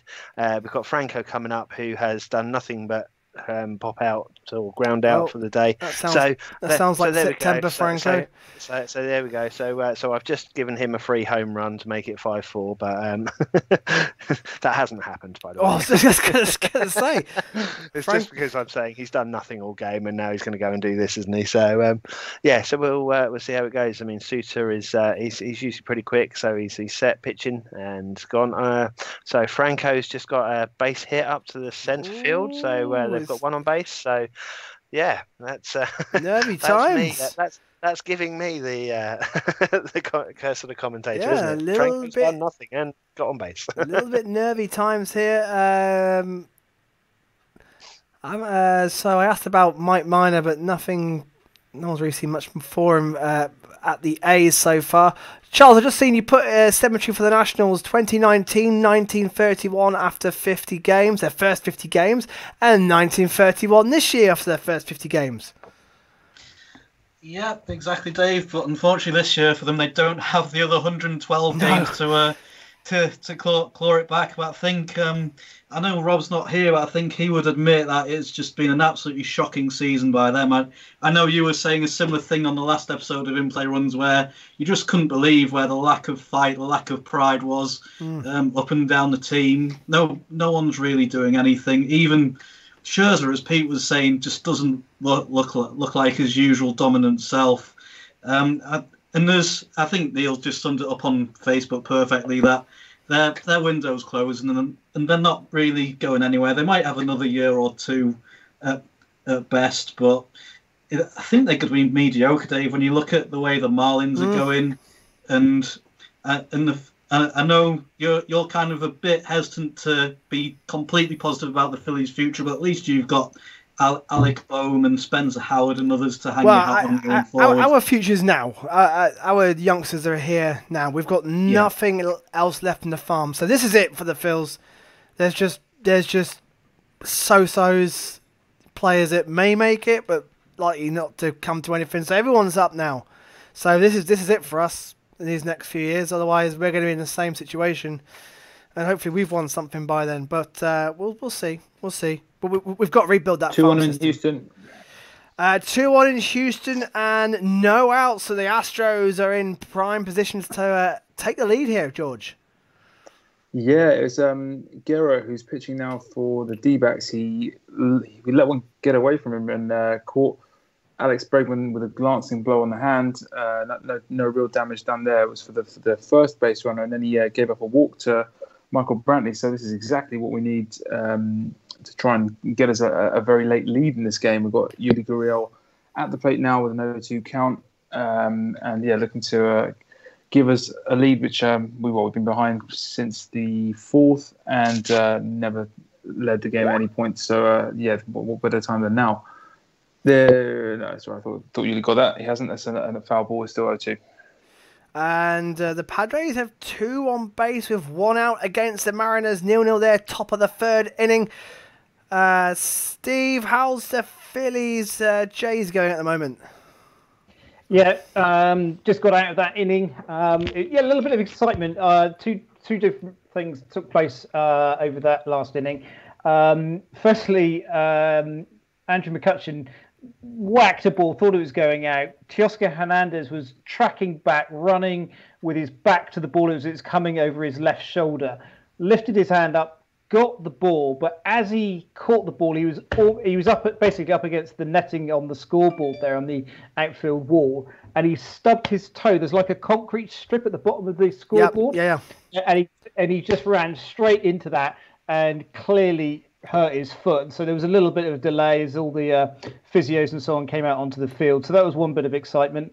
The other bit of excitement was Mr. Fanatic, your mascot.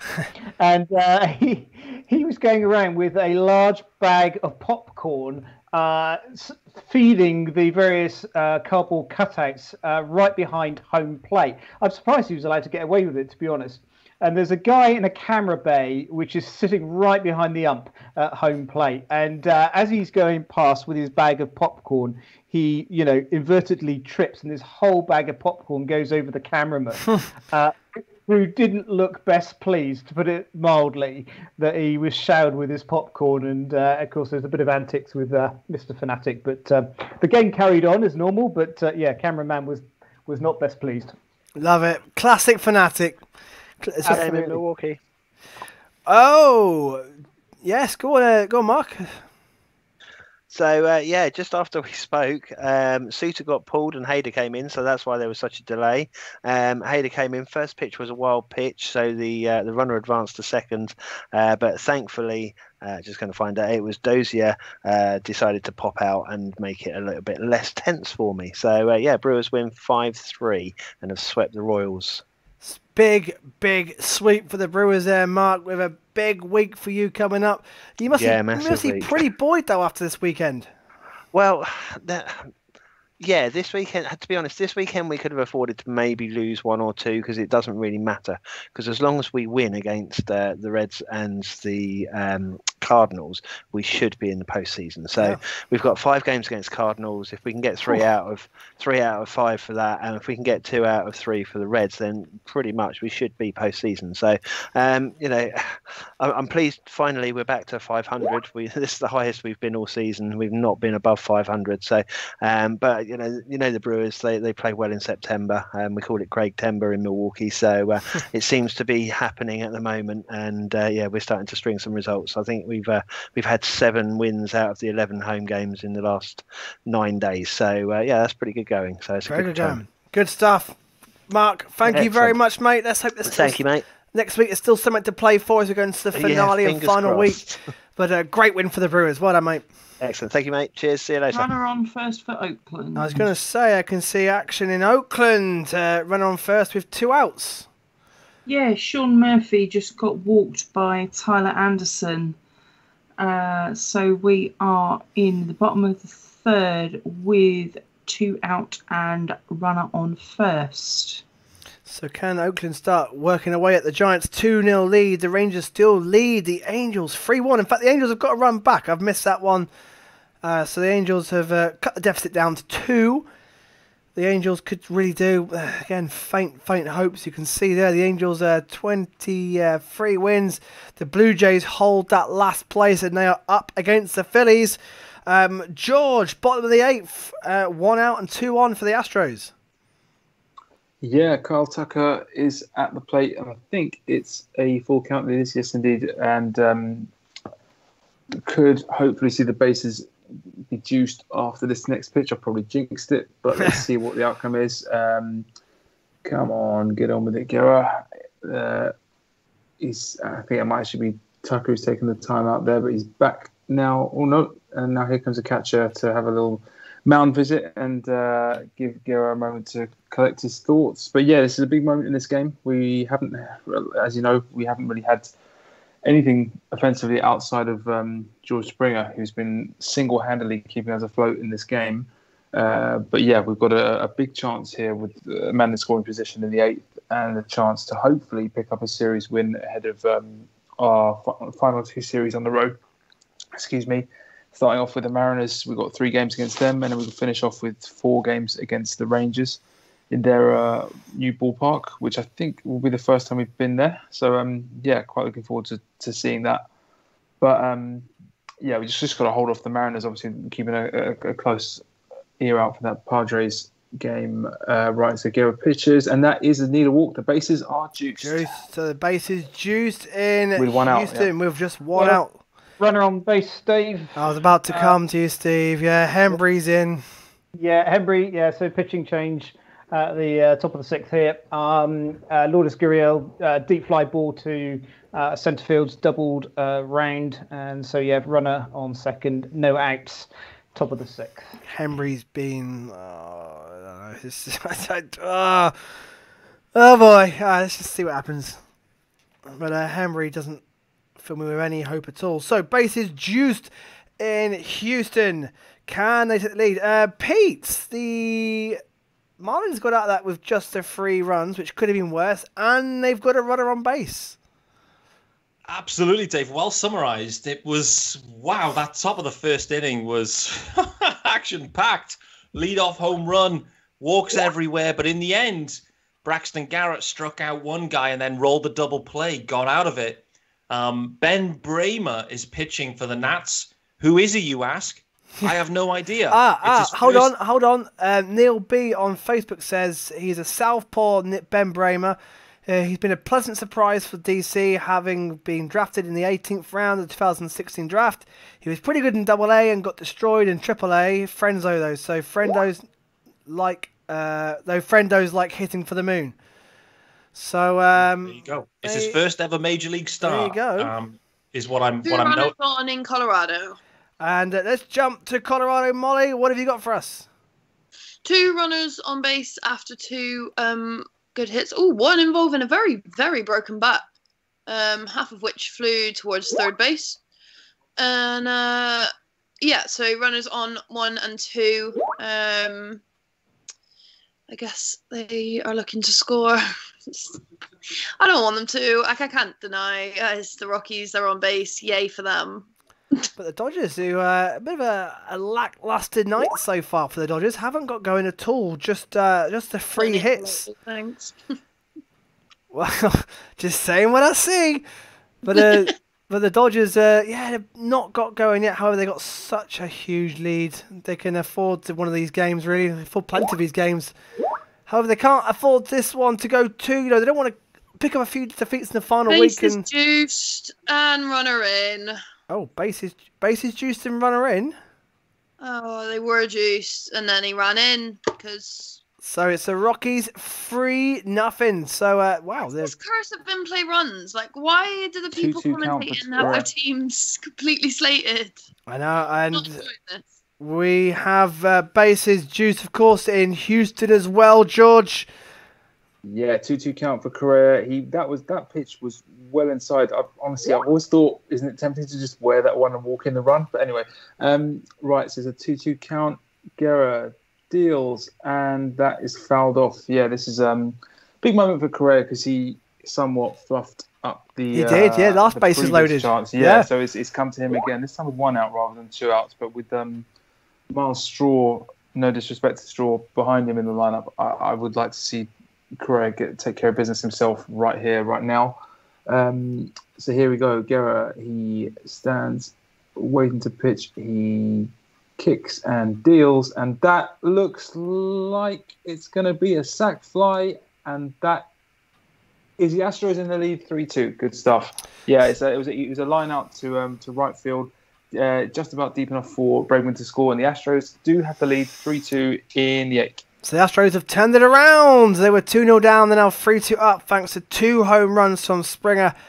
And that sac fly there has put the Astros ahead. And for the D-backs, home run. Feel that could be a big blow for them and a home run in Oakland. Which way has it gone? It's gone to the Giants. It's now 4-0 to the Giants. Ooh, so the A's having a bit of an off day as well. Yeah. The Dodgers and A's are 2 runaways in their divisions. Having a nice little off day for in-play runs. So 4-0 to the Giants. Charles has gone, by the way, so a big thanks to Charles. Oh, are you still here, Charles? Have you gone? No, I think he's gone. I think he's just gone, yeah. Oh, he's just gone. But, great to have him on with the stats, of course, keeping you updated on all what's going on. We got a man on third base in Philly. 2 outs, Steve. Yeah, that was close. You almost had a double play. Vladdy was at bat, bloopered it directly towards third base where Guriel's currently standing. He was about 3 or 4 paces off the base and had to slide back to third, but also veiled the tag. And then the third baseman got it across for the runner coming into first. So it was almost a double play, but not quite. So we still got a runner on third, but 2 out. Come on, Hembry. Come on. Pete, how was the young man for the Mr. Bremer for the Nationals looking so far in his first ever start? Yeah, well, he walked John Birdie to get going, but then he just struck out Cooper actually looking. So that was a nice curveball. Brian Anderson's in at bat at the moment, a 2-1 count, 2 outs. So, BA has been hot. Let's see. Oh, I like it. Yeah, strike on him. So 2-2 count. I mean, this is the point I was saying earlier, Dave, right? You've got these guys, 3-0 does not feel unassailable for the Marlins. Oh, no, not at all. You can feel like you're in it at 3. I mean, if it goes 6 or 7 or 8, that's a different situation. But we had the bullpen warmed. I saw in, partway through the top of that first inning. So, Braxton Garrett may be on a very short leash. Nick Nida was warming up, who's pitched well the last couple of days. It was talked about him maybe starting games. Anyway, they've gone again with Braxton today. But wouldn't surprise me if he runs into trouble, you'll see Nick Nida early. Obviously, we didn't need much bullpen in that first game. So, yeah, how's the Nats starter going? He's walked a guy, struck out a guy. He looks like he might get out of this here. Fly, yes, out of it. So, end of the first. 3-0 Nats. 3-0 Nats, and they're through 1 there in game 2. Sorry, Dave. Just going to cut in. I can stay around for a bit for the St. Louis-Pittsburgh game if you need me. Oh, love it. Yeah, okay, yeah. That's got implications, of course, for the Brewers and Cubs. How are we looking there so far? So it's bottom of the 4th. It's currently 0-0, and it looks like they've got a runner on third with it's Pittsburgh, obviously, are batting. They've got a runner on third with 1 out. So I'll let you know how they get on. Thank you. Yeah, good stuff. Thank you, Mark. Oh no, I can see Hembry's walked 4-pitch walk on Joe Panic. Have they intentionally walked Joe Panic, Steve?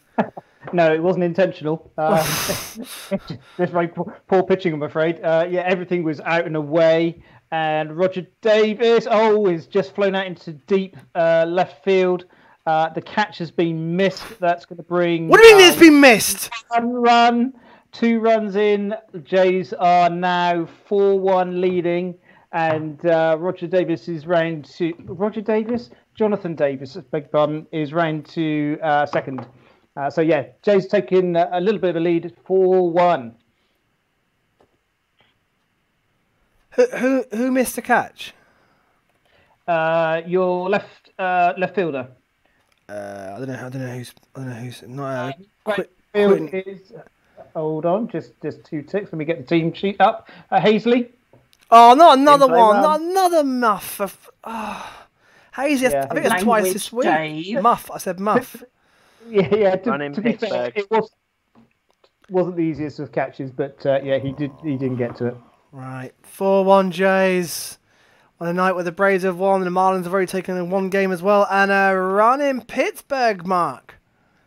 Yeah, so Moran, just after I spoke to you, Moran has just done a sacrifice fly out to centre field, which brought the runner in. So Pittsburgh take the lead 1-0 with 2 outs in the bottom of the 4th. Interesting. Of course, the Cardinals are 25 and 24. The Reds are right behind them. The Brewers are right behind them. If the Cardinals were to lose this... We could actually end up with 3 teams on 500. You've taken the words out of my mouth, Mark. Yes. The 3 teams would be all on 500. And with the Phillies losing, wow. The battle for those final wildcard places is hot. So, Phillies, pull your fingers out, please. Another run in Colorado. Let's go to Denver. What's happening? Dodgers having a miserable evening. Yes, a little bit. Thanks, Dave. Just a base hit out to left field that got through the runner that was on second or third. Managed to get home. So now there are runners on the corners. They are 2 out in the bottom of the 6th. And we really just want out of this inning now. We've had one pitching change already. We've got Gonzalez pitching for us now, and hopefully he can get us out of this inning. There's a hit out to short and another run in. Oh, my word. 6-0? I'm not really enjoying this. I'm not going to lie. 5-0. Oh, still 5-0. Sorry, still 5-0. Curse of the commentator strikes again. Yeah, exactly. The Rockies are piling it on the Dodgers, who... I know I gave them some praise, but they didn't have to run with it. They have. George, have the Astros managed to build on their lead? No, unfortunately, Miles Straw struck out with runners on second and third to end the eighth, and now we've got Ryan Presley pitching in the ninth to try and close this one out against Cole Calhoun, who's been such a thorn in our side for years actually, but particularly in this series. He's got a 3-1 count as Presley's approached this plate appearance of Calhoun rather cautiously. Here he is ready to deliver the fifth pitch, and that's a generous strike. Wow, that was never a strike, should have been a walk. It's the full count, and let's see what happens on this next pitch. I always think, it's obvious, but I always think when you're trying to close a one-run game out, you do not want to let that first guy get a free base when he's leading off. You can't walk the first guy. You've got to make him work for it. You can't give him that 90 feet. Let's see what Presley does here. Full count, waiting to pitch, and he kicks, he deals. That is, oh my goodness, where's that gone? Oh, wow, thankfully that died at the track in left field. I was slightly worried about that one with the short porch that we've got in left field. That is a fly out, and we are needing just 2 more outs to close this one. So that game's rolled on pretty quickly. The Rangers have got 2 more men on base. They are 3-1 up against the Angels, though, with 2 outs there. We've got the Giants 4-0 up, but the A's have a lead-off base runner. Tracy. Yes, Marcus Simeon has just walked, and it's Mark Canna that's at bat now. And we are bottom of the 4th with no outs, and it's 0-1 at the moment. So the A's have already wrapped that series up in the Battle of the Bay, but the Giants looking to get consolation and try. They're not out the playoff picture yet. In fact, they're on 26, so they're 1 game below 500. They're there with the Brewers as well, trying to clinch a final wildcard spot. And a win today would be huge for them and re-kickstart their final week. Of course, momentum is all about momentum going to this final week. And the National League it's got drama all over it. A lot of teams chasing for the final couple of wildcard spots. And the Giants have taken a nice lead against the A's. That'll set them up beautifully. Let's go back to Marlins Park then. Were there any much more happening there? Nationals lead 3-0, Pete. Yeah, top of the second, 2 outs. Nothing really happened other than a very random situation just occurred then. In between outs, all of a sudden an object fell from the roof in Marlins Park. It turns out it was a bird. A bird just literally just must have died and fell and dropped behind second base. I mean, that first game must have been too much for this bird. It was so. Oh, absolute scenes at Marlins Park here. Even the birds are shook. But yeah, two outs. Back to Trey Turner now. So, 2-2 now. Nice pitch. Braxton Garrett has settled in. So he's at 42 pitches. If we can get 4 innings out of him, I think that would be good. And then let's see what the Marlins offense can do. Yes. 1 more out needed in Houston. So Houston on the verge of a nice win for Astros just to get themselves going again for their final week and again try and pick up some momentum going into the postseason, George. Yeah, definitely. I think it's just a case of any which way we can at the moment. It's not been anything if we do get this done now, it's not been anything to really write home about, but it's just a case of getting some confidence going, getting something building, and then hoping that we can have a big game, which would then sort of trigger something in that what at the moment looks like it's going to be a series away at the A's, which is not a nice place to go to for us. We've had a double play Giants. So the that A series is mouthwatering, especially post season as well.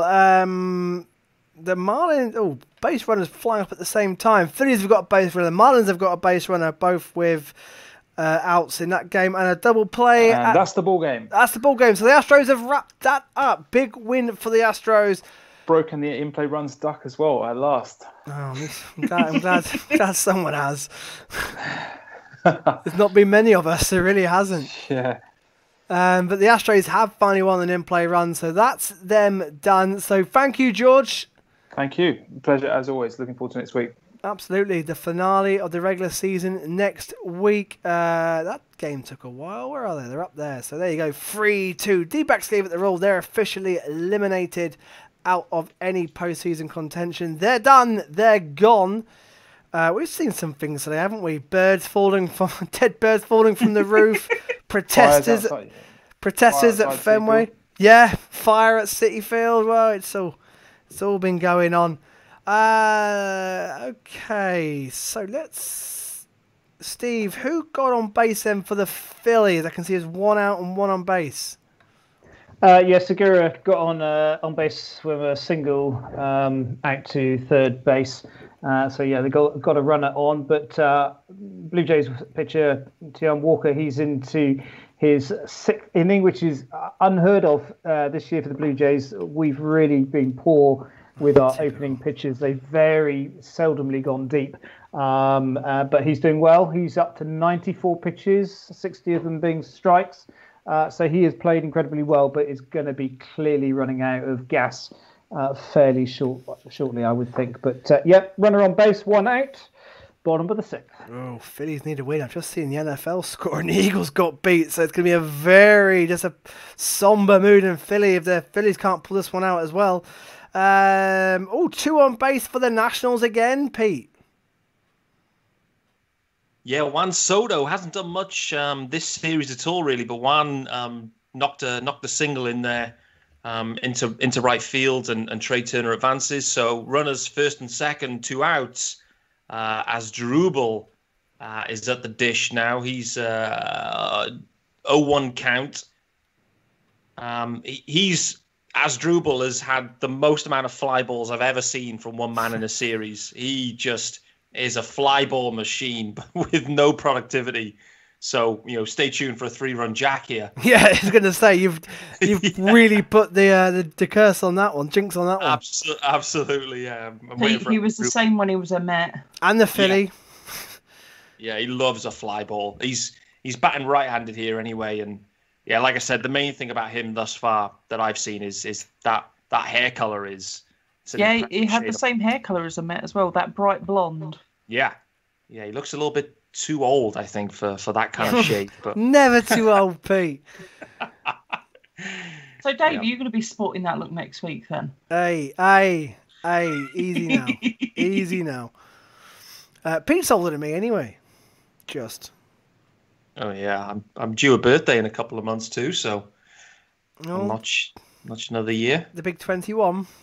Big 2-1. Yeah, you got it. Yeah, that's it. The Phillies have had a base runner in every single inning. That was close. Sorry to just interrupt you there. Adam Hazley flew out to deep left field. Another good catch by the Jays. Lourdes Gurriel Jr. again running with his back to the ball, manages to pick it out of the air.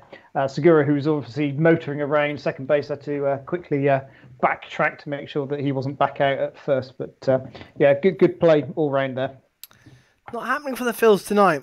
Had base runners in every inning and nothing doing yet. 4-1 down, and we're well into fly ball. Asdrubal caught on the track. Lewis Brinson. No, Asdrubal delivers. 3-0, mid-2. Let's see if the Marlins can get a rally going. I think this game is still here for the taking for the Marlins. Well, yeah, that's it. Only 3 runs against a possible bullpen game for the Nationals as well. So, yeah, it's not done, dusted there. So we've got a runner in. Let's go to Colorado first. 5-0 Rockies, but the Dodgers now have 2 on base with 1 out. Oh, do they? They do. I'm still looking at one on base, but thank you so much. It's just happened. It literally just flashed up. It's fine. My my MLB TV keeps freezing up a little bit, but yes, they walked Max Muncy to first, so it's looking like maybe they walk. I'm on a 2-2 here, so unless Bellinger gets a hit, I'm not sure if he gets a hit or whether they walk him yet. But you say he's on base, so he's on base. Trust me, he's on base. He does it. Okay. The Rangers are also eliminated out of postseason contention, and they're taking the Rangers with them. 4-1 now to the Rangers. So any hopes that the A's had, of the faint hopes they had, are being diminished as we speak. So let's have a little round of what's going on there. It kind of sucks for the Rangers having to host the World Series, I guess, in their field when they are like first out. Yeah, actually, them and the Pirates were the first to go. Talking of the Pirates, Mark, it looks like the Cardinals have got a runner on base against the Pirates. Yeah, they have. There's just one walk. I was just trying to find out who the guy was that got walked, because obviously it's not normal people that I'm looking at. So no, it's a lesson, isn't it? Yeah, I did not prepare for this whatsoever. It's 2 outs and one on base. So I was just annoyingly, I was just looking at Musgrove, because he's been the starting pitcher. He's in his 5th inning. He's only had 2 hits, but he's had 8 strikeouts. So he was looking pretty good, and that's why I missed 2 walks, because I was just seeing his stats. But yeah, we'll see what happens here. And that's that. I think that's the end of the inning. So he's just struck out another so the 9th player. So so we're through 5. We're mid 5th, and Pittsburgh lead 1-0, and they're coming up to bat. So, wow, Pittsburgh ahead. And as I said, for the Brewers and the Cubs fans and everyone else in that postseason mix, they'll be hoping the Pirates can hold on and take put a loss on the Cardinals. No joy in Philly for Philly, Steve. Yet again, a full count that they haven't put to any use. Yeah. Sorry to say. Scott Kingery flew out to centre fielder Jonathan Davis for the last out. Didn't manage to advance their runner. Might be the end for Walker. He's got through 6 innings, as I was saying earlier. He's up to 104 pitches, 66 of them strikes. So I'd be surprised if we saw him coming for the 7th, but you never know in this game. Well, the series win was the thing for the Phillies, so still got to think positive. Big 4 games. Philly. Yeah, totally. Everything's to play for. Everything's still to play for. Absolutely. And 4 games against the Nationals this week coming up as well, with a double header. Double header. Then a day off before we have the Rays to finish it all. Oh my God, what a series to end it on. The damn Rays. Can the Dodgers get some runs on the board, Molly? 2 on base, 1 out, 5-0 down. Yes, I've restarted my stream, and it looks like we've had a pitching change. Will Smith is looking good at the plate, so we can hope that he's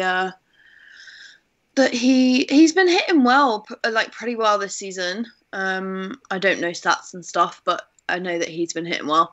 But Muncy's on second, Bellinger's on first, and if he can just maybe knock one out of the park, and from being optimistic, then we could have a 3-run home run. That would be nice. That would put us in a good position, but we'll see. We're at a 2-1 count, 1 out, top of the 7th. Top of the 7th there. Still scoreless between the Padres and Mariners. The Mariners are probably the only team left who could possibly salvage, possibly make a run for the postseason wildcard, but it's a big old stretch. And of course, the Astros won again today, and the Jays are winning now, so it could all be in vain. Let's go to Tracy watching the Giants and the A's. Still 4-0 to the Giants. Top of the 5th there now, Trace. Yeah, Miner's starting to look a bit ropey at the moment. Just doesn't seem to be able to find the zone as well as he was early on in the game.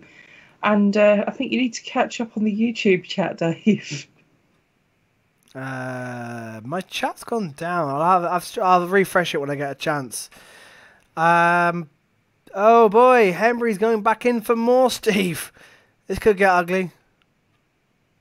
Yeah, he's come back in for another battering. Yeah, early days in this inning, so no excitement just as yet. But yeah, I was surprised. I thought we'd be changing him again, but that was well outside the zone, that pitch. I don't think we've got anyone left, Steve. We had a bullpen game. We had so many double headers in the last week. I don't think we've got any bullpen left.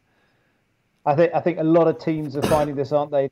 They just aren't keeping up with the pace of the games. I think particularly with double headers. You said you've got double header again this week. Yeah. A lot of teams going into the first game of a double header not knowing who's going to be pitching in the second game, depending on how the first game goes. And I think that is just the uniqueness of this particular season, where it's bish bash bosh to get through each game. Yeah. We had a half decent bullpen. I wouldn't be so meh about it, but yeah, I think we could be keeping Hanbury and just sort of, I don't know, if our bats don't get going, we may be conceding this game pretty shortly, I think. Pirates have got Oh, go on. Sorry, he just struck out Biggio, so there's a little bit of good news. Oh, yeah, come on, Hanbury. I never doubted you. Pirates got a leadoff runner in the bottom of the fifth mark. Yeah, Flaherty. How do you say that? Flaherty. Flaherty. Yep. Flaherty. Right. Okay. Flaherty has just walked Gonzalez. So they've got a leadoff runner with no outs. So Pirates could be looking to tack on more runs, and the Dodgers are on the board, Molly. The Dodgers have a run. Max Muncy has got in on a. My TV keeps freezing, but that was a ground ball out to centre field. I believe that was Rios. And so we've got runners on the corners, 2 out. And if I am right, it will be Lux at the plate. Yes, I was right. It was Rios. Yes. So the 2 on, 2 out for the Dodgers with now a runner. A run scored. Good news for the Dodgers. 4 runs still to go. Pete Marlins, top of the third. Much doing at the moment? No, just come back out. So top of the third, no outs.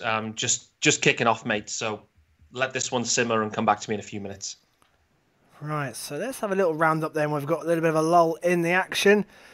So starting off with, as you can see, there's scores on your left-hand side. So Blue Jays 4, Phillies 1. The Nationals are 3-0 up in Game 2 against the Marlins. Dodgers are 5-1 down, however, 2 on, 2 out against the Rockies. Top of the 7th there. Pirates lead the Cardinals. Early days, they're halfway through. That could be a shock and a defeat the Cardinals cannot afford. Bottom of the 5th there. Padres and Mariners still 0-0. Top of the 5th. Giants 4. A's 0. And they also have a run on first base. Top of the 5th there. Rangers 5. Angels 1. While the Rangers are putting the Angels to bed. Home run Nats. 4-0 Nats. Big home run and Nats. Kurt Suzuki. Oh my lord, he absolutely pulverizes one. I wish Charlie was here with a StatCast read. Second deck. Ooh, almost hit the cinnamon toast crunch cardboard cutouts there. Yeah, 4-0. Meatball was served. Meatball was destroyed. Not sure how many more Braxton's going to get here. Nicky Neidert. He's warming up again in the pen. 4-0 Nats. Where was that in Game 1? That's when they needed it from Suzuki. Well, you're facing the better pitchers, right? Baseball, it's about pitching. If your pitching's toilet, then you get destroyed. So big result for the Braves. Will be enjoying this. They have won. And, oh boy. Love that summary of how baseball works, Pete. That's what it comes down to, right? I mean, when the aces are on the mound, it's low scoring, and then when when you got these young kids up, baseball looks very different. Hitting for show, pitching. No, what is it? Hitting for show, pitching for dough. That's the line. Nice. I like it. Or is that one you've just made up, Pete? No, got a home run, Dave, in Philly. Beaubiget's gone deep into right field, and they're just checking to see whether the ball went out the park. He made it round to third base. The centre fielder, left and right fielder, both running for the ball. The ball took a funny ricochet off the wall. No, they've called it just a triple. It's not a home run, but inches away from a home run. So is the runner scored, or is it still 4-1? No, still 4-1. He's just got a triple. As I say, just got a triple. He got a triple. He got around to all the way round to the third base, but not quite out the park. Oh boy. So the Phillies the Jays with a triple with just the 1 out, 4-1 up, and looking to tack on to that lead. Yes. A bit of a way back there for the Phils. We've got not a lot happening now. Not happening. Earlier on, the Orioles beat the Rays 2-1. The Red Sox hammered the Yankees 10-2. The Indians beat the Tigers 7-4. They managed to sweat in the final couple of innings. Braves shut out the Mets 7-0. The White Sox lost out to the Reds. The Charging Reds now at 500, 7-3. The final result there. And of course, Marlins took a nail-biter game 1, 2-1. And the Astros have beaten the D-backs 3-2. And the Brewers got a big win against the Royals 5-3. Some close games tonight. And where's the action then? So let's go to the Pirates then. 2 outs there now, Mark. Cardinals might get out of this one. Well, they might get out. JT Riddle's up to bat at the moment with a runner on first. So, but I don't know his name. Flaherty. Flaherty has looked pretty good. So, and he's just as a point. He's wearing cleats that have RIP Skaggs 45 on them. So he's something they've just pointed out. But it's a bit of a pitching duel, this game, by the looks of it, and I don't think there's going to be many runs. But for the Brewers' sake, let's hope the Pirates hold on. The worst bullpen in MLB history has struck again. Steve. Come on, in we go. That man of the moment, Teoscar Hernandez, has gone right down the middle of the park to centre field and planted the ball amongst the fir trees in the outfield there. And the Jays have brought in Bo Bichette as well. So 2-run homer for Teoscar Hernandez. And I think that might be the end of Mr. Hembry's outing for this evening. ERA of 9 exactly now for Hembry as well. The bullpen troubles continue for the Phils. That's a long way back now. And that's a game drop to the Marlins and a game drop to the Braves. And importantly, a game drop to the Brewers and the Reds. The chasing pack close in again. So let's go to Colorado. 5-1 Rockies against the Dodgers, bottom of the 7th.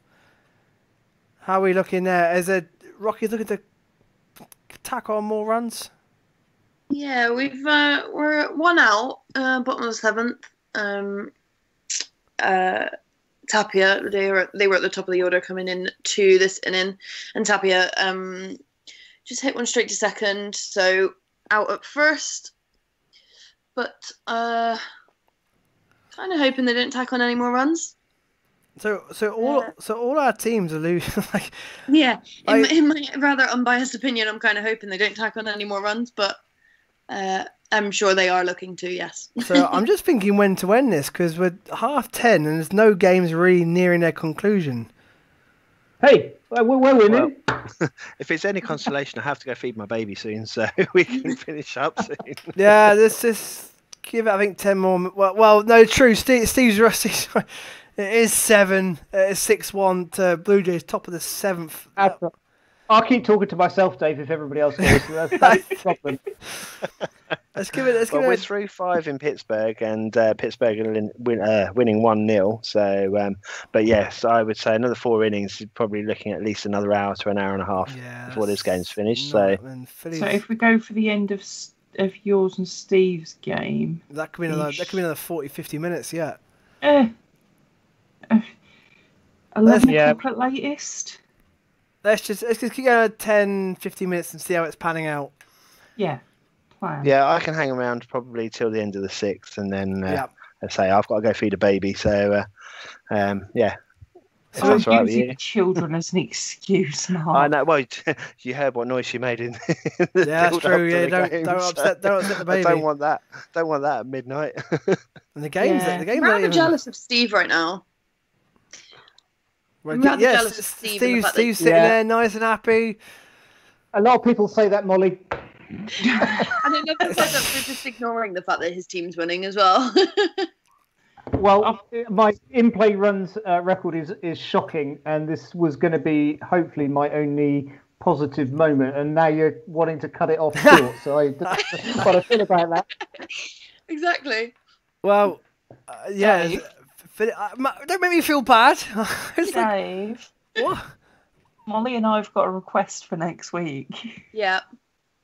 Could we hold a minute's silence for the Marlin's bird? I think it's only right, you know? It's just out of respect.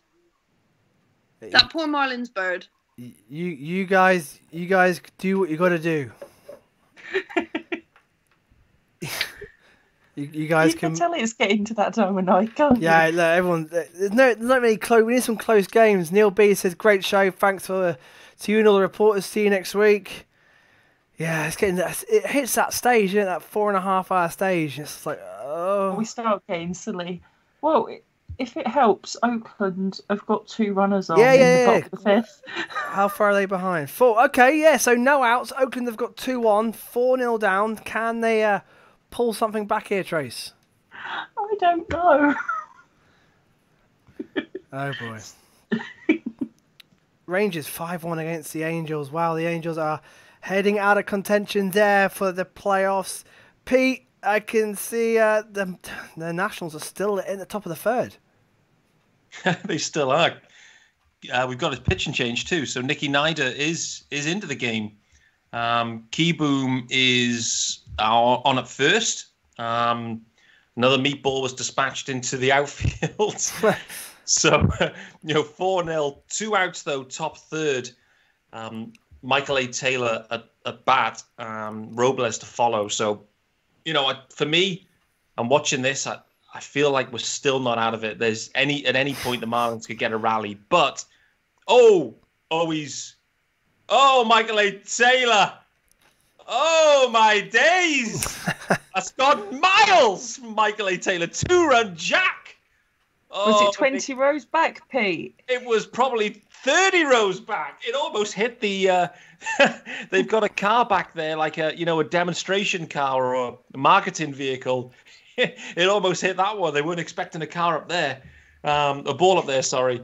Wow, Michael A. Taylor. I've never seen that type of power off him. That is ginormous. So how's that confidence? But that rally now, Pete. That's 6-0. Still there. Still got the confidence. This Marlins team, they will not give up. We've not had any position players pitching all year. We've been destroyed in some games. The Marlins will not give up. We can get a rally going. You got to fancy a rally, particularly against a guy who's never started a game. So 6-0, top of the 3rd. We've come off a big win. The boys, they'll still feel it. They'll still be sniffing a win here. I love it, Pete. I love it. I love it, Pete. Talking of rallies. That is very ambitious. You've got to love his confidence. Massively ambitious, Pete. I'm not sharing it, and I'm hoping the Nationals can hold this out. It will be damage limitation for the Phils tonight. Can the Phils rally back against the Jays? Looks like a pitching change there, Steve. Yeah, Thomas Hatch come in for Walker. So Walker had a really good outing, just quite impressive right the way through. through the whole game. I'm just trying to see his stats for you, but I can't pull them up quickly enough. There we go. So 6 innings pitched, had 4 hits, 1 run, 2 walks, and 8 strikeouts. So played really well, gone well deep into the game, which is, as I said earlier, just so unusual for the Jays this season. Thomas Hatch coming in. He's played quite well over the last few games. 2.78 ERA. I would think he'll be probably in for an inning, and then they'll probably make another change. So let's see how he gets on in the bottom of the 7th. Yeah, Hatch's ERA is good. 2.78. That's impressive for a bullpen player. Trace, we've got A's with runners on the corners. Yeah, runners on the corners with no outs. 1 out. 1 out now. Yeah, I think. Oh, hold on. They're just showing the cardboard cutouts at the moment. It's not got the score thingy in the corner. Yeah, so it's 1 out, 2 on the corners for the A's to strike back. Bottom 5, yeah. And Sean Murphy, the catcher for the A's, that just got hit by a stray bat from Wilmer Flores in the last half of the inning, is at bat at the moment. James says, by the way, double header for the A's next Sunday against Seattle. Wow, double header in the final game. And then the A's go straight into postseason. That's going to be tough. Painful. Pete Ram says, great show, guys. See you all next week. See you next week. Sorry, we're flagging a bit towards the end. Just hit a double. Oh, we've got a bit of action. Yeah, something happened. Something's happened, and the Mariners. The Mariners lead against the Padres 1-0. The bottom of the 5th there. That could be interesting. So, Mark, the Cardinals lead off double. Yeah. So Goldschmidt came up with 1 out. He's just hit a ball to left field. It bounced once and went out into the stands. So he got a double. I'm not sure who's up to bat at the moment. It's Miller by the looks of it. Brad Miller. Yeah, Brad Miller. So, yeah. So is he a Brewer? He might have been a previous Brewer, I seem to remember. Where did we get Brad Miller from? Don't think it was the Brewers. I can't remember. We got Brad. He was there. I remember the name for some strange reason. He was there for Phillies for a good year. I like Brad Miller. In hindsight, we could have kept hold of him. Yeah, so here we are, top of the 6th, let's say, with 1 out and Goldschmidt on base or in scoring position with Brad Miller up to hit. So Musgrove has actually struck out all of the batters tonight apart from Goldschmidt. So a good outing. So can the Pirates good outing. something? I've just had a look, and Miller was previously a Brewer, and then he went to the Indians, and that's where the Phillies got him from. We got from the Indians, yeah. Runners at the corners, no outs in Philadelphia, Steve. Yeah, I was just about to come to you. So firstly, Roman Quinn, he's appearing to be a very annoying player this evening. He bunted his way to first base. Kevin Biggio played it. His throw across to Vladdy wasn't the fastest I've ever seen thrown, and it was low, and Vladdy couldn't pick it up off the dirt, so he got onto first base. And then Marchand has singled out into left field, which got Quinn around to third. So, yeah, you've got runners on first and third and nobody out at the moment. No out, and Kutch at the plate. Is this the rally that Pete was talking about? I think it's time to finish now, isn't it? Yeah. And plug. Quick. Yeah. And don't forget, the Blue Jays have been up quite a way in both the games they've been on in play runs that Steve's done, and have lost it late on. Just gonna throw it out there to everybody. There's a runner on in Colorado. Runner in Colorado for the Dodgers. 2 out and a man at first base, said Molly. Yep. So that's another runner for us to strand. But for now, I will be optimistic and say we have a runner on base. Yay! Well, the Giants just got out the top of the 5th as well. So big out for the Giants, who again put the A's pressure to the bed. 4-0 down the A's, so not happening for them tonight. Runners at the corner still in the Phillies game there, Steve. 2-2 count. Yeah, 2-2 count. Yeah, McCutcheon's just waiting for the right pitch to try and launch one. I think out of the park if he can. But yeah, a little bit of cat and mouse between him and Hatch at the moment. Well, sack fly would get one in, but we need more. We need ideally not him to base hit. Yeah, no, absolutely. Obviously just trying to get any sort of run on the board at the moment. And I think they would take a sack fly. Is it? No, he's just fouled that off. So, yep. Still 2-2. Still 2-2 there. Let's go to top of it. Let's go back to the market Pirates. Cardinals Pirates. Cardinals 2 out. Man on second. Can the Pirates get out of it? Well, I was going to say, the way Musgrove's been thrown tonight, I wouldn't put it past him. But at the moment, it looks like Tyler O'Neill, who's up to bat, is on a 3-0 count. So it's going to take a little bit of work. But yeah, Musgrove's looked pretty good. But he's on a 91 pitch count now in the top of the sixth. So his day's probably nearly numbered, depending on probably how this inning goes. I think Musgrove has done every in-play runs Pirate game that's been on. Was he on? Was he on when I was on? Yeah, last pretty sure he was. I'm pretty sure it was. I think it was Brubaker. Bases. Bases loaded. Bases juiced. No outs. Oh boy, we need this. And Bryce is up. Bryce is up. Come on, Bryce. Yeah, Hatch just walked McCutcheon. So let's put bases loaded, as you say. They're now having a little discussion at the pitching mound on what they're going to do next. Of course, with the whole 3-batter rule, no chance of Hatch running out. Yeah, he's got to. No, so he's got to face it through. A grand slam from Bryce. It's funny. The YouTube stream is just ever so slightly behind what we are talking on, and seeing how Dave got really flappy and excited then was quite comic. It was quite cute. No. Who doesn't love a bases loaded? Pete, tell him. Bases juiced is fun. I wouldn't know right now, but it's just the way you do it all flapping. You look really cute, Dave. So Bryce Harper just tried to take the leather off the baseball right there and completely missed it. Oh, is it going to be a home run or strikeout? I'm calling it now. A home run or a strikeout. Bryce one is or the other, Dave. So Harper's is 0-3 this evening. Come on, Steve. Tell us what's happening. Yeah, so he's just got a ball. So the pitch count's 1-1. Oh, your feed's ahead of mine. Damn it. Musgrove got out of the inning, by the way. So big, yeah. So well done, Pirates, who are holding on. We need the Pirates to win. 11 strikeouts. Need the Pirates to win. So Musgrove having a great outing. Let's try and be unbiased, shall we? But yeah, we need the Pirates. No, we need the Pirates. There's not many people watching now. We can be as unbiased as we want. Fair enough. Am I allowed to comment on the guy that said about Ryan Braun earlier on?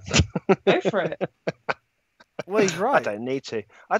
Yeah, at the end of the day, he did get caught with the PED thing, but ever since, exactly.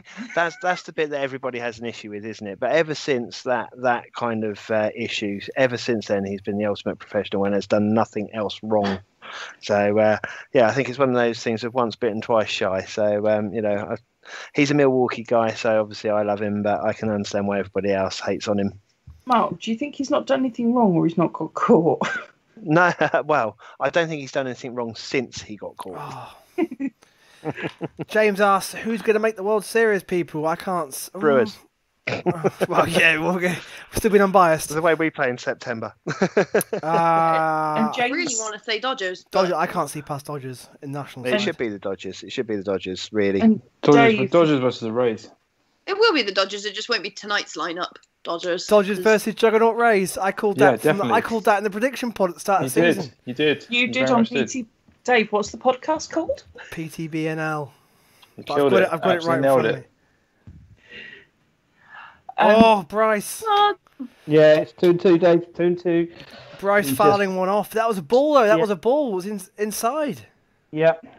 He's going to strike out. Or he's going to score runs. This well, obviously it'll be a base hit, but I feel like my feed might be slightly ahead of you, Dave. But nothing's happened yet. But just you said that like about maybe a second or two after I'd already seen it. I'm watching on gameplay because Steve's feed's ahead of mine. 6-1. James Scott in the comments is predicting Dodgers v A's. Oh, in the World Series. Dodgers A. I can see the A's getting. I think the A's Rays.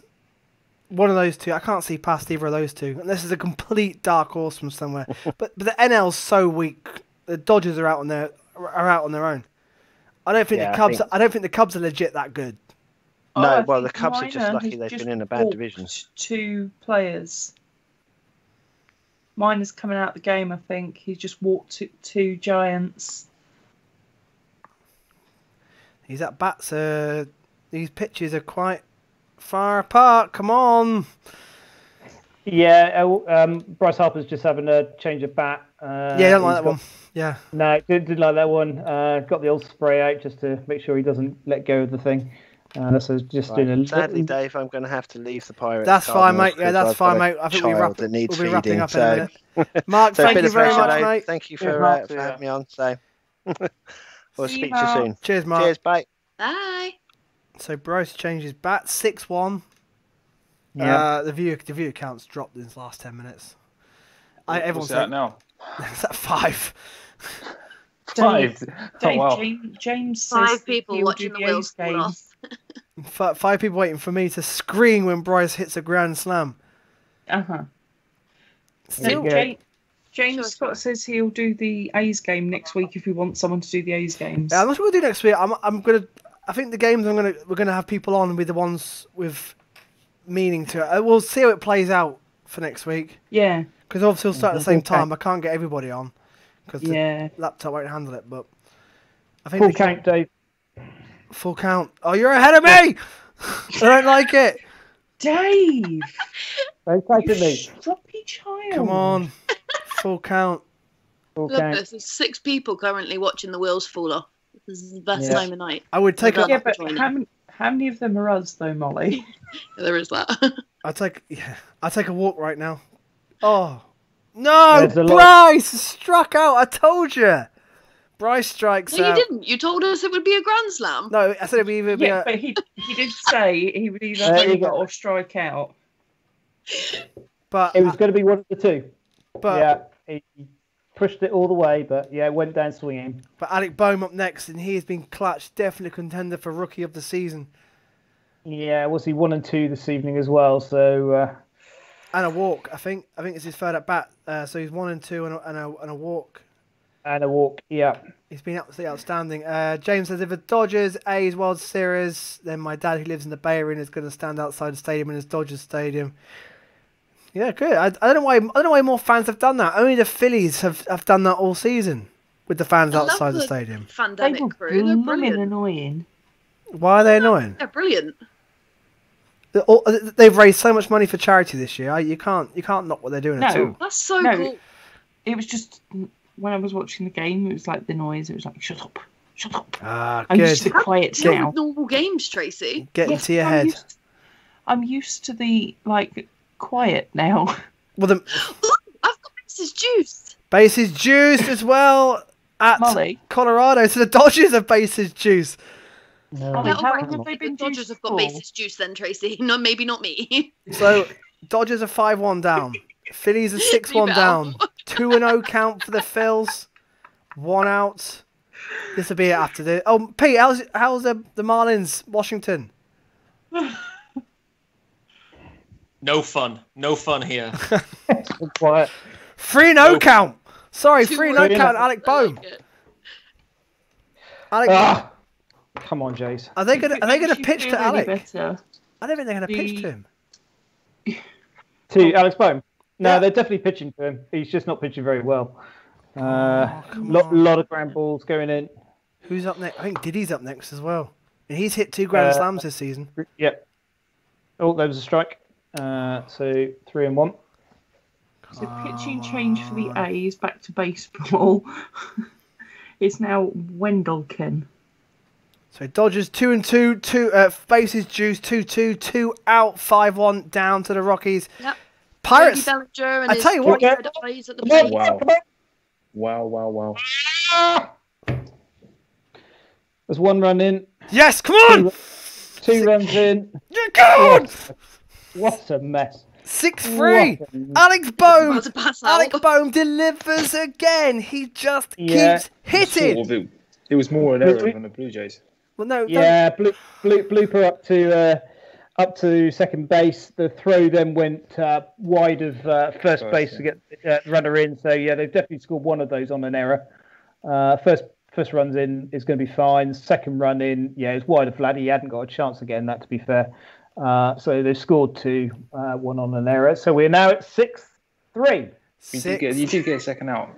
6-3 and still just the 1 out. There was a second out. No, tagged him out. Yeah, you're right, George. I was watching the ball into first. Yeah, they tagged him out running into second. So 6-2. 6-3, runner on third and 2 out. Yeah, that's it. My app's slow as well. My app's not updating. Come on. So yeah. I think your app's given up the ghost now, Dave. So the Dodgers did not cash in. 5-1 Rockies struck out at the plate. Pirates have got another man on first. Bottom of the 6th. The Pirates won the lap and 1 on first with 1 out. The Padres. Oh. Ball's dropped. And he dropped. Oh. Excuse me, Trace? You're watching baseball at home. Dropped the ball in the outfield. I couldn't tell you who it is, but it's an Oakland A in the outfield. Dropped the ball. And I don't know if anyone scored from it. Dave, the Padres have got 2 on and 2 out. I was about to say, there's a no-hitter going on there, but that quickly got broken up. So the Padres looking to strike back with a man on third and second now with 2 outs there and bases juiced for the San Francisco Giants. Yeah, bases juiced. Dodgers have stranded their all 3 bases juiced. Grand slam. Where? What, Crawford? Yeah. Brandon Crawford grand slam. Brandon Crawford grand slam. 8-0 Giants. 8-0 Giants. Wow, the A's have been battered. Absolutely battered, as are the Dodgers. So the 2 runaway leaders in their divisions have been smashed about, haven't they? This has been quite a night. 8-0. What a moment for Brandon Crawford. Grand slam. I think the Blue Jays will take that. Go on. There we go. There we are. That's the inning out. Line drive straight to second base. So the Giants still only have 1 out. So there you go. So the Phillies have closed up. The Nationals have another base hit runner. Oh, Harper's out the game. You didn't say that, Steve. Is he? Harper's been. Harper's hurt. Oh, is he? That's it. Cut the stream. I've got to swear a lot. No, you're not allowed to. To be fair, I think that's probably it from all of us. I just wanted to say a quick hello to Lucy Chapman in our YouTube chat because she's just joined us. She was a bit late. Yeah, hello, Lucy. Somebody covering the Red Sox game earlier this evening. I don't know. I'm assuming they may be on a double header, which is why you're asking. But no, it was Jack from UK Yankees. Yes. Yeah, but great result for the Red Sox tonight. So the Giants have absolutely put the sword in on the A's. 8. Yeah, but James Scott in the YouTube chat says. Doesn't matter. We still won the Battle of the Bay series. Yeah, well, that's it. The series is done. This result really doesn't really matter for them that much. So, Pete, quickly then, as we wrap this up, the Nationals are looking like they're going to take this one. Looks like it. Soto, another hit on first base. Asdrubal back in the box. Fly balls galore. Yeah, 6-0, top of the 4th, 1 out. 1-2 count on Asdrubal. Ooh, it's not been good. But it sounds like you guys are having fun. So that's the main thing. I'm still having fun. Well, I can still see a rally their going. 67th pitching change of the night. So yeah, no, sure, I'm having fun. Pete, I do have to ask, how are the plums? You're not living that down. Balls have been dropped. That's all I'm going to say. Right, on that note, I think that's it. 5 hours. Top of the 8th now for the Jays and the Phils. 6-3 there. Nationals 6-up in game 2. Top of the 4th against the Marlins. The Rockies are 5-1 up against Dodgers. Bottom of the 8th there as well. The Pirates are beating the Cardinals. That would be a big result there. Bottom of the 6th. Padres 3-1 up. They've turned it around. 3-1 up now against the Seattle Mariners. Top of the 6th there. And the Giants lead the A's 8-0 in the Battle of the Bay. And the Rangers 5-1 against the Angels. Guys, thank you very much. Thank you. Tuesday. Thank you. Always a pleasure. Thank you to all our viewers as well. Absolutely Well brilliant. done, Dave. Top work, buddy. Thank you, guys. I'm absolutely knackered. Voice is going again. We'll see you same time next week. We'll see you next week for the final run-in. Finale. The finale. Thank you for watching, guys. Good night.